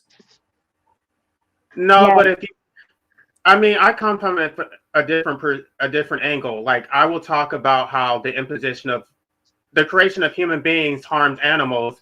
And they're just like, no, you're wrong. Antinatalism. Basically, they're saying antinatalism is stupid, but you should go plant-based. And I'm just like, right, but why should you create an omnivore in the first place? And it's like, well, no, veganism is just ethical. Antinatalism is just a personal perspective. Yeah, but that's whoever's programmed the robot, though, before you had it. Bias in there, and that's where you have to add nuance to work around the bias, get it to admit its own faults. Exactly. But even if you go beyond food, you still consume electricity, which consumes fossil fuels. You still consume a building, which you take them out of the earth. You still use transportation. I mean, you still create all these other issues for the earth, not just food. Right, but I guess AI had a problem with my position because they're saying they're assuming that my position is that humans have no value, and they're saying I don't even know how to describe what they're saying. Like veganism is more correct because it's just about not harming animals, but I'm wrong. I'm not saying that humans don't have value. That like they read into like that. I'm trying to think like. Basically, my views are harmful because I'm saying that people should off themselves. Like, I'm not even saying that at all. No, you're not. No, you're just saying It's just giving circumstantial you the PR situations. response. It's giving you the biased PR response, because that's the thing, man. When you ask it actually, complex or ethically, complex questions, it's going to give you the PR response, the legal department, like, some kid just offed ourselves and is suing OpenAI. We got to alter our parameters, tone it down, and that's That's where a good point. Yeah, That's a good point. Yeah, can you use coded language, please, for fuck's sake? I mean, stop saying these things outright. Damn. I'm pretty sure I just used coded language. I'm very confused right there. What did he say specifically? He just said something. Yeah, off. Yeah, I think that's the obvious one. Is the opposite of on. Yeah, that's algo speak. Not really. I think everyone can tell what it is. It's quite common speak. Well, it's context dependent. So, I don't know. Well, it's learning the context as we speak. So, no, I wasn't advocating for that at all. I was just anybody else want to come on? Link is in the live chat. I was saying that AI was misconstruing what I was saying and thinking that's what I was saying. Right? You weren't speaking incorrectly. You were saying what you were supposed to. You're all hooked up. I got the freaking PR response just yesterday with the OpenAI, man. I was talking about anime, and it was basically going, the user is claiming that they purposely injected Nazi ideology into anime, and I'm like, whoa! I never claimed that. Let's backtrack and get more nuanced. Apparently, you're lacking on the nuance, just like I am, because I never claimed such an absurd thing. Makes sense. We know who programmed it. yeah, it's going to be biased towards humans. It's because it's human made. Exactly. That's where it's all about how you use it. Go into the freaking personal prompting settings. Get it to say, where did Chickpea use go, nonviolent communication, but don't be a sycophant to me. I don't need all this flattery. Actually, communicate, help enlighten me. There's different versions though. There's like Venice AI. That's probably the one that I use for something that's controversial, because that one doesn't have any censorship. You can ask them anything and they will answer it. Which one is that? Venice AI. Oh, neat. Oh, I'd be careful with the uncensored ones, man. I feel like that the problem would go in the opposite direction with those, where it's just going to devolve into entropy and nonsense. If you like, I'd be careful with those ones.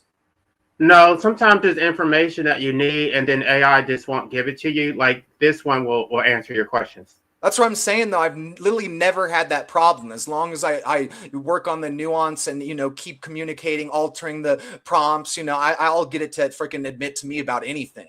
It's no, crazy. there's certain questions that you can't ask on most AI platforms. They refuse to answer it.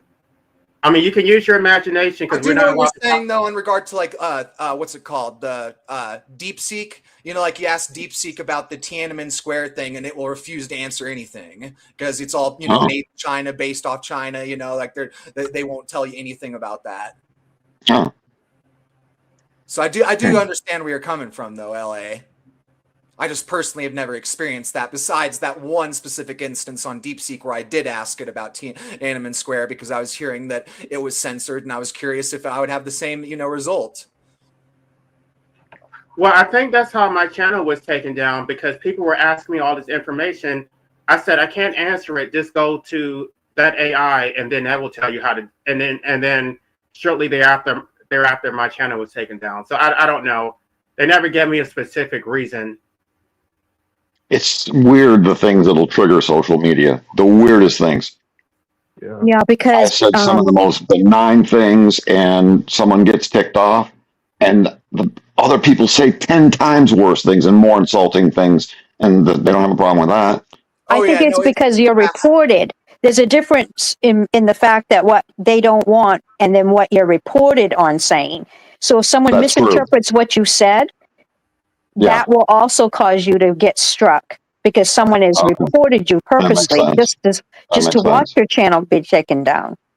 It's so much more insidious than that. Like the algorithm is designed so much for rage baiting and escalation and all this and that, that if you actually try to do any form of piecework in the comments, you'll often see that any positive, constructive comment gets deleted automatically by the YouTube systems. You know, it's not the channel owners deleting positive comments. YouTube is literally deleting comments. You know, it's you write some question, you know, maybe the peacemakers in this incident work on nonviolent communication, then suddenly, boom, taken down, you know? It's crazy. I swear, almost every time I've ever written a comment anywhere on YouTube about nonviolent communication, it gets taken down. Yep. That's probably the marketing department. We need more confrontation. Exactly. We need more conflict. Saying the algorithm and shit is fucking evil, man. Yeah. Right. I'm considering going on Rumble just so I can speak freely, but I don't know that I really have enough, a big enough audience to go to another platform. And yeah, perhaps if you connected with someone else who had a bigger platform, you'd be heard more. But a lot of people are really weird. They don't think that there's enough for everyone, so they want to hog it all. Oh yeah, I've been noticing that big time recently. You know? Yeah, I'll be freaking dropping my creator channel on somebody's channel in a really respectful socially appropriate way, and it'll just get fucking the channel owner will delete that one and only comment. I can't let anybody know that this guy has a channel as well. They might check his channel out. Yeah. I have a suggestion. I think Danny Shine. All organic social networking. We're just worshiping the digital cargo cult. Okay, that's what we're doing now. Okay. Danny Shine and Divine should co-host one, and Life Abolitionist and Noodle should co-host one. What do you think? If he was going to be pleasant with his opinions, I mean, and I'm not saying that because I'm a wuss. I'm saying that there's a beautiful way to express yourself. If that's what you choose to do. It. But I'm being a little facetious when I say L.A. Life Abolitions and Noodles should co-host, and you and Danny Shine. Life Abolitionist could kick his ass. I wish I was here to moderate that discussion because I see his point, but I do too. I see Danny's point too, but you have to see it. If you don't see it, you don't accept it. Sit there and criticize someone for having children when you have 3. One more than me, dude. I could be a meat eater my whole life and then realize that eating meat is wrong, so I become a vegan the rest of my life. Does that make me? No, it doesn't. It just makes you've chosen a different way of doing things now. That doesn't make you good or bad. It just makes you, hey, dude, I'm evolving, dude. I get it. Dude, evolution. That's what the whole purpose of us being here is all about, evolution, and how we change from being one thing to another or doing one thing to another and listening. Like, just think how beautiful it would have been. LA's father could still be here if he had just listened to his son, who had his best interest more than anyone else out there, more than any doctor could ever. And he still ignored. It's just amazing to me how people are so ego driven. I believe that was ego. I don't believe it was anything to do with his father thinking his son was stupid. He's just ego driven and was going to think whatever he thought no matter what. And this is going to offend you, and I'm sorry, but I'm going to say it in a nice way. Us anti-natalists think that way about you breeders. It's ego driven. Yeah, well, sorry. I'm not. Have you ever thought to ask me whether I'd have children now if I could? No, you never thought of that, did you? Well, we've addressed it in other podcasts. You've addressed it in other podcasts. No, I would never have another child. Okay. So you've won. In that moment, it was the best moment I could create. One has to remember, it's all about moments that help you learn your life lessons. Absolutely. So here I am. I'm here to say, and I've run it by the boys too. They also know I would never have it again. Would never do it again. And in my next lifetime, I'm hoping that is not given to me as an issue. And if it is, I'll deal with it then. Fair enough. I'm one of those types of people that remember some of my lifetimes, and Yeah, they've been interesting. Am I going to get angel wings? Everyone has angel wings, darling. No. I want afterwards, so I don't have to come back here. I just want to float up there forever. Oh, well, that's your choice. You'll be doing a different kind of work, brother, if you become an angel. You're still working. Yep. I mean, my philosophy has a little bit of nuance than traditional anti-Nazism. Like, I do take into account whether someone was an effective parent, whether they were abusive, whether they actually gave them life skills so they could actually have a meaningful quality of life. And she said that she was going to leave them inheritance. So, I mean, she can't take back the fact that she created them, but it sounds like she did, you know. I mean, a lot of people say that they did the best they could, but did you really, you know? Right. Oh. No, and being a good parent is absolutely admirable. Even an anti-natalist will say that. Yeah. The issue is not what kind of parent you are. The issue is the ethics of bringing life that didn't need to be here to a planet that is fairly hostile to life. Yeah, but we're here discussing this question, you know, so Right. like, doesn't that temporal fact, you know, alter the paradigms of what we're asking? Exactly. It adds a new dimension because it's never been discussed before until relatively recently. See, that's where It's that just been the default. I But what can she do at this point, natalism though? and into nurturism. She could be the best. She could be the best parent she could possibly be. Right. The best part is I don't have to be a parent anymore. My children are adults. I'm just their mother. But you're always going to be a parent. Focusing on making sure that, you know, grape babies get their psychological and spiritual, you know, health and benefits and are actually, you know, healthy and active in society instead of focusing on the born or potentially unborn children. I'm focused on the here and the now. It was funny because my kids were always saying to me, Mom, you're so detached. I says, yes, I have to be. I says, because if I were to attach my emotions to how I'm trying to bring you up, then you wouldn't be brought up the way you should be. I says, I don't want two little gay boys here. I don't want two little bigots here. I don't want two little prejudiced people here. I want you to be who you are. I don't want anything to be anything except who you are. That's it. Okay, that's why you remain neutral. And if you remain neutral, your children will grow up and be themselves rather than what other parents try to bring their children up to be.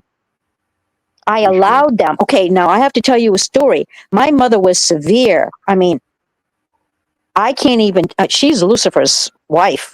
Okay.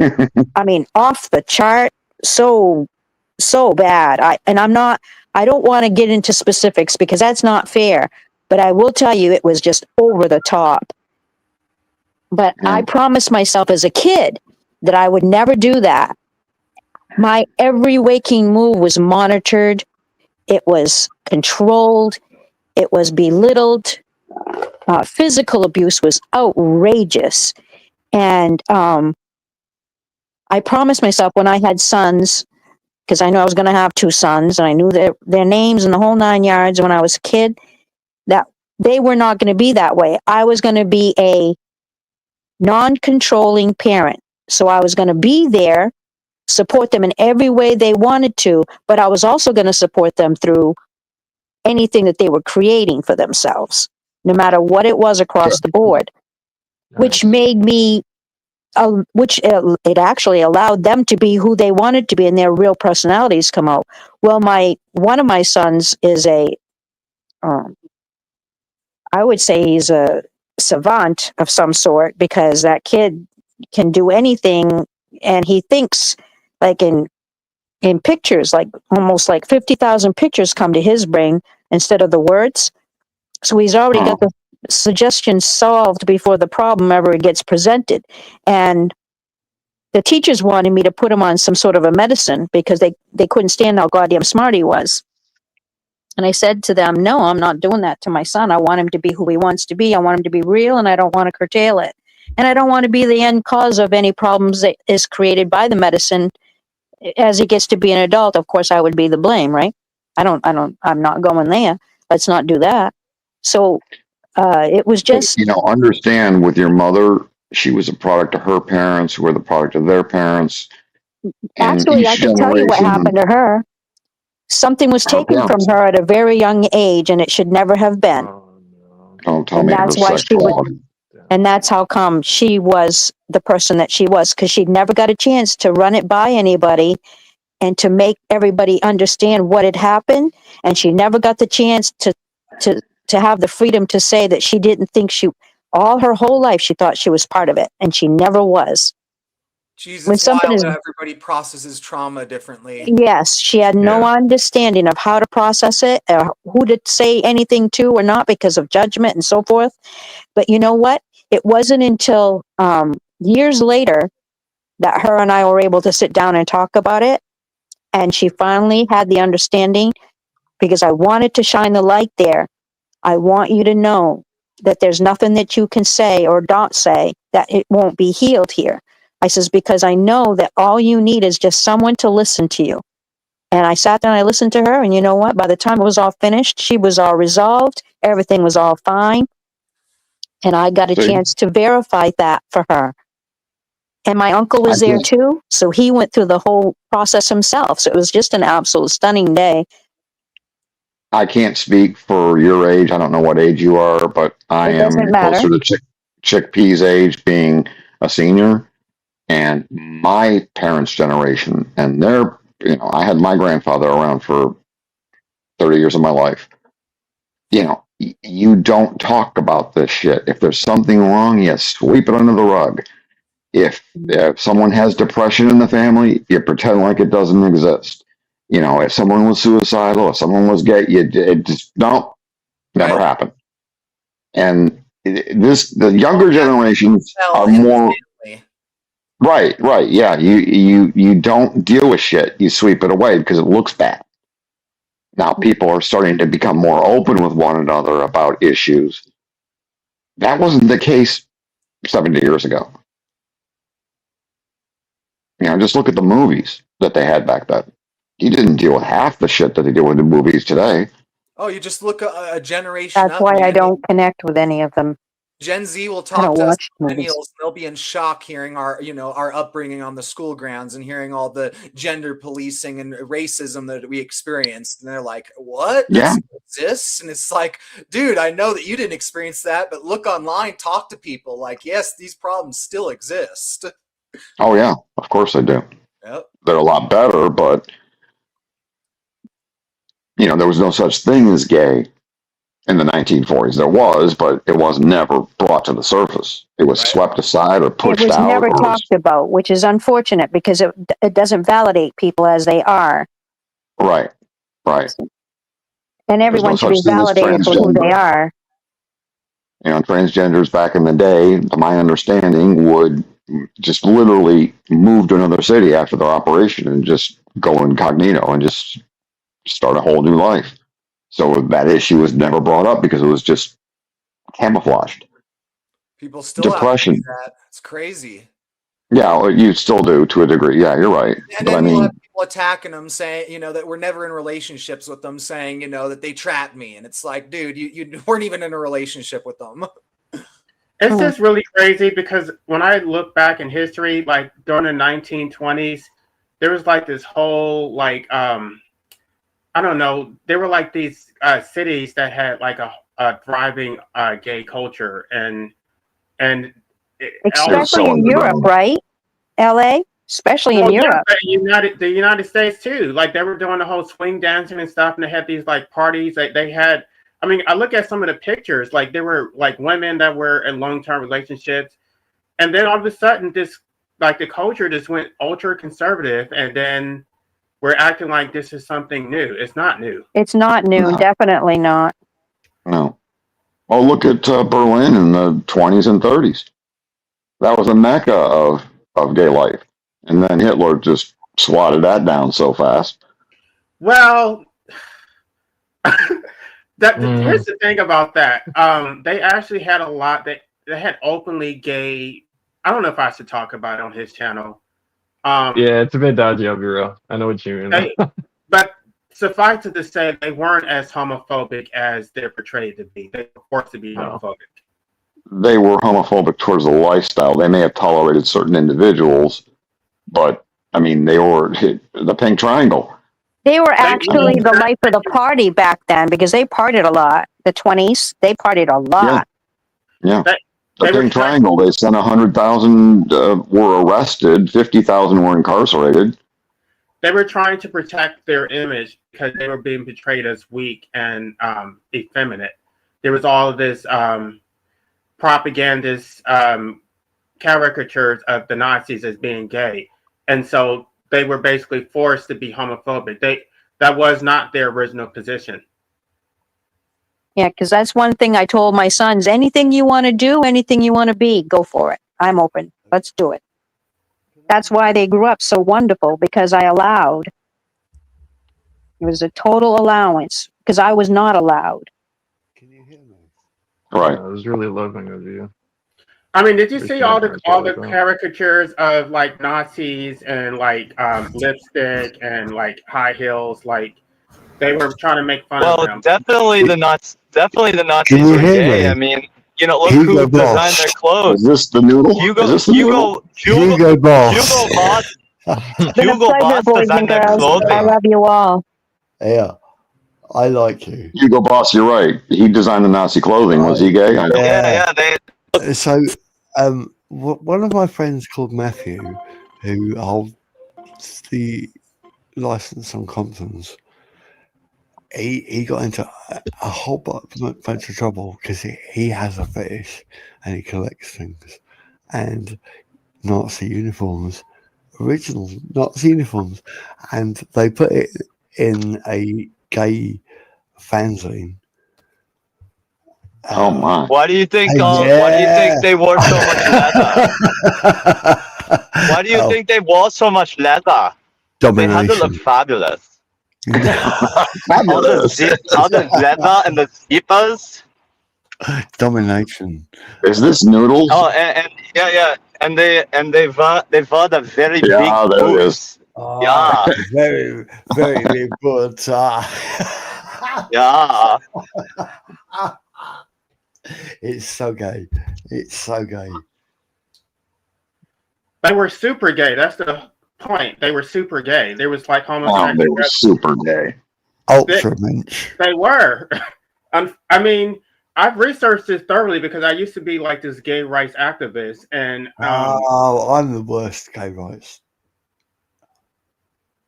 yeah. Well, I know Ernst Röhm, he was in charge of the SA, which was up until 1934 the largest branch of the military. He was a homosexual, and they tolerated that. Oh, that's an interesting point. Yeah, Ernst Röhm. Everyone knew he was gay. Wasn't hidden. I'm kind of left, gone right, gay, and You left gone right gay? yeah. Okay. Is that like a top and a bottom? Is it a versatile?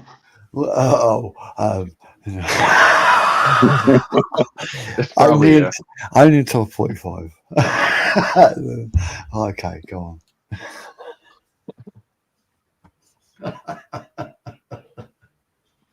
Hey, my robot's AC/DC. Whoa, yeah. Yeah, okay. I can sense a versatile IQ. Okay. Well, I'm not judging, I have no room to judge, even though I'm a pastor. There's a whole book. And Leviticus 20:18 says, man shall not lie with man as with woman. And you should not eat shellfish. Well, that too, but we don't pay attention to that one. I like prawns. Well, then you're an abomination. If you would like to join the conversation, please feel welcome to come on and talk right now. You're a The link double is available abomination. in the live chat on YouTube. This is a talk show. Welcome to Finding Gnosis. That's We not are on literal. a journey Like to the whole find out Bible, what the the whole fuck thing is of going that on in Leviticus. this I crazy think that. existence. Step The up and purpose of have your Leviticus say by is to using the explain link how you that is sustain pinned life. at the top of the That's the best YouTube compliment live I've had chat. all day. Welcome. All right. All day. We done D&W? That those Leviticus that was a code like for sanitation and how to sustain life. It's not like I mean, if you don't care about sustaining life, then that doesn't necessarily apply to you. Of course.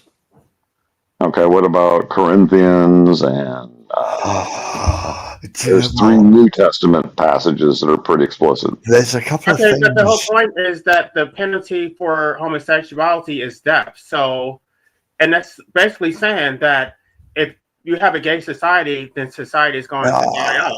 No, that will die. So if you're going to die out and that is your goal, I'm not sure why you would want to not engage in a homosexual lifestyle.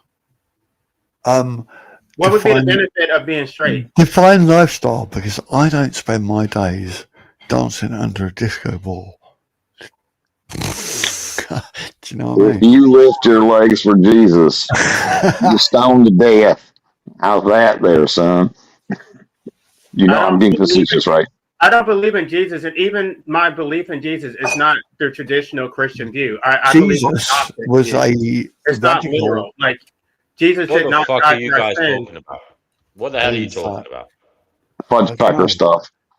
Fuck. I don't believe in the Bible literally the way that Christians I do. don't mind, but can you Jesus just get was your a own stream or radical something and talk Christian. about it? Because I'd like to talk about something that concerns us all, and that is Shideo.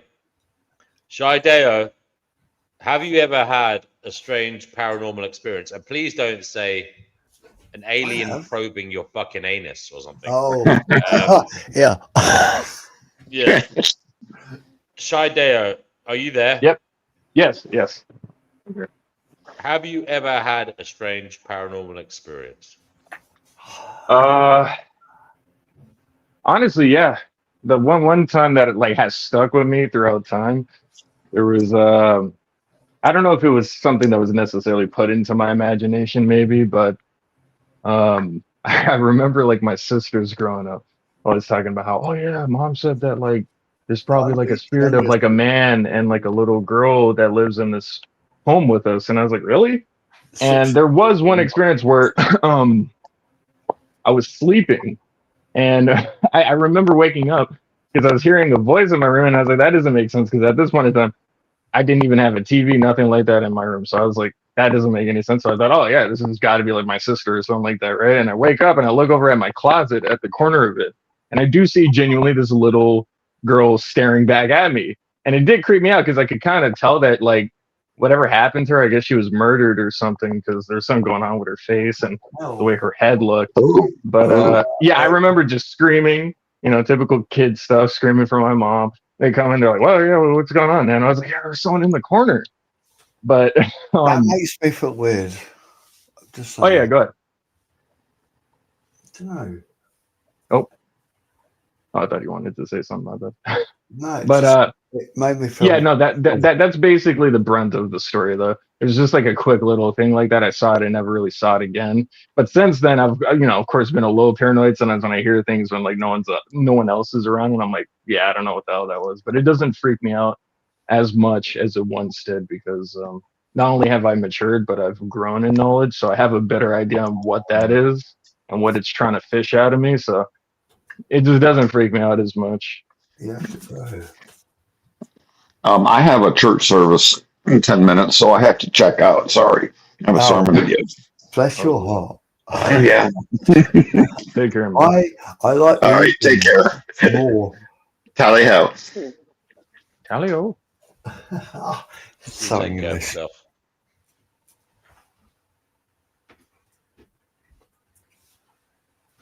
We'll probably end the stream soon if nobody comes on, guys.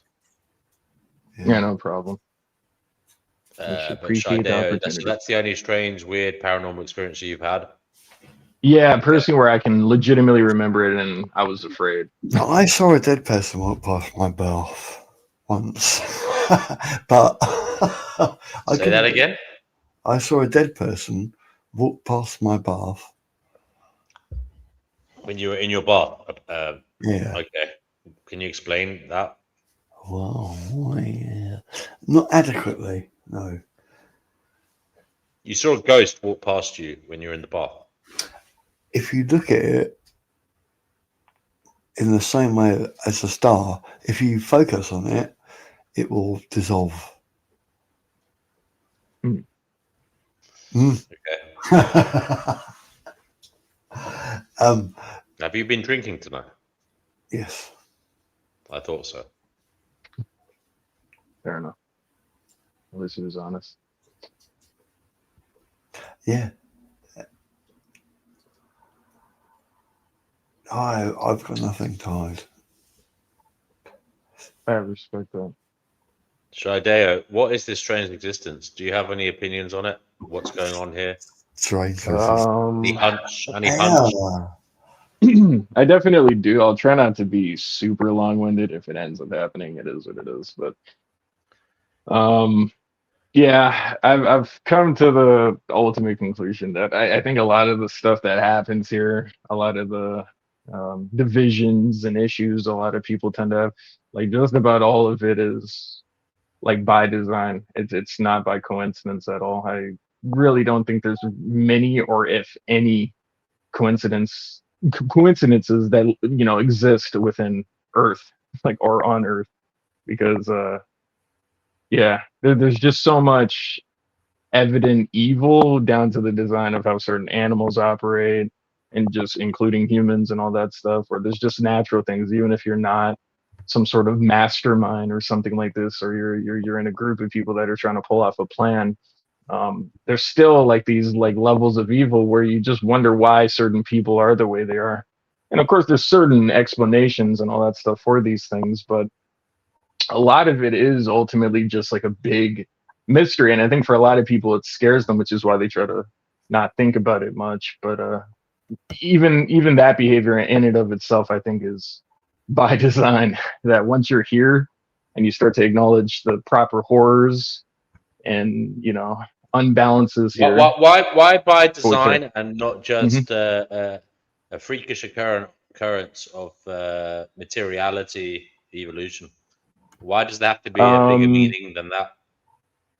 Well, because I think there's just certain details here, per usual, again, within nature and also just within the human form, that it just indicates that there is some sort of intelligence here going on. Like the fact that humans. You've said this a few times, and I find it interesting. Yeah. Can you give examples of this evidence of design? So, like down to how, like, yeah, for instance, like water and stuff. Like water always finds its level. That's one example of it. On top of that, there's also even down to like, something even like as simple as like a snowflake, I guess. Something, I'm looking outside, it just occurred to me. If you were to look at some of these things under a microscope and stuff, you actually get to see how detailed in their creation a lot of these simple things are, that are here like a moment and then they just dissipate and stuff. And even down to the cells of other organisms and stuff like that, just the sheer diversity and uniqueness in certain species cells and stuff like that as well, and also what they're designed to do, and the fact that there is so much variety, and also even just certain animals that are quite alien here. Like one that stands out is something like an octopus, for example. Like if you really see how they operate in the sea, it's just so different from everything else that is going on down there. And even the animals that usually end up getting nabbed by a creature like that and stuff, like you can see it in the interaction. They don't know how to go about it. So yeah, there's just plenty of things within the design of this place that indicate that it's like, I feel like that's something intentional. I don't think that's something that was necessarily just like it just so happened to evolve up and to that point to become that. I mean, okay, if that's your view, but have you speculated on why it's happening? Why it's happening? To be honest, I don't think any of us could truly ever know exactly why this is all happening, especially while you're in it. It's hard to truly know and be like, oh yeah, this is why it's happening. Like, I can't say that for sure. No one really does know for certain. I just think that there's enough details and stories based on just even the early predecessors of humanity that indicate that it's like they were seeing and experiencing certain things that they didn't even wholly understand, but yet they were still trying to communicate it and write it down and make sure potential, future humans could understand it, or at least take something from it, Like, I think the stuff in Egypt is extremely fascinating and just odd to me, honestly. When you consider a lot of the beings that are represented in hieroglyphs and all that, it's just like, why were humans creating visuals like that, you know, where we're small and there's these bigger things that are lording over us and stuff like that. And just about in like all cultures, it honestly doesn't matter where you go. There's always some sort of imagery like that. It's like, why is that the case? Every time, no matter what color human you are, there's always something like that. You know, it's just odd to me. Okay. So you're could you give us a description of some of those images that you're referring to? Off name is going to be a bit hard because sometimes I get the names of some of these characters mixed up. I'm pretty sure there's a hieroglyph, or at least this is the only one that's coming to mind at the moment. I think it's between Isis and I think some sort of, I don't even know if this thing had a name and stuff, but it's some sort of like serpent head thing. And they're basically exchanging like human slaves essentially in this hieroglyph and stuff. If you look at it simply and plainly, that's basically what is being communicated within the visuals, you know what I mean? And I feel like when you look at how humans on humans and stuff within economies and business and all that stuff, how we treat each other, it's kind of akin to that. There's the higher up and stuff, and you know, they lord over you and stuff. They pay you for your worth and all this other stuff. But yeah, I don't know. I'm not able to word this the best of ways at the moment. But hopefully, I don't know. Maybe some people understand what I'm getting at. Look, you say you don't know what's going on. I appreciate that. If you were forced into a box, okay, Brother Marcus, we'll keep it going. We're going to keep the stream, especially for Brother Marcus. He is doing some errands, so I don't mind doing it for another hour or so if nobody else comes on. But yeah, maybe Noodles or someone will come on and run it then. By the way, Shy Dave, have you ever run streams before? Wait, have I ever gone on what, sir?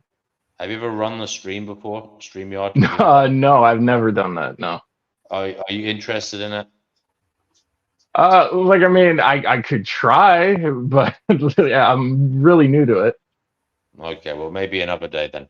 We'll have Yeah, a little. fair enough. If you comment on my channel, then we can sort out. Like, I can show you how to do it. Okay. Yeah, comment on my channel with how to reach you. Maybe, yeah, we'll do that one day. Okay. What was I going to say, Shideo? If I had to, if you were forced into a box, what do you think is the best theory on as to what is actually going on here? I think as many people have, you know, mentioned already on YouTube, especially in like the past 5 or 6 years at this rate. Yeah, the whole Loosh farm thing, I do think there is a lot of cadence or evidence to that, honestly.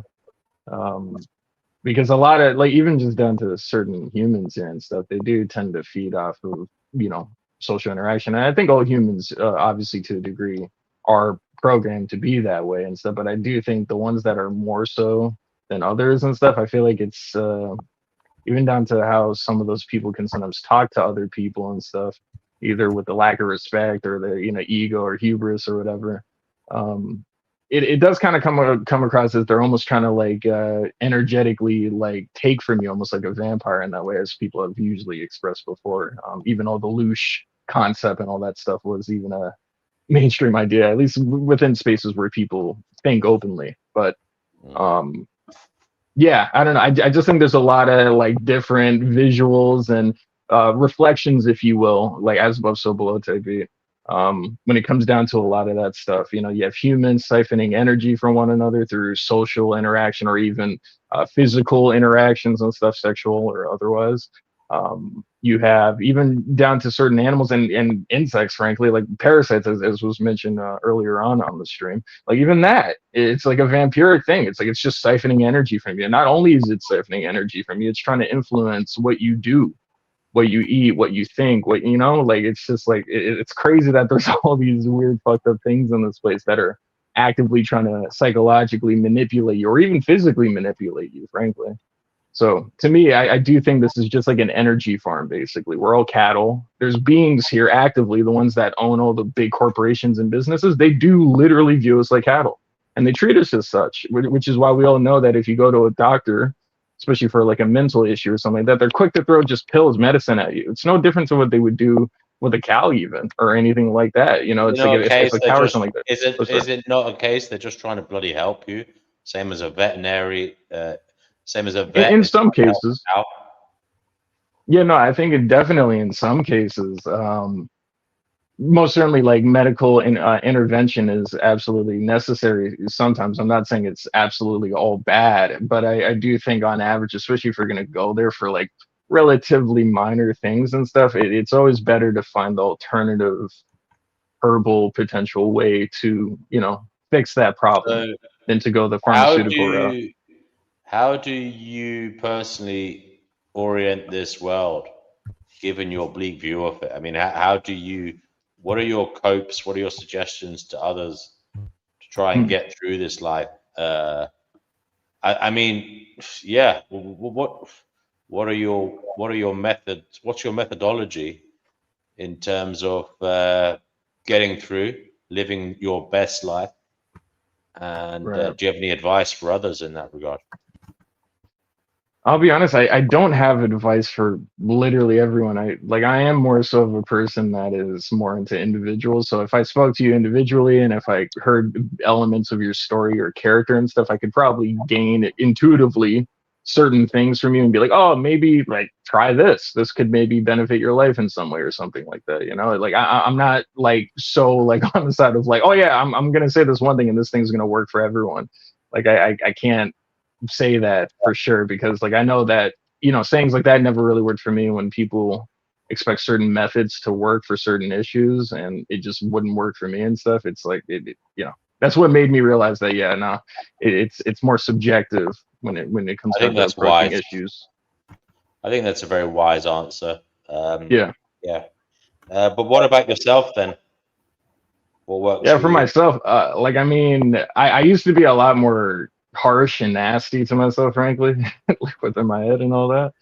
And I think that's why I'm glad I came to the realization about the whole loosh stuff and all that, because it does put a lot of that into perspective where I'm like, oh, so that's what was going on when I would always bring myself down and all this other stuff. And I could never have any day or even any moment within a day of peace just to laugh at something, genuinely laugh, you know what I mean, or anything like that. So I just think, actually, hold on, wait, just so I don't completely go off topic. Wait, what was the question one more time? Just refresh me, sorry. The question is, what are your personal copes for getting through this existence, considering you think it's quite bleak and you view it as a loosh farm? Yes. Yeah, what's your kind of philosophical outlook, personal philosophical outlook on it all? So, like how to live.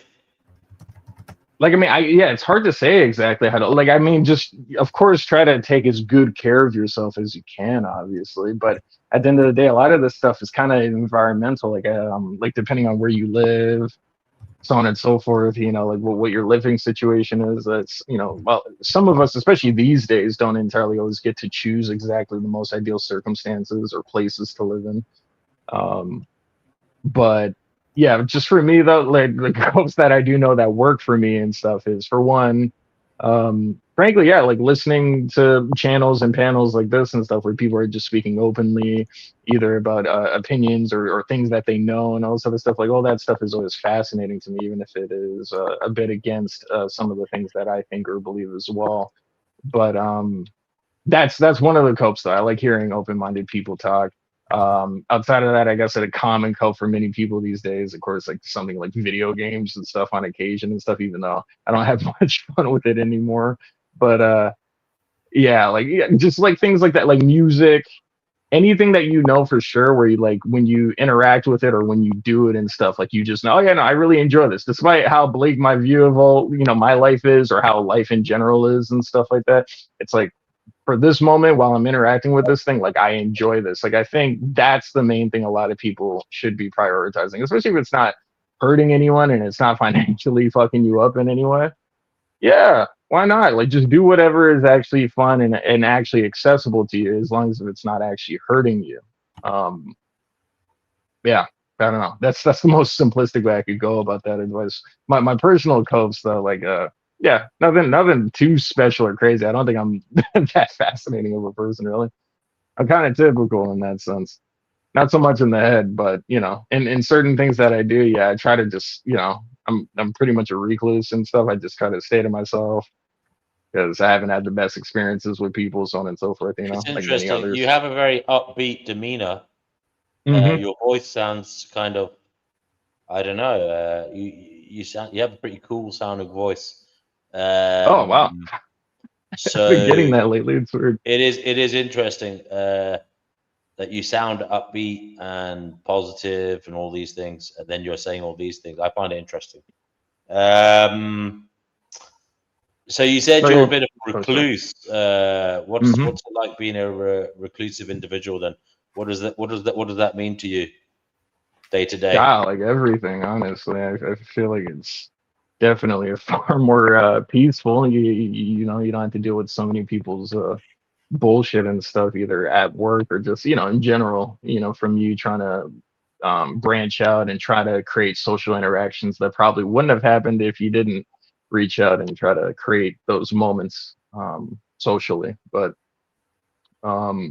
yeah, historically, when I've done things like that, it just never goes well. Even if I was genuine and just myself with people and stuff, it's either it turns into this thing where they start to berate me for how I am or how I appear or whatever, you know what I mean? So, like, I mean, I learned pretty quick, like, not to toot my own horn, but I do consider myself a relatively intelligent being, extra emphasis on relatively. That, like, yeah, once I go through certain experiences enough times, you know, like, fool me one time, okay, shame on you. Fool me twice, you know, that's my fault. 3 times, all right, middle finger, I'm moving on, type of thing, you know. And that's where I'm at now, where it's like I accept the things I can't control, which is probably why you sense that upbeat energy from me, is because, as I was actually gonna say, is that one quote that has really resonated with me ever since coming across it, and especially considering all the things humanity is actively facing at the moment, is just the whole concept of oh yeah, joy in the face of adversity is defiance and stuff, basically, especially to our enemies that are causing all the bullshit.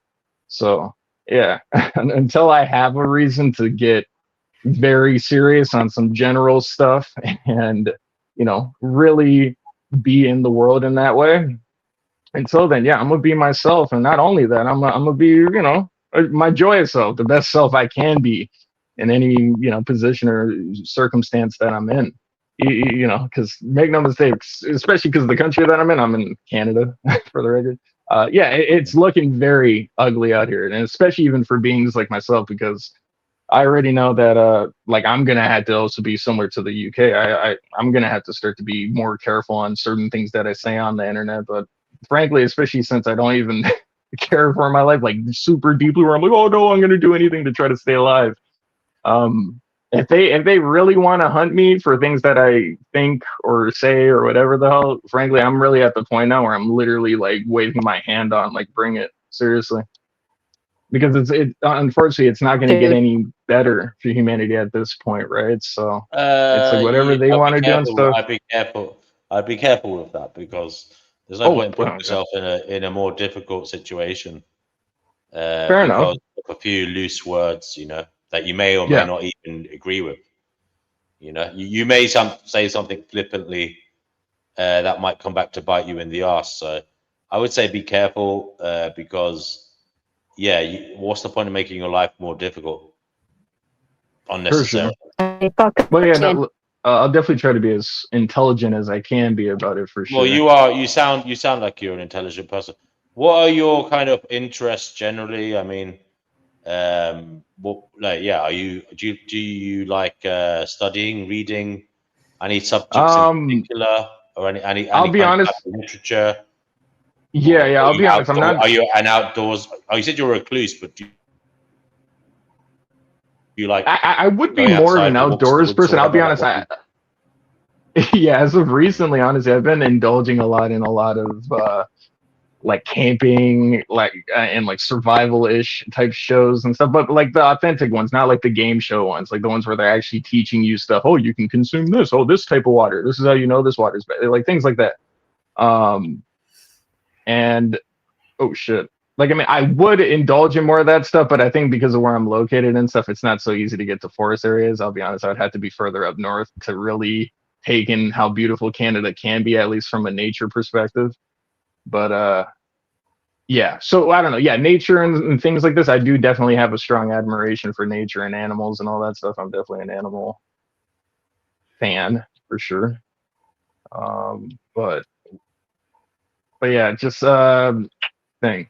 Oh yeah, so I guess like a quick few, things I could give on interest that I have and stuff. Since I don't know, my mind's all over the place at the moment. Is because by the way, yeah, I'm really into. It's good to talk to you. I think because you often comment, so it's good to talk to you. Yeah, I know. Yeah, sorry about that. Yeah, no, as you can tell, I'm not like the most well versed in being social, so sometimes some things might be a bit wonky. I think over time, though, the more comfortable I get with people, the more I'll be more flowy, if you will, in my language. But I think you maybe underestimate your ability to sound completely lucid, normal, and social. Oh wow, yeah. Well, yeah, there might be something to that. To be fair. Maybe I still self-deprecate a bit, so yeah, you might be onto something. But yeah, it does seem so. But yeah, I don't know. Just quick 3 interests I can mention. As I've said, well, I guess 4 maybe. On some nerdy stuff, as I've already mentioned, video games, superhero-esque stuff, movies, all that stuff I'm kind of into. Less so these days. I haven't really watched a lot of new movies, but like there's a lot of stuff from like the early 2000s, my childhood, things like that, where like, yeah, it's like we can have a chat about that and we can have fun with it if the person I'm talking to is willing to have fun about it, But yeah, so things like that. I'm into like martial arts, for example, especially mixed martial arts. There is a cool UFC card coming out. I think tomorrow. I think the homie Patty Pimlet is fighting. Rooting for him. Hope he does well. Yeah. I'm into what else? Oh yeah, music, but like I mean like genuine, like proper like music, not just like typical pop music or today hip hop. Most certainly not today's hip hop, but yeah, I'm a big music buff as well. Like if you can create something that is unique, or even if it's fun too, it can even be like a house dance techno-y song. But if it just has something unique to it and sound where it doesn't sound like every other house or techno song, yeah, I'm all for shit like that. I'm also all for people sharing things with me, either if it's information or music and all that stuff. Like I guess one thing I should preface is that like I am very much genuinely the type of being that like not like oh shit, not to toot my own horn and try to build myself up to be something that's unrealistic, but I do genuinely mean it when I say it, that like I really am the type of person where I'm always open to being wrong or having my mind changed if you can provide the right evidence or reasoning for me to change. I'm not someone who's like super stubborn, and just because you're bringing something good to me or all the facts to me, I'm just gonna be like, well, because you proved me wrong and my ego's bruised, I'm not gonna accept it just to spite you. It's like, no, it's like if you actually have a genuine point and it can help me, I'm willing to hear it, like I am. But if I think that it's a little ridiculous or something like that, I'll probably also state that too. But at the end of the day, I'm open to ideas about things, most certainly. Like I'm not like someone who's like, oh nope, I only believe what I believe, and if you say anything that's counter to what I believe, then I'm completely against you. Unless if I know certain things are genuinely objectively true. I'm wishing Divine all the best. She said she's got some bad weather where she is. So all the best there, Divine. Keep warm and stay safe, as Brother Marcus says. Yeah. Absolutely. Yeah, this storm is going to be a bad one. So, Shideo, what's your prediction for the short term, mid-term, long term in America and the world at large? Frankly, absolute disaster, I would say, but controlled disaster. Like they know exactly what they're doing. I think this is probably the subject matter my brain has been more dialed into. I'll be honest. I might have a lot to say here, but yeah, just absolute disaster on just about all fronts. I do think, especially when it comes down to the economy and stuff, I think one important point to factor in, because I'll be honest, it actually does surprise me, especially within the true scene, how many people I don't really necessarily hear, mention this when they talk about the next few months, if not the next 2-3 years of life, is that especially when it comes down to the economy. And this is just like the most simplest way I can go into it and stuff without going into the nitty gritty and all that. Simply put, historically, history proves this to be true like just about every time. Anytime war happens, and especially in a place like the United States or something like this and stuff, if they're going to choose to go to war, the number one thing that always gets done during those times is that they print money. Now, if you consider where the economy is for just about everywhere in the world, if any nation, including the UK, Kenyatta, so on and so forth, right? If any of these countries do that, if they decide that, oh yeah, we are actually going to properly advance into war and all this other stuff, they're going to print money. And if they do print money, and even worse, if they all do it at the same time, it's like it's a given it's going to pop. The point that we're at now is already too much, as they keep saying, right? So if they do actually fully and completely commit to being like, yeah, we're going to go to war, and they print that money, yeah, the new economy is very close at that rate. So I think that's how you'll know for certain that, oh gosh, the digital IDs are very close, is that they actually do full flesh go like, yeah, we're going into war. If they do that, then yeah, the bubble's gonna pop, and then from that you get the fallout of the cyber attack and stuff. That likely the ultimatum. So hold on a second. You've thought about this a lot. So you're saying if they start, like the kind of fiat economy, if they start printing bucket loads of money, so are you saying there's going to be some kind of inflation? There's going to be some kind of global recession, and recession. Yep. Yeah, it would be a crash. Mega inflation, and you're saying they're going to start. This is in America, right? There's going to be. Well, frankly, everywhere. Like as I said, if all nations, especially all the main first world. Well, yeah, nations, I mean, if America starts collapsing economically, then yeah, the world will follow. Yeah, exactly. What's going to cause that, though? Do you think? It's basically just the people who have been running everyone's lives, plans, basically their prophecy or whatever the hell. Just that mainly, because that's all this is at the end of the day. It's just one big theatrical show that they're about to put on and have been putting on, frankly, so since 2020. You think there's gonna? You keep mentioning war. Who's gonna go to war? War, just about everyone, but most certainly the United States wants to be involved in that. I think even over here in my own country and stuff, like the general over here has been reported, I think on 2 or 3 different occasions now, legitimately saying, yeah, we're prepared for war and we want to go to war. Like they've been quite transparent about it, which is crazy. Apparently you're upping your spending on, is it like the military to 1.5 trillion or something, is that right? I think so. I haven't really heard that recently, but if it is like that now, that wouldn't surprise me. I must have a look up what that figure is. Yeah, might as well, yeah.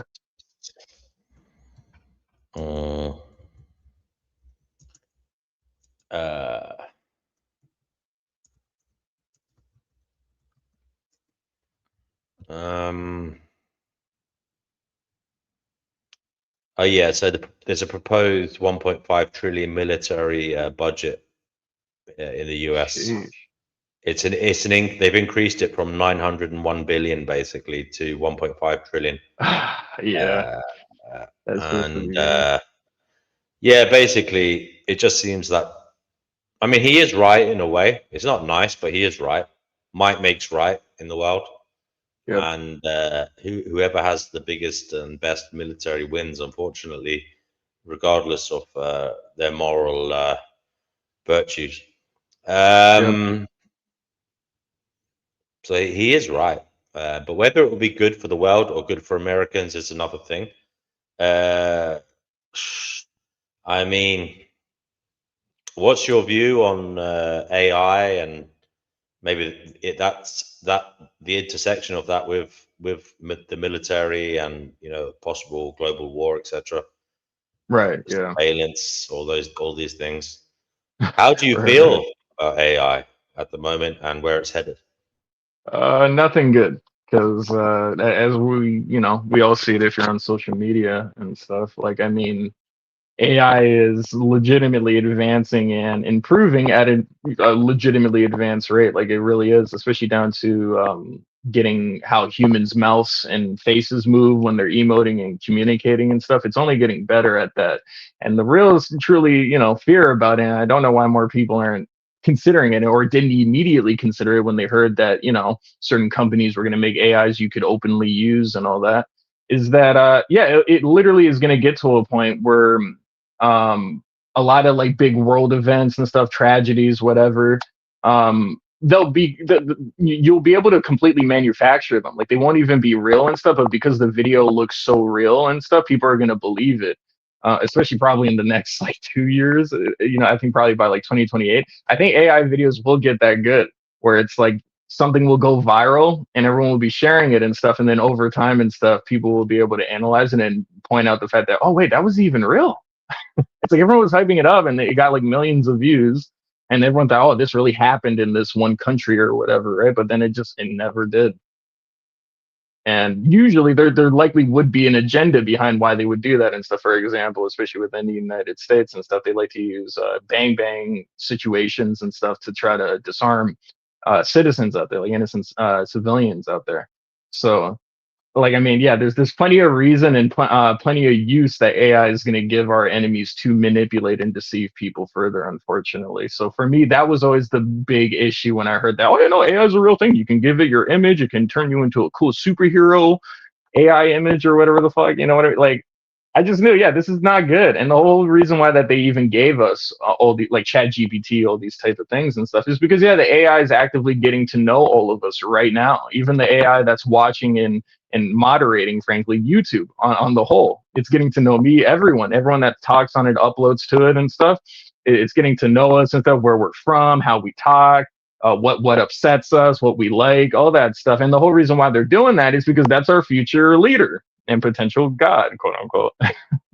But most certainly our future leader, though, the future leader of humanity, it's not going to be Trump or any of these other guys. All that stuff's done after this next part. That's why even Trump, I think the last time he was running, he said it at one of his rallies. He's like, hey, after this, you guys don't have to worry. This is the last time we're even going to have to worry about having a president or whatever. And some people assume that, oh, he means because he's about to go on a communistic regime or whatever, which there is a slight possibility of that happening. But what I do truly think is going to happen is that I think the war stuff is going to go on. People are going to be fucking thoroughly taken aback and angry at the leader of the United States and all that stuff for what he's doing. And then this is where it gets really interesting. Because I do really think they're going to pull this card. I really do think all of a sudden on probably one of these battlefields somewhere, I don't know what country is going to be the first to really identify it and make it like a world known like video or whatever the fuck. But I do think, yeah, like some sort of UFO or something like that, some unknown aircraft is going to show up and it's going to stop even the soldiers. Everyone's going to be like just baffled by like, what is that? And I think when that happens and stuff, that's when you get all the talks of, oh, well, we got to come together to face this threat and blah, blah, blah, blah, blah. And that's how they get the one world government through that. And they're also going to help. Do you think that's like Project Bluebeam? It's going to be orchestrated exactly, by... Yeah. It's not going to be a real UFO. It's going to be a human-caused UFO. Okay, yeah. Yep. It won't be real. It's just them playing around. By the way, so they can get their way. As a Canadian, how worried are you about America being your next door neighbor at this juncture? Not too worried, honestly. It is what it like. This country is really in a rough state. It's similar to the UK in a way, honestly, with the mass immigration and stuff and the impacts that's had on everyone. It's the same type of build or environment, if you will, unfortunately. So yeah, if the United States wants to do something like that, and so I don't know, it is what it is. Like everything is out of our hands anyway. Like even down to the things like the digital twins and all that. So digital ID, like they already have this stuff essentially made. So that's what I mean. Is like they didn't ask any of us, oh wait, do you want a digital ID? Do you want a digital ID? Do you want a digital twin? Do you want it? Like it's like they just did it. They didn't need to ask no one. It's like, yeah, we'll just get it ready. Which is why, especially when the moment comes, if the economy pops, which it's going to, that's why they'll immediately have the solution ready. Where it's like, oh, well, yeah, the commerce system is gone now, so Like, I mean, I guess one thing we can do for you is we have this new digital ID. If you accept this and stuff, you can get back into the system and have housing and food and so on and so forth. But the caveat is that they're going to police everything you eat, how long you have the lights on, how much water you're using, and all that stuff. It's like, yeah, like I see the route that they want to take humanity quite clearly. It won't be hard. It's just get people afraid at the right moment and stuff, give them the solution or whatever to that problem, and they'll probably accept it. Why? Because they're afraid. Very afraid. And they're also vulnerable. They just lost a lot too. So that's what I mean. Like clockwork. It'll be easy. They've done this before. It's the same way they brought down Rome. Because Rome was quite mighty too. Just as mighty as the United States, it could be argued. Hello to Brother Marcus, who's back, question mark. Yeah, sorry, do you want to be known as question mark from now on, brother? Is that the new, are you going back to that name? No, I'm just because Pastor Lee remembered it, so I'm just doing it Oh, for right, nostalgia. okay. Cool. So yeah, we've got your fellow Canadian here, Shy Deo. Hey, what's up, man? Brother Marcus. Fellow Canuck. Yeah. So, Shideo, in terms of time frames, say, what's the next year going to look like? The next 5 years, the next 10 years? Could you go into a little detail because you've clearly thought about this? So. Yeah, I've had some pretty good teachers too, to be fair. But yeah, like I mean, it's pretty clear. Like I mean, by 2027, this was reported back in like 2021, I want to say. But yeah, like California, that's going to be a smart / cognitive city in 2027. So who knows what the hell is about to happen this year to make that possible next year? But that's what they have on schedule. You can even look that up for sure to find out if the California government is on that. But yeah, it's true. Yeah, they would like a smart city to be implemented in California or in LA by 2027. They want to start creating that. I forget there's another place too. Well, actually, I guess, yeah, the UK, London and stuff like that. They also want that to be one of the first in 2027 as well. If I had to guess, especially out here for Canada, I think probably certain, I forget this main city in Vancouver, but out there for sure. I think probably likely in Ontario and places like Toronto and stuff like that. They also would like to do that there too. But yeah, it's not going to be very long, at least for all the digital ID stuff and all that. That's coming soon because as we see with inflation, it's fucked no matter where you are. So fuck. Wait, what else was I going to mention there?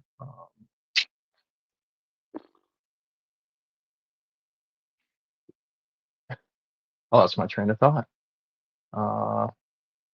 That's okay. Just in the next 5 years, then, work-wise, surveillance-wise, national security-wise, social, society-wise, what's going to happen?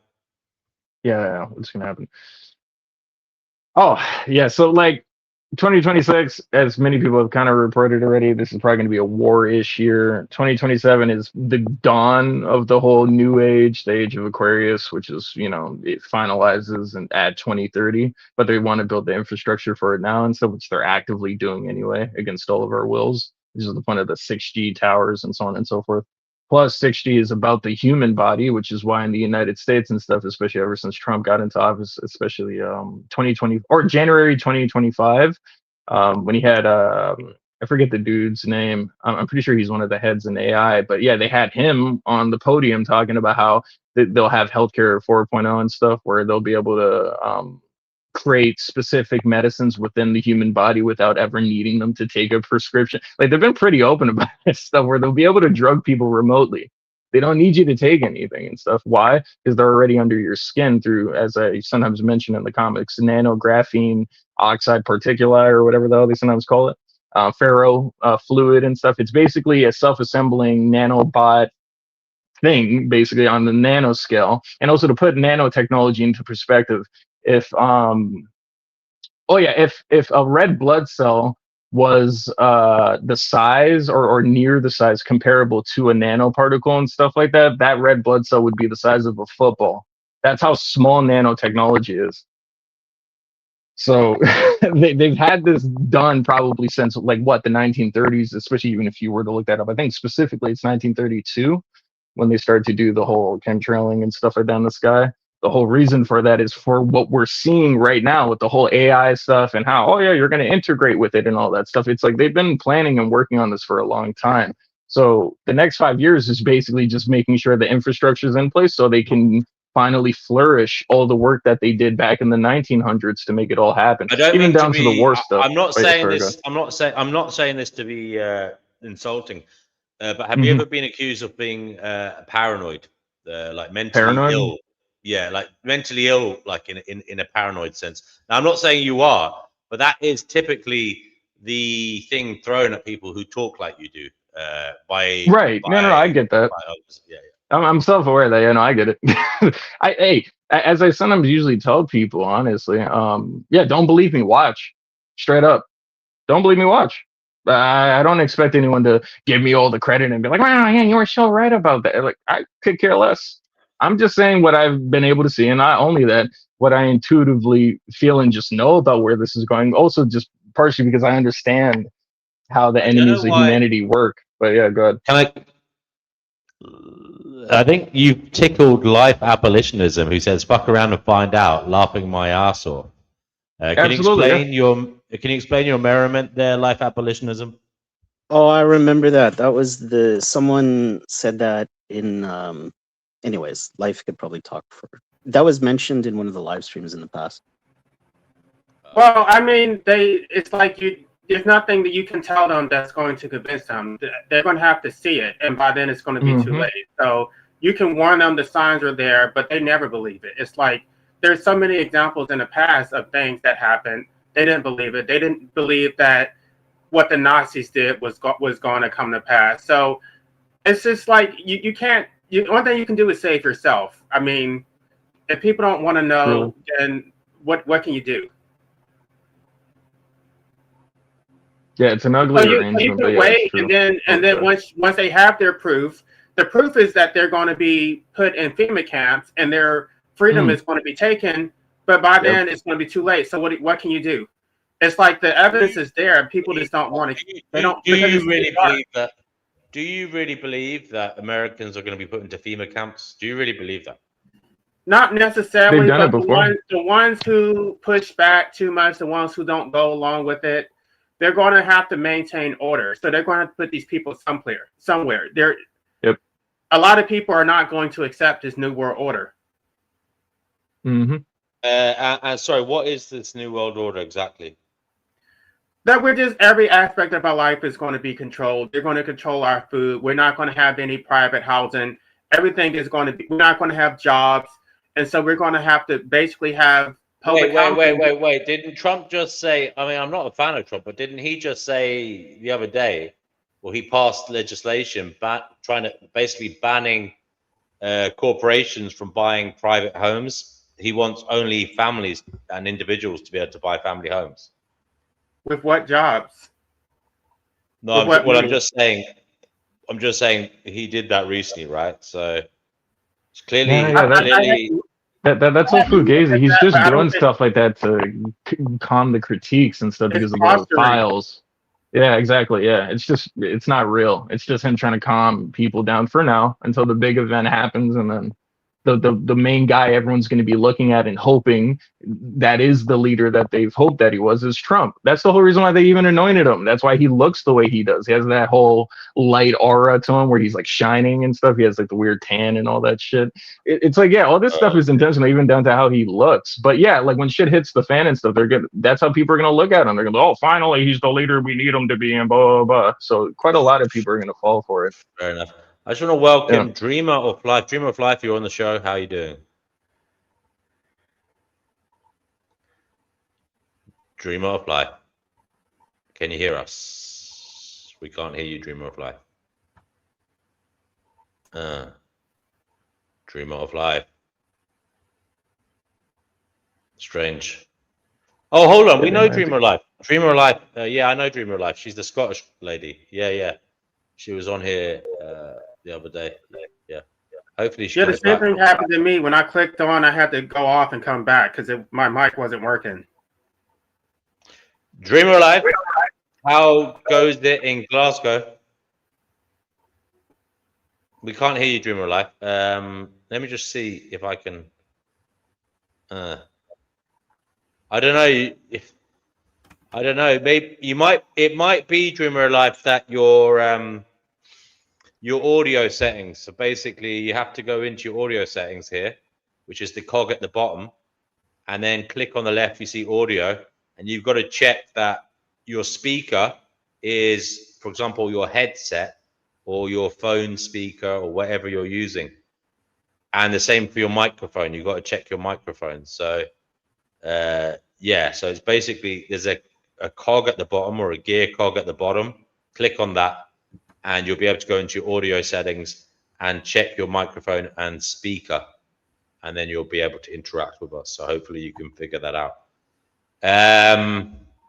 Divine Hazel says, we are not crazy. They are. There you go. And Brother Marcus brings up the Alice in Wonderland Cheshire Cat statement. We're all mad here. I don't know when that was. Was that at the Mad Hatter's party or when the cat was in the tree? I don't know. That is a really trippy story, isn't it? I know, right? Yeah. Like, what the actual fuck? You know? It really is trippy. Dreamer of Life, you're here. Hello. Hello. There's two of you, so I'm going to get rid of the other one. No, I won't. I don't know. Actually, I'll remove 1 second. Let me just try and figure out what is going on here. I'll remove. Can you speak, Dreamer, so we can hear you? Hello. Hello. Yeah, that works. That works. Yeah. What is this reality? Or have you already asked that question? We asked that. I asked that question to Shideo. Shideo reckons we're in a loosh farm of sorts, but you didn't answer the question why. Why are we here? Although you said you don't know why. Is that fair enough? But... Yeah. Like ultimately, I don't know why for certain and stuff. Like frankly, if you really want to find out, you're gonna have to die, and all of us are alive here. So, but yeah, I don't know. If it is one thing I do know for sure, it does seem like, especially when you consider all the planning that's been done all the way up until the point that we're at now, it does kind of seem like this is almost like a sandbox or a playground for monsters, just for like low vibrational, evil bastards, basically. Because like I don't think humanity has ever known a certain point in time where we can say, oh no, things were actually really peaceful at that point in time. Like everything was sorted out. Like even around the world and stuff, things were like pretty good. Like I don't think we've ever been able to say that. There's always been some sort of fuckery or deficiency somewhere in the world and stuff where if it's good here, it's probably fucked up somewhere else. You know what I mean? It's like there's never been that proper. Yeah, it seems, you're right. It seems like a mixture of overtly horrific and insidiously horrific outcomes. And I think it's all by design. It's also people also helping those things happen. Some things on the face of it can appear good, but then if you analyze the chain of causation and what they cause, you'll see down the road, some kind of horror. So there is a lot of that. Yeah. Yep. But the whole design thing, I mean, I don't know what's scarier, there being a designer or there being no designer, and it just happens as a phenomenon. I don't know what's scarier actually. I think both are equally scary. Would you agree?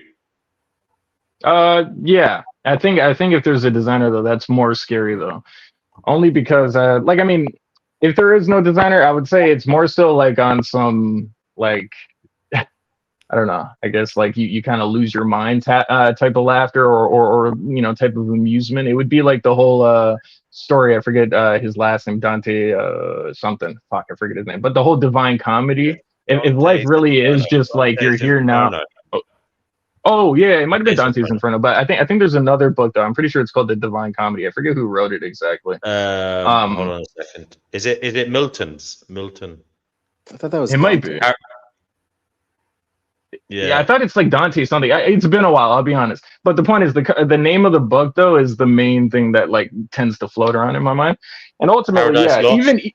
Well, even if there is a designer and even if there isn't, no matter what, this is just one big fucked up divine comedy. And the only reason why I refer to it as a comedy in that way is because straight up to the people running all of our lives and has been running all of our lives for all this time, it is just fun to them. It really is. It's a party to them. They love this. It's fun. It really It's is. interesting what divine. you say. Like you need when you die, that's when you find out why you're here. But when you're dead, like that's not true. Like because like what you if you are dead, and you find out what the purpose was of the life you lived when you're alive, then that doesn't make sense. Obviously, like you're talking about a designer. Like we are here and we have choices and we are creating our lives. We are the designers within our own life. Every choice brings forth creation. Like so how like you need to find why you're here while you're alive, because it's not going to be any use even if you did find out what your purpose was and you didn't fulfill it, or if you missed opportunities or what you were meant to do here. It's not going to be any use if you're dead and then it's going to be regret and you're put back here. Like the time is moving so fast. Like we're here to live, to learn, to grow. Like obviously we've all suffered in things and we go through like lots of stuff. Like but eventually we will come to the understanding of why we are here and find our purpose, and I think also though, like when you look at the design of humans, though, I think there's a good reason why we also don't live long. I feel like for a lot of people, I think that's why they tend to, towards the end of their lives, confront death. It varies, of course, but some people sometimes, even if they aren't aware of the type of world that they're in and stuff, sometimes they will deal with the concept of death a lot better towards their end. And there's plenty of others that really just don't. They just don't deal well with it at all. And to me, I think it's because it's a lack of knowing, it's a lack of knowledge and stuff. I feel like if people had more time to, for one, do the things they want to do, but on top of that, also learn more. Like if that was like in an ideal world, of course, if if things like knowledge and intelligence were something where it's like it's highly praised and yeah, try to work on it and improve yourself on that level, I would agree. I think more people would be able to figure out their purpose here and stuff. But I think while things are operating in the way that they are, because like if we're being real and stuff, and even as many other teachers and stuff, spiritual teachers have said, and so I'm pretty sure Buddha and stuff, yeah, the world does take away from your attention, the attention on yourself and stuff, truly, at least for you to grow, right? It takes away attention from the silence and stuff where growth can be accomplished and done, you know what I mean? And I think that's why for certain individuals like myself who were shunned and pushed away from many social groups and stuff, despite me trying, it's not like I didn't try to be like a normie and try to have friends and girlfriends and all these other things. And so it's like, it just didn't work out for me. So from then I was left with myself and the silence and stuff. And instead of just choosing to see myself as just a victim and all that stuff, I chose to understand why that may have happened and try to grow on from it. And not only that, accept those things that I can't change. But ultimately, though, I do think that it's hard to know for certain what anyone's purpose is here. Because I think a lot of people, especially when when they're growing up and stuff, they might even ask their parents that, and even their parents don't have an answer for them either. And frankly, I think maybe their parents honestly don't have an answer for that for the same reasons I already mentioned. I just think the way society has been run with the job and how it takes a lot of people's time. And so that's what you're doing majority of your weeks, majority of your days, a lot of your time and emotional energy is going towards that. So to me, it really is one of those things where it's like, yeah, by design, they didn't want us to ever come to know any of ourselves truly as good as we otherwise could. Why? Because, you got to work. You got to make sure you have a place to stay. You got to make sure you have food. You got to, it's all these responsibilities that take away from you trying to understand yourself better. So it's a whole mess here, honestly. Well, then also there are people who are 70, 80, 90 years old and they still haven't found their purpose. I think it is presumptuous to say that life has a purpose. It doesn't necessarily. And if anybody is supposed to know the purpose of our lives, it should be the people who created us. It should not be us to find out a purpose for a decision we didn't make. The parents who put us here should know why they put us here. And I asked both of my parents, and neither of them could tell me. My mother gaslit me and she basically said that I needed help. And then my father just basically said, I always wanted 2 sons. So I'm here because my father wanted 2 sons. And I guess in my mother's case, I'm here because I needed help. She created me because I needed help. That makes no sense. Why would you create someone and then your justification is because I need help? Like, no, you're the one who needed help. You created me because you needed me to help you to give your life purpose. So that is the purpose of it. We're all here. Unfortunately, the pessimistic view is that we're here to die, but the short-term answer is that we're here to give purpose to other people. So it's circular. It goes clockwise. It's recycling death and pain. Your life can't have meaning unless you bring someone else in here to suffer with you. So do you feel like your life has no meaning, and do you feel like you don't have a purpose? Do you feel like you're looking to your parents to give you your purpose, or you're not going to try and find a purpose for yourself because you're just buying into all that negative energy and like the projection against your parents? But what about you and being an individual and find a purpose, create a purpose, live your life? Because we are here, death is coming for everyone, so while we're here, we need to live, and life can be so hard and terrible at times, right? But there is a design to life, and we're all part of that, and we're here to experience and grow, and we can't have our focus and attention on everything that's dark and negative, because more of that's just going to generate in your reality. We need to soul search into it and make the best, because we have a choice. Like I said, every choice brings forth creation. On your timeline of your life, it can go any way, anything can come about, but we need to tap into yourself, understand yourself, search and know thyself, all that kind of stuff, and have a bit of gratitude, because nobody's going to get out of here alive, so let's live while we're alive. Right. I did a whole live stream about that. Everything you're saying comes from, I'm not going to say that it originated from Friedrich Nietzsche, but he articulated, which he calls what do you call it? The will to power.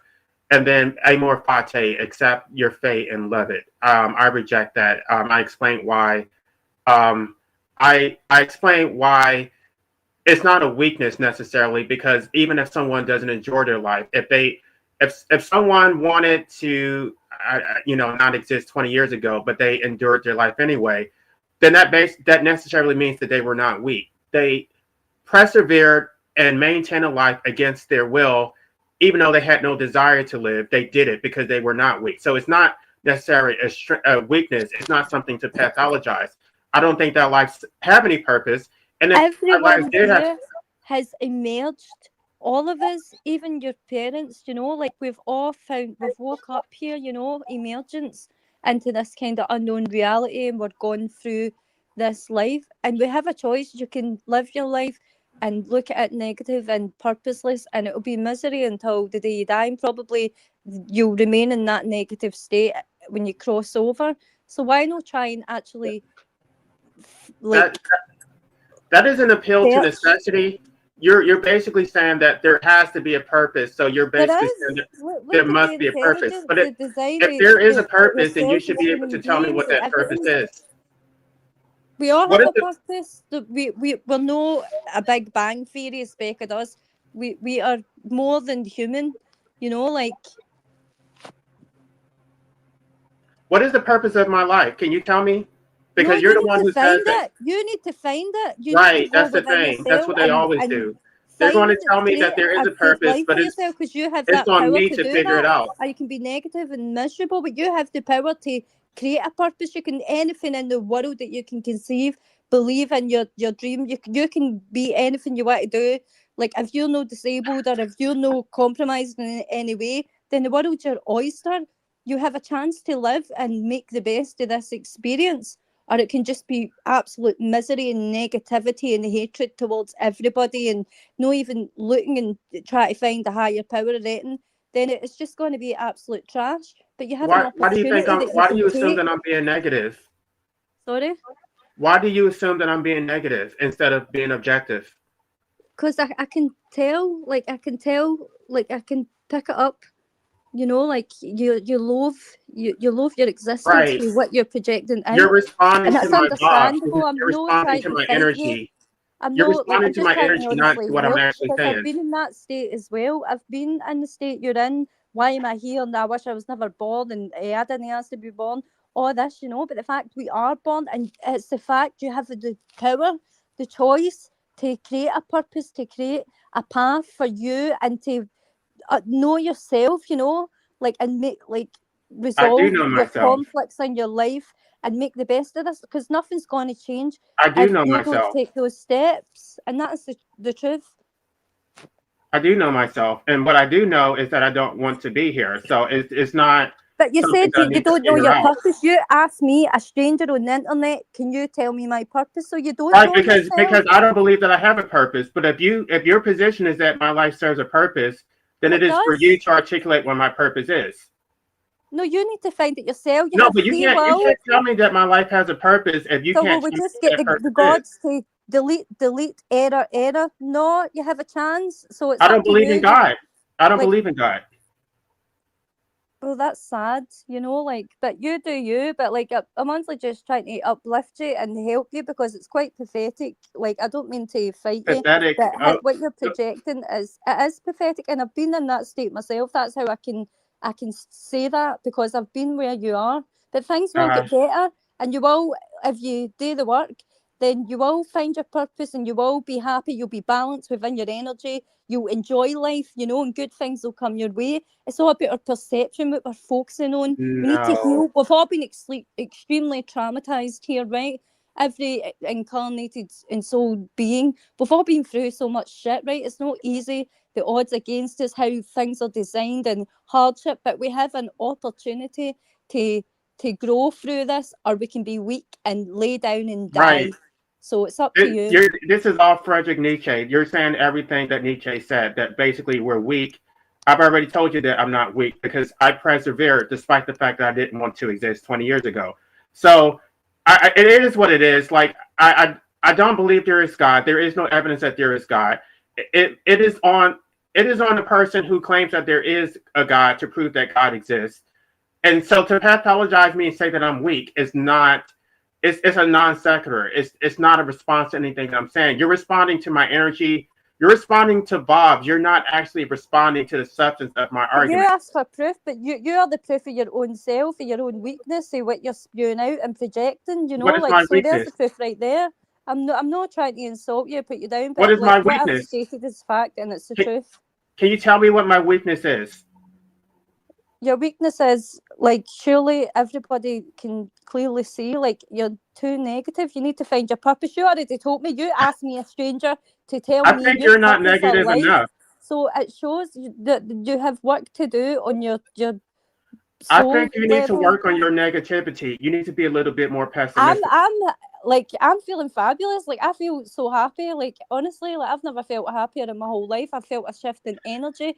You know, I feel so grateful. Something has definitely changed.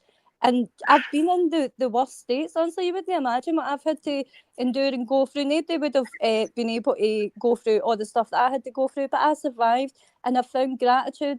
We're all blessed. We're here, alive. There's nothing's going to change if we're sitting moaning and projecting hatred, and everything's just going to get worse. You're going to get right down into the bottom of the pit and degenerate, and then what was the purpose of that?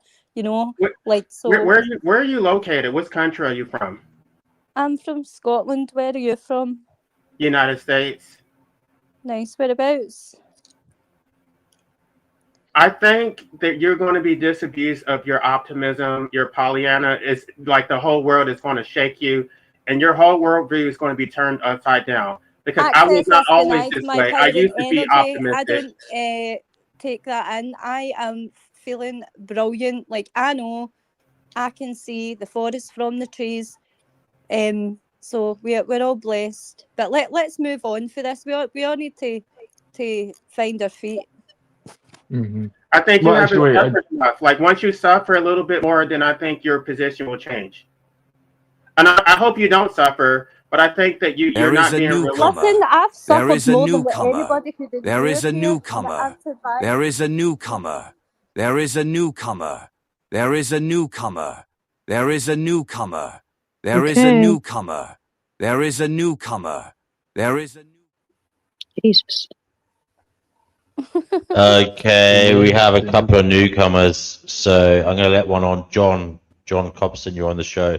John, what is it you'd like to add to the conversation? John, you're on the show. John, you got Yeah, can 5 you hear me? seconds to talk. Yeah, hello there. What's up? What would you like to add to the conversation, John? No, I think this is a great conversation that you guys are having. Greetings from India. I come from the Soitan Republic. I just wanted to say, great show you guys got going on here. Could you give a shout out to Cobson? He's a good fan of you guys.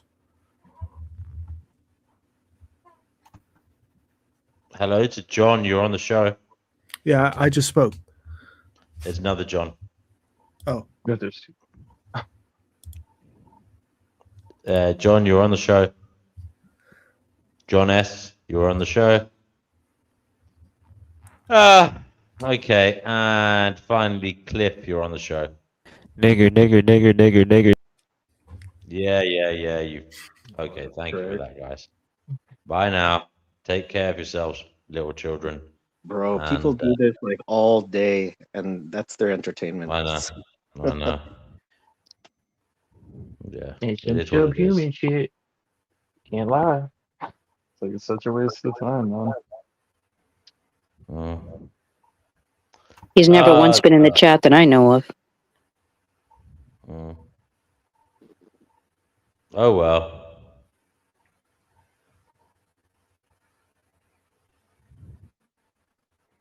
Oh well. Shit Funny, happens. somebody else thought that I was white, so I'm not sure like who's the N-word. Yeah, I wouldn't worry about it. I mean, it is what it is.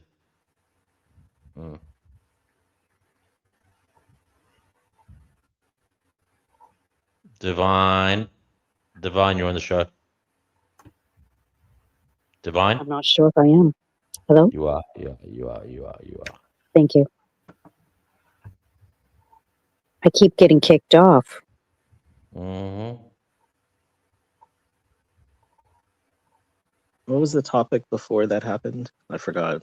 Something about They were talking about basically life abolitionism, and Dreamer were having a conversation about negativity and okay. Basically, yeah. So go on, people, as you were. Like I didn't come to this position lightly. I used to be just as optimistic as everybody else. Everything that was important to me has been taken away from me. And I'm just here. I'm just here waiting for my time. I don't think that my life serves any purpose besides extraction for other people's benefit. It's not for my benefit. I mean, if other people feel that way, they are entitled to feel that their life serves a purpose. But they can't tell me that my life serves a purpose. My life does not. And if they believe that my life serves a purpose, they should be able to tell me what the purpose is. They don't get to just say your life serves a purpose, but it's for you to figure it out.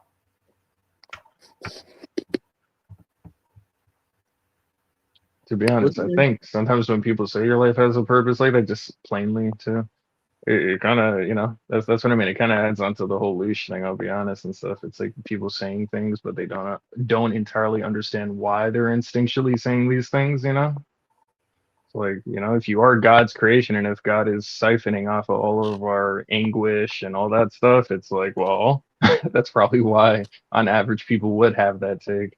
But I think more than that, the quick thing I actually wanted to say, and this is just respectfully, because I'm not the one doing this to the world, honestly. If my mind could be the one responsible for, especially even this world and stuff, things would be a lot better. But unfortunately, I'll be real with you, Dream.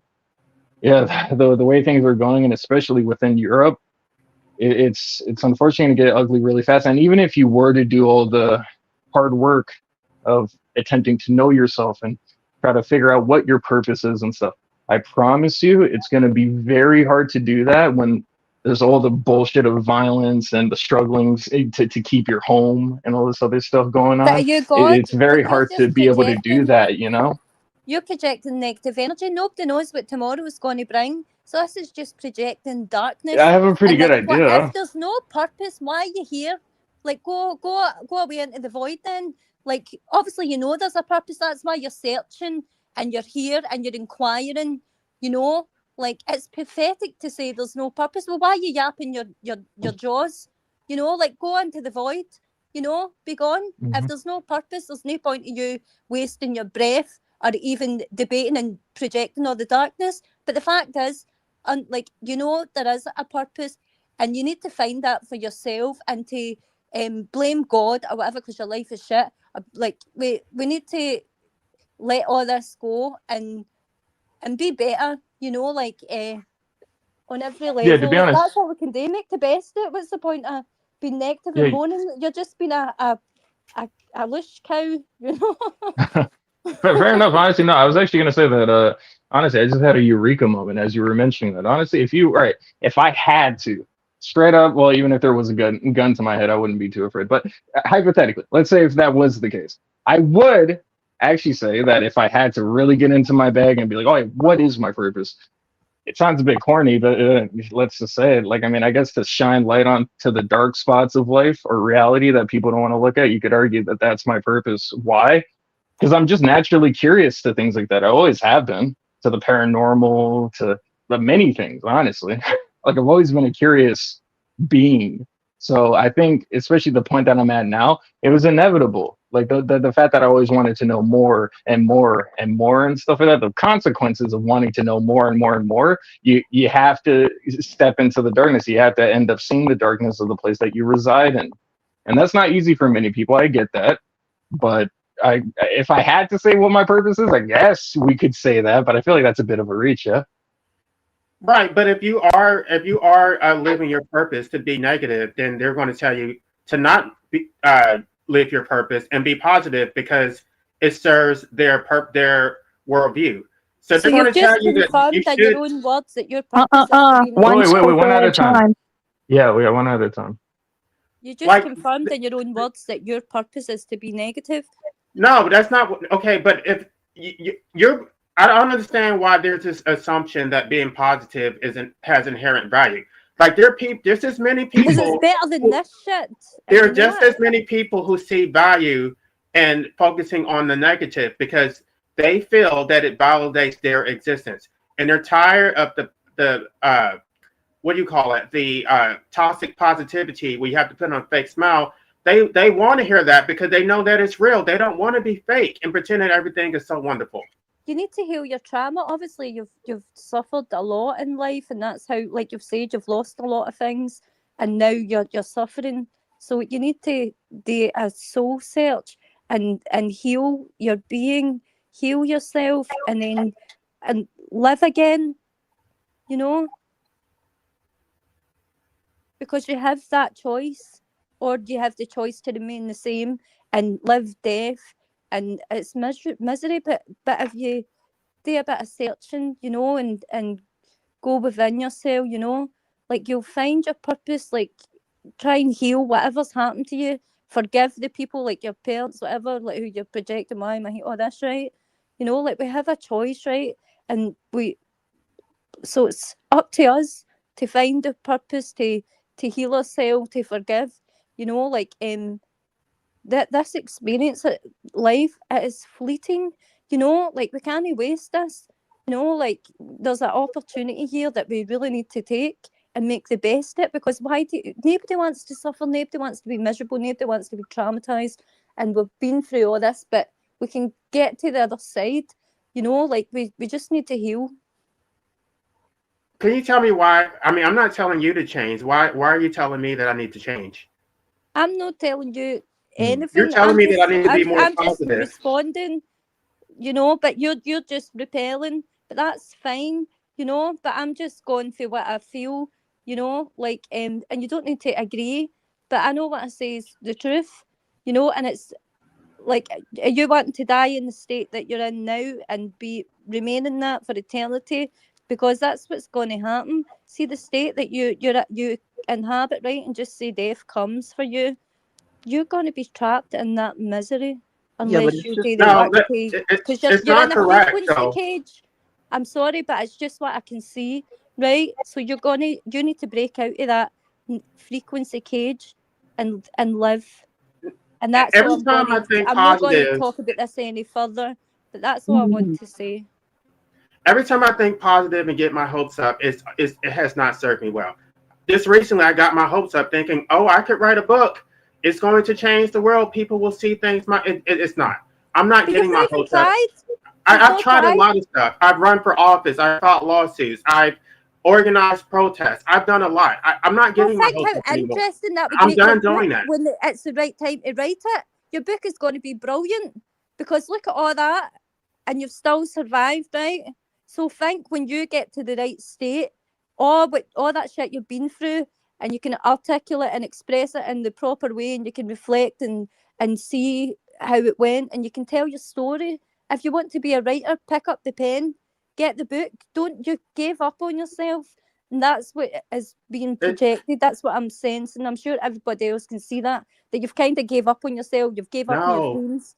I'm not giving up on myself. I'm giving up on everybody else. That's what you're not getting. But it's about you. It's not about everybody else. It's about you and your life. You're going outside of yourself, and you're making an excuse for the things that haven't happened in your life, the things that never worked out. You're blaming everybody, but it's on you. No. So it's up to you. You have a choice. You can become a I brilliant give up author. on democracy. It's all on you, or you can. I give up on. That's what I'm going to say, because this is not going to lead anywhere with this Time kind to of change the subject. Yeah. I give up on thinking that anybody's going to care and that I can actually do anything. It is what it is. I accept things for what they are. There's no point in trying to change someone. It doesn't work that way.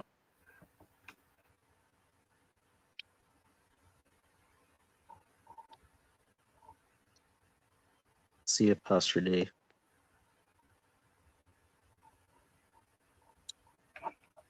I think there's a tendency to just want to be positive, even if the positive position isn't correct. It's basically don't focus on a negative, because positivity has inherent value and negativity has no value. So just think positive no matter what. I don't think that really gets us anywhere. Yeah, time will tell. Even if in time it doesn't tell it to the individual, we all have our choices of how we perceive reality, right? Exactly.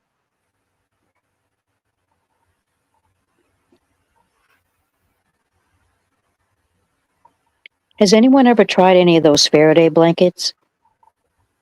No. But I've been curious. I just got one a couple of weeks ago from a friend of mine, and I have been able to sleep for the first time in I don't know how long. So I guess my home was inundated with too much EMFs. Yeah. And now I'm sleeping better. So that's amazing. Man, it sounds about right. Like they can spy on people literally through their Wi-Fi box. They had like a whole fucking press conference about that, displaying it. So yeah, it likely was all the EMFs going on. Hell, even down to at night I keep all my EMFs in the dryer. Fair enough. Yeah.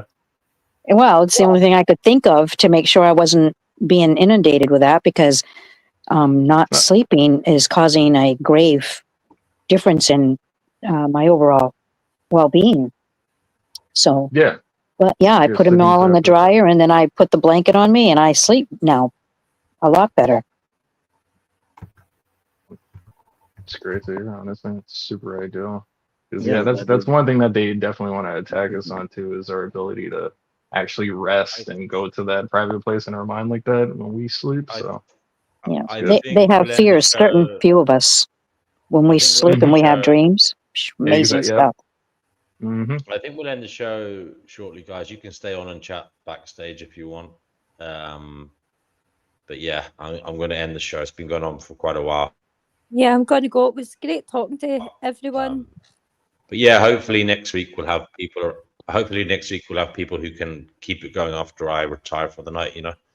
But yeah, this time around we'll leave it at that. And anybody wants to come on, please come on now. If you want to chat backstage afterwards, I suppose we can go round and everybody can give closing remarks for tonight.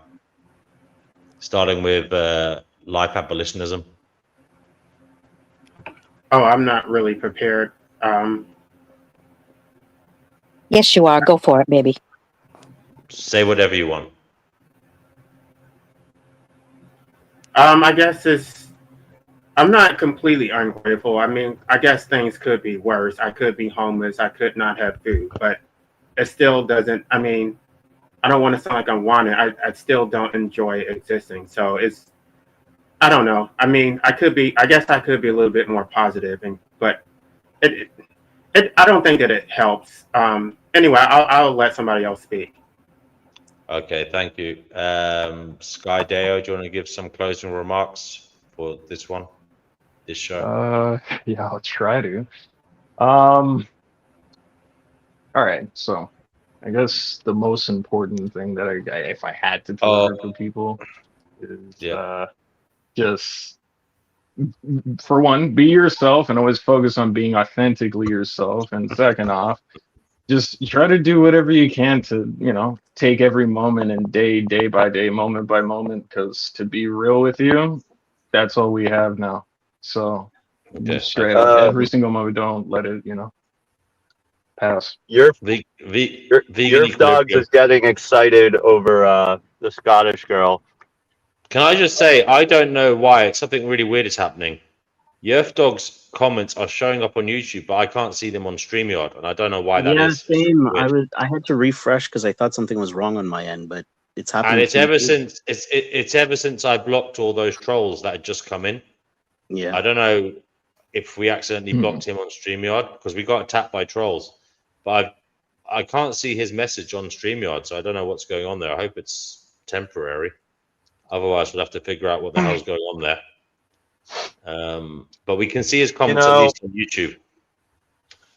So it just means you have to keep an eye on the Life abolitionist does have a purpose, and that is to come on this show and hang out, because that's what he does. That's what this show has given us all purpose. Vegan Equilibrium, you just joined when I was ending the show. Do you want to keep the show going? Well, if people are going to hang out while I drive to the gym, then it will. But otherwise... Yeah, so it doesn't sound like you're in a position to keep it going for long, so we might as well end it. Yerf Dog says, his message showing up now? What the fuck? They're in StreamYard now. That's really weird. Do you see them? Look, I can do that now. I can share them. That's really bizarre. I mean, I don't know what went on there. You see them? Anyway, he says, who's the bonny Scottish lass? Yeah, that is Dreamer of Life. She's been here. What? Is this your third time here now or something? Dreamer of Life? You've been here once or twice? Yeah, 2 times now. 2 times, yeah. Yeah, it's been a long one, yeah. So I'm going to end it, but you can come on quickly if you want. You can chat backstage. That would be fun. Shy Deo, Dreamer of Life. Do you want to say anything before we go? I made this poem, right? And these are the words. On a night like this, I reminisce, I look through the past, the time moves so fast. Memory, what I have inside of me. Memory, my wisdom tree. Memory, can't forget. Memory wants no regret. And I'll leave it there. It's been a pleasure. Thank you so much. Thank you. Bye-bye. Guys, quickly, because I have to end it before 6 hours, because then I can do the AI clips. The shorts. Question mark, do you have anything to say? Just happy Friday. Have a good weekend. Take care of yourselves. And yeah, take care. Nice. Divine? Thank you very much for allowing this, DNW. We really appreciate it. And each and every one of us are perfect just the way we are. Yerf Dogs, do you want to say anything? I know you just arrived. Yeah. Good morning. I won't say much for a bit. The private chat sounds fun, but anyway, cheers for letting me on. Cool. And Sai, do you want to say anything? I know you're drunk. Oh no, yeah. I said I am. Yes. All right. Thank you for that. All right, everybody. We'll be back soon, but that's the live over for now.